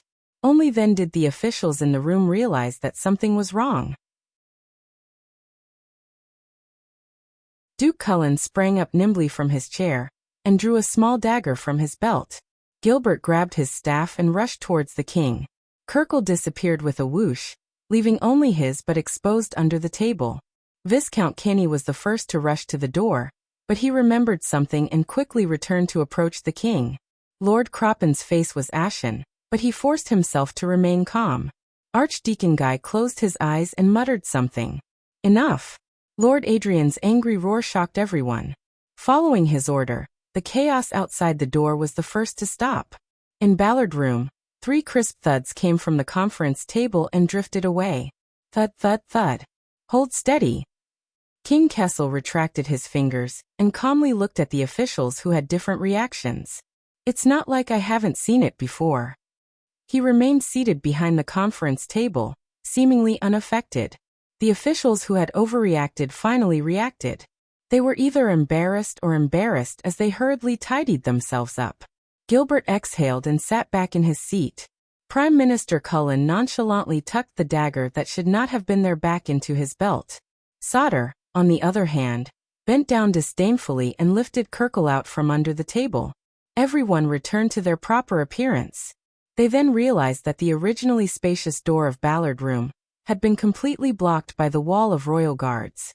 They could not see the scene outside at all. Every guard was facing the door, leaving only their backs to the officials in the room. The officials looked at each other, confused. Why, is there an assassin? Sauter asked in confusion. Adrian. King Kessel spoke again, with dissatisfaction and questioning in his voice. The captain of the royal guards responded with an apologetic and ashamed smile. Sir. At the same time, a high-ranking royal guard parted the wall of guards and squeezed into the room in exasperation. Captain Adrian. Adrian's expression darkened as he called out his subordinate's name. Mariko. The second vanguard of the royal guards, Mariko held down his weapon and shook his head regretfully before bowing to the other important people. Your Majesty, my lords. Adrian sighed bitterly as he understood what he meant. What's going on outside the door? The king's voice rang steadily, voicing everyone's thoughts. Get them out of the way, don't block it. Adrian turned around, bowed, and forced a smile. Your Majesty, this is just a routine measure. We only need 1 minute. Unexpectedly, King Kessel, who had been calm all day, suddenly raised his voice and shouted angrily at the wall of people at the door. Royal guards, get out of the way. The guards could not be more familiar with the king's voice. The guards guarding the door instinctively retreated to the left and right, revealing the first row of guards, then the next row, then the next row, and the next row, until they revealed the deep corridor outside the door that was dotted with lights. Everyone was stunned the moment they saw the corridor outside the door. Only the king remained calm, and his gaze was cold. Adrian could not stop him in time. He could only sigh. Outside the door, the royal guards were densely packed and ready for battle. With Ballard Room as the center, they filled all the spots in the corridor where people could stand. All the guards had solemn expressions as they faced the depths of the corridor warily and nervously. It was as if the most terrifying enemy was there. The noisy Renaissance palace fell silent at this moment. Thud. Thud. Thud. A strange but clear sound came from the depths of the corridor, from the end of the line of sight. The people in Ballard Room widened their eyes. A tall horse stepped on the stone slabs in Renaissance Palace. While facing the countless guards and lights around it, it slowly walked over from the corridor. The royal guards at the front were under the most pressure. They held the hilts of their swords tightly, but kept retreating as the horse approached. What's going on? Lord Croppen was in disbelief, but he immediately shut his mouth. Because around the black horse, a few people who were clearly dressed differently from the royal guards gradually appeared in front of everyone. It was a small group of people. They nervously surrounded the horse and moved forward with trepidation. I don't want to say this, but I recognize that big guy. Sauter looked at the tall man leading the group with a headache. The latter was sweating profusely as he looked at the royal guards around him and raised his hands. It's the boy from the Caribbean family. His father sent him to the army for training. He seems to have made some contributions. I even praised him when I went to the Western Desert to work in the army. Caribbean? Everyone was stunned. Damn it, that's the youngest son of the Glover family. Jolene narrowed her eyes and looked at the companion beside the tall man, who was even stronger than the former. Lozano asked me to do him a favor and help his younger brother solve the problem of jealousy in Red Street Market. Ling Yin said. Glover. This surname increased everyone's suspicion. Ah, Duke Cullen's voice rose in a thought-provoking manner. His gaze focused on another person who was panting and limping. That unlucky guy who got into a duel last night, from the Doyle family. What's his name again? I think it's Danny? David? Doyle. Everyone's mood became more and more solemn. The small group of people was getting closer and closer to Ballard Room, but the royal guards in front of them did not stop them. They just kept retreating. If that's the case, that horse I remember now. Viscount Kinney's gaze was focused on the beast, and he said in confusion, "When I went to Northland, I brought along a gift and a mount from my country for Prince Thales." Among the ministers, Gilbert did not say a word. He just stared blankly at the young swordsman at the front who was holding a single-edged sword, and facing the royal guards with a nervous expression. It was as if he was hit by something. However, these invaders of extraordinary origins were nothing. When their figures dispersed and revealed the person they were escorting, the air completely froze. It was a teenager. Compared to the nervous expressions of the people around him, he strolled forward leisurely, as if he was not worried at all. At that moment, behind the meeting table, King Kessel's pupils suddenly constricted, and in Ballard Room, all the ministers sucked in a cold breath. Prince. What the hell? The Duke of Star Lake. Prince Thales. The troublemaker is in trouble again. May the setting sun protect him. No one noticed that the scar-faced detective from the Secret Intelligence Department clenched his fists tightly under his sleeves. The king's voice rang faintly. Fabio Adrian. The Iron Hand King slowly called out the full name of his personal guard captain, as if it was chilling to the bone. What happened? In Ballard Room, the ministers immediately quieted down. Lord Adrian's body stiffened. Then he turned around and responded with a salute. His words were formal. Your Majesty, Prince Thales missed his father dearly and came back carelessly. Looking at the tall horse approaching, Adrian's eyebrows twitched. Speak human language. The king's reply was simple, slow, and strange. Adrian took a deep breath and continued. The prince is still young and accidentally entered the palace gate. Asterisk thud. Asterisk a soft knock cut off Adrian's words. Obviously, the Iron Hand King's voice was very soft, as if he was speaking quietly with his breath, gentle and indifferent. Your commanding officer does not know how to speak human language, Mariko. The second vanguard, Mariko, trembled slightly. Adrian closed his eyes and sighed, but this could not stop the king's request. You answer. Within 2 seconds, Mariko's chest rose and fell. He glanced at his commanding officer and gritted his teeth. Your Majesty, from what I saw. Mariko took a step forward and pointed angrily at the corridor. The Duke of Star Lake and his entourage of 8 trespassed the palace grounds with weapons without an appointment or notification. Their intentions unknown. Everyone was shocked. Duke Cullen dug his ears desperately, as if suspecting that he had heard wrongly. Gilbert stared at Thales in disbelief, his lips moving. At first, the air in Ballard Room was only stagnant, but after these words it turned cold. At the end of the long table, King Kessel's pupils reflected the slowly approaching Thales. He snorted nonchalantly in response. And you let him in just like that. Mariko frowned and was about to respond, but Adrian beat him to it. Your Majesty, the guards on duty at the palace gate today are not good with words and are rigid in their actions. They had a conflict with His Highness men. There was some verbal friction and some pushing. But the king's voice rang again. Mariko? The second vanguard gulped and glanced at his commanding officer again.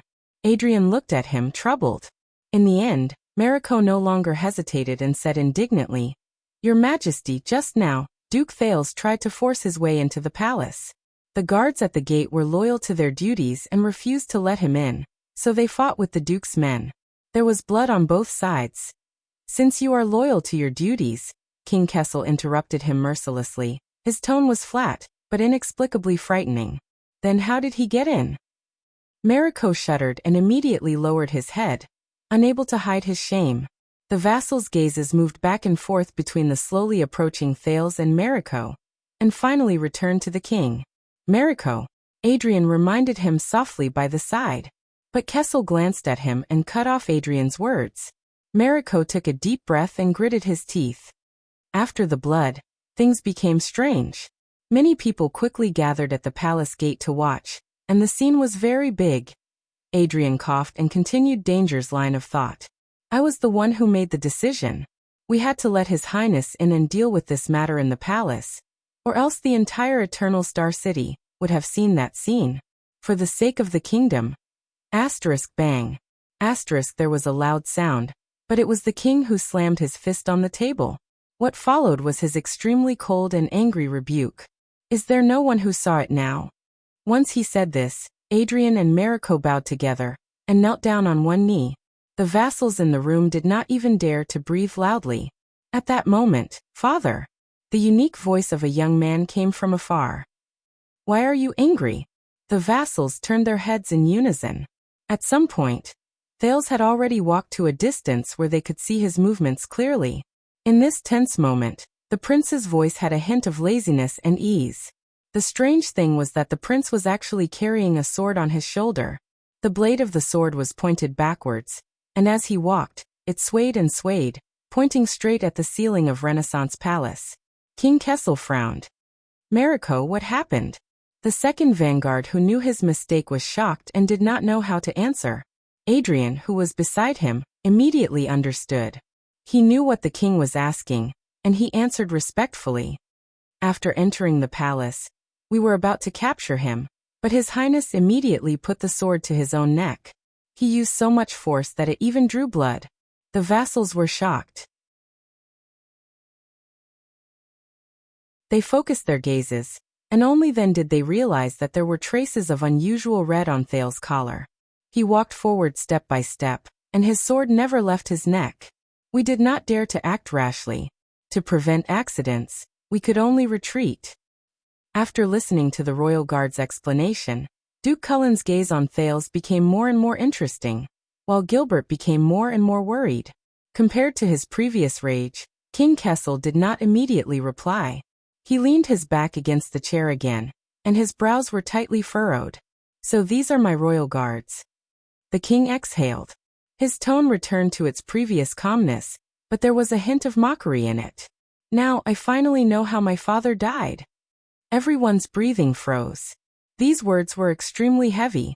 Lord Adrian could only lower his head, close his eyes, sigh and apologize. On the other side, the younger Mariko gritted his teeth and said indignantly, Your Majesty, please let us. But Thales' words came again, interrupting everyone's thoughts. Father. Everyone looked over. The Duke of Star Lake and his attendants had stopped at some point in time, and they stopped in front of a row of guards who would rather die than retreat. The prince laboriously shifted the heavy sword to his other shoulder, causing the royal guards around him to feel nervous. But he did not look at the people in Ballard Room. He only scrutinized the portrait near him. Sand King Kessel IV was fully armed and riding on a horse. He raised his head and looked into the distance. His gaze was firm, his posture was straight, and he looked heroic. But Thales knew that a century ago, the direction the Sand King in the portrait ran to was a war that was destined to be lost. The meeting has been going on for so long. Aren't you tired? Thales shifted his gaze back to Ballard Room. He activated his hell's senses, allowing him to see King Kessel clearly under the lights and the setting sun. He ignored the royal guards who had terrifying gazes around him, smiled slightly, and raised his voice. Shall we talk? In Ballard Room, everyone's gazes returned to King Kessel. Behind the meeting table, the Iron Hand King stared coldly at his son. After a while he spoke. Let him in. Mariko quickly turned around. Your Majesty? King Kessel sneered. I said let him in.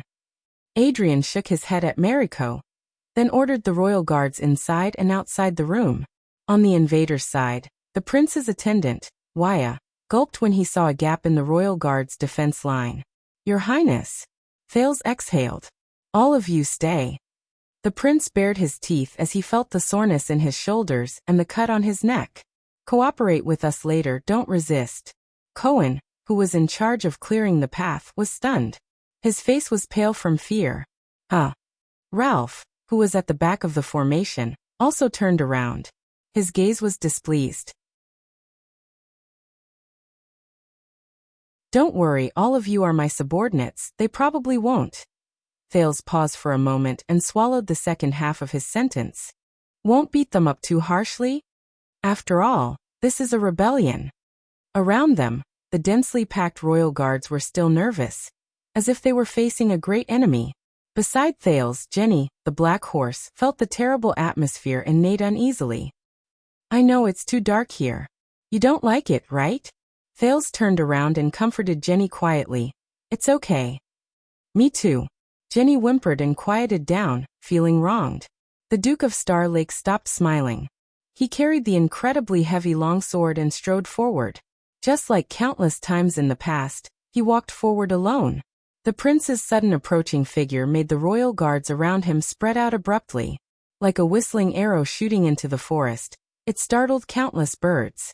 Thales could feel that when he crossed the threshold and brushed past the royal guards. The vanguard named Mariko stared at the longsword on his neck. His muscles twitched rhythmically, as if he was waiting for an opportunity to attack. But Adrian, who was beside him, held him down firmly. Finally, Thales stepped through the door of Ballard Room unscathed and saw King Kessel behind the meeting table. This journey was really not easy. The prince stopped in front of the meeting table and seemed to be in high spirits. You are well protected, father. Even your own son had to shed blood to meet you. King Kessel only stared at him coldly. There was not even a hint of obvious expression on his face. It was just as Thales expected. Unlike before, the prince did not pay attention to the king. He looked around with interest. In front of him, the ministers of the Imperial Conference stared at him with dumbfounded expressions. Their expressions were interesting. Behind him, countless royal guards glared at him resentfully and gritted their teeth. As expected, Anchor was right. Without waiting for the others to react, Thales sighed and tightened his grip on the sword beside his neck. He lamented to himself. That's right. He sighed and lamented. If I don't kill, no one will listen. Even if it's my own life. He narrowed his eyes and looked back at King Kessel. Similarly, if I don't rebel, the tyrant will be fearless. He might even think that he is very popular.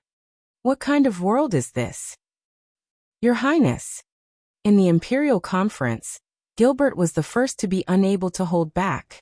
He tried his best to hide his anxiety and forced a smile. What are you doing? Thales turned his head, and his eyes lit up. Gilbert, how are you? The prince's tone was very bright. There was no hint of gloominess, and it was a stark contrast to the atmosphere in Renaissance Palace. By the way, Waya is back. Thales flashed his thumb behind him.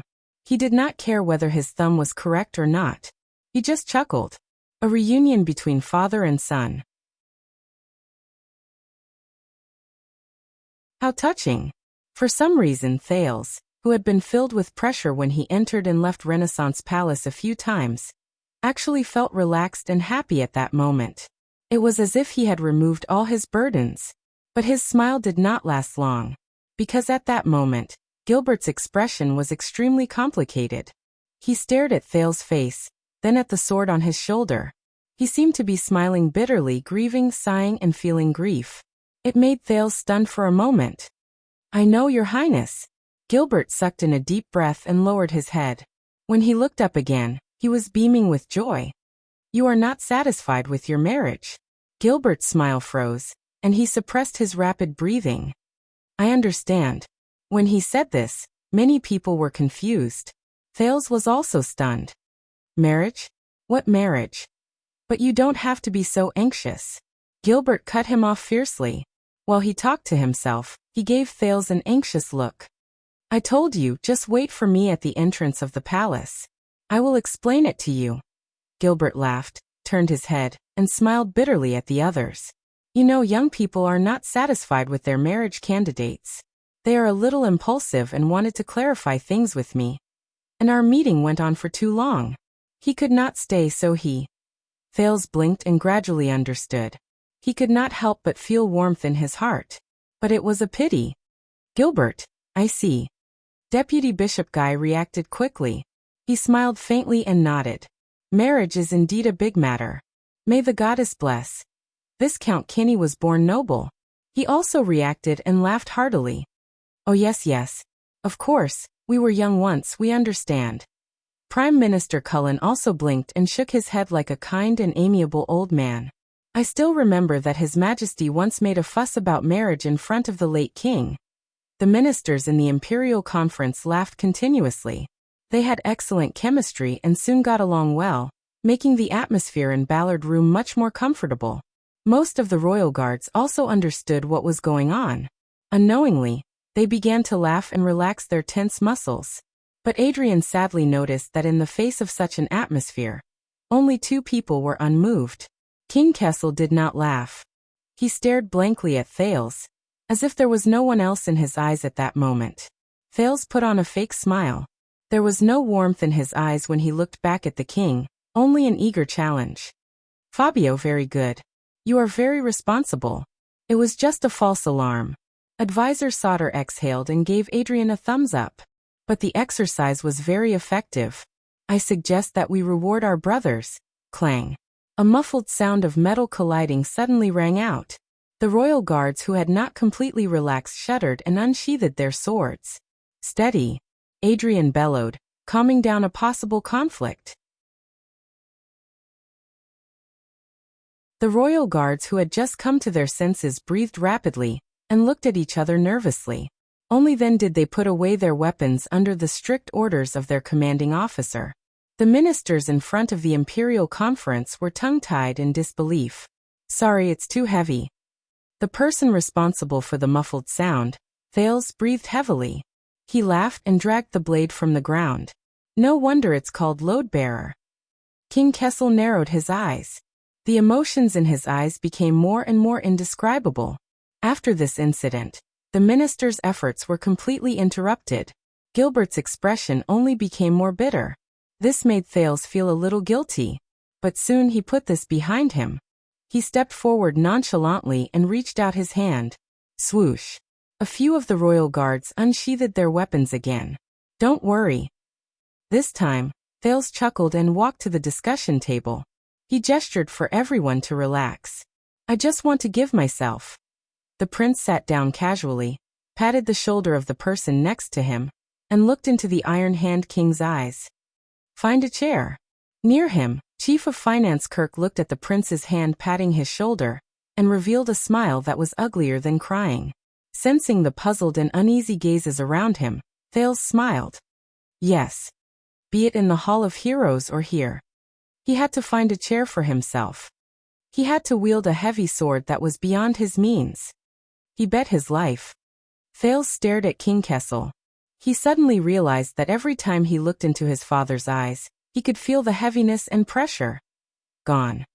Even though the king's gaze was still sharp, he still felt a slight sting when he looked into it.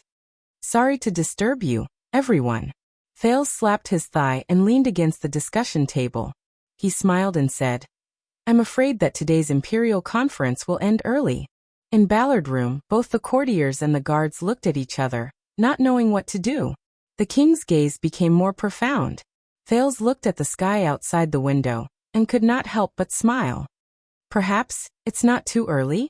He suddenly had a feeling that on the small table in front of him, there were surging waves that were constantly moving, pulling back and forth lines that were drawn back and forth.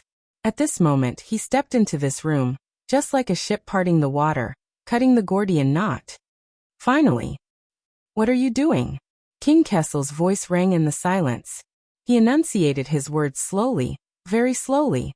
Son. Son. When he heard this title, Thales felt a little dazed. Me? Thales paused and showed a sincere smile. I'm here to save you. The prince's inexplicable answer made everyone frown. Oh. In front of everyone, the Iron Hand King let out a faint laugh. Save me? He leaned back and blended into the darkness where the sunlight could not reach. He became indifferent again. It was as if his anger and madness had reached its peak, and he had returned to extreme calmness. Yes, father. Thales' attitude was relaxed and cheerful, as if he was enjoying a conversation between father and son. I'm here to save you. The prince also leaned back and entered the warm embrace of the setting sun. Only his gaze suddenly turned cold. It was like a sharp blade being unsheathed. To be free from the burden of that crown. Thales curled his lips and looked at the Iron Hand King with a smile. The crown. When he said this, the faces of the ministers in front of the emperor immediately turned ashen. The royal guards were all stunned. Gilbert could not hide his panic. He lost his composure and shouted, "Your Highness!" At that moment, the light in King Kessel's eyes changed back and forth. But in the end it all came to one. It was directed at the Duke of Star Lake's smile. Thales raised his eyebrows and his smile froze. "Oh, I'm sorry, I forgot." While countless people lost their composure in fear, Thales reacted and pointed at King Kessel's forehead without a crown.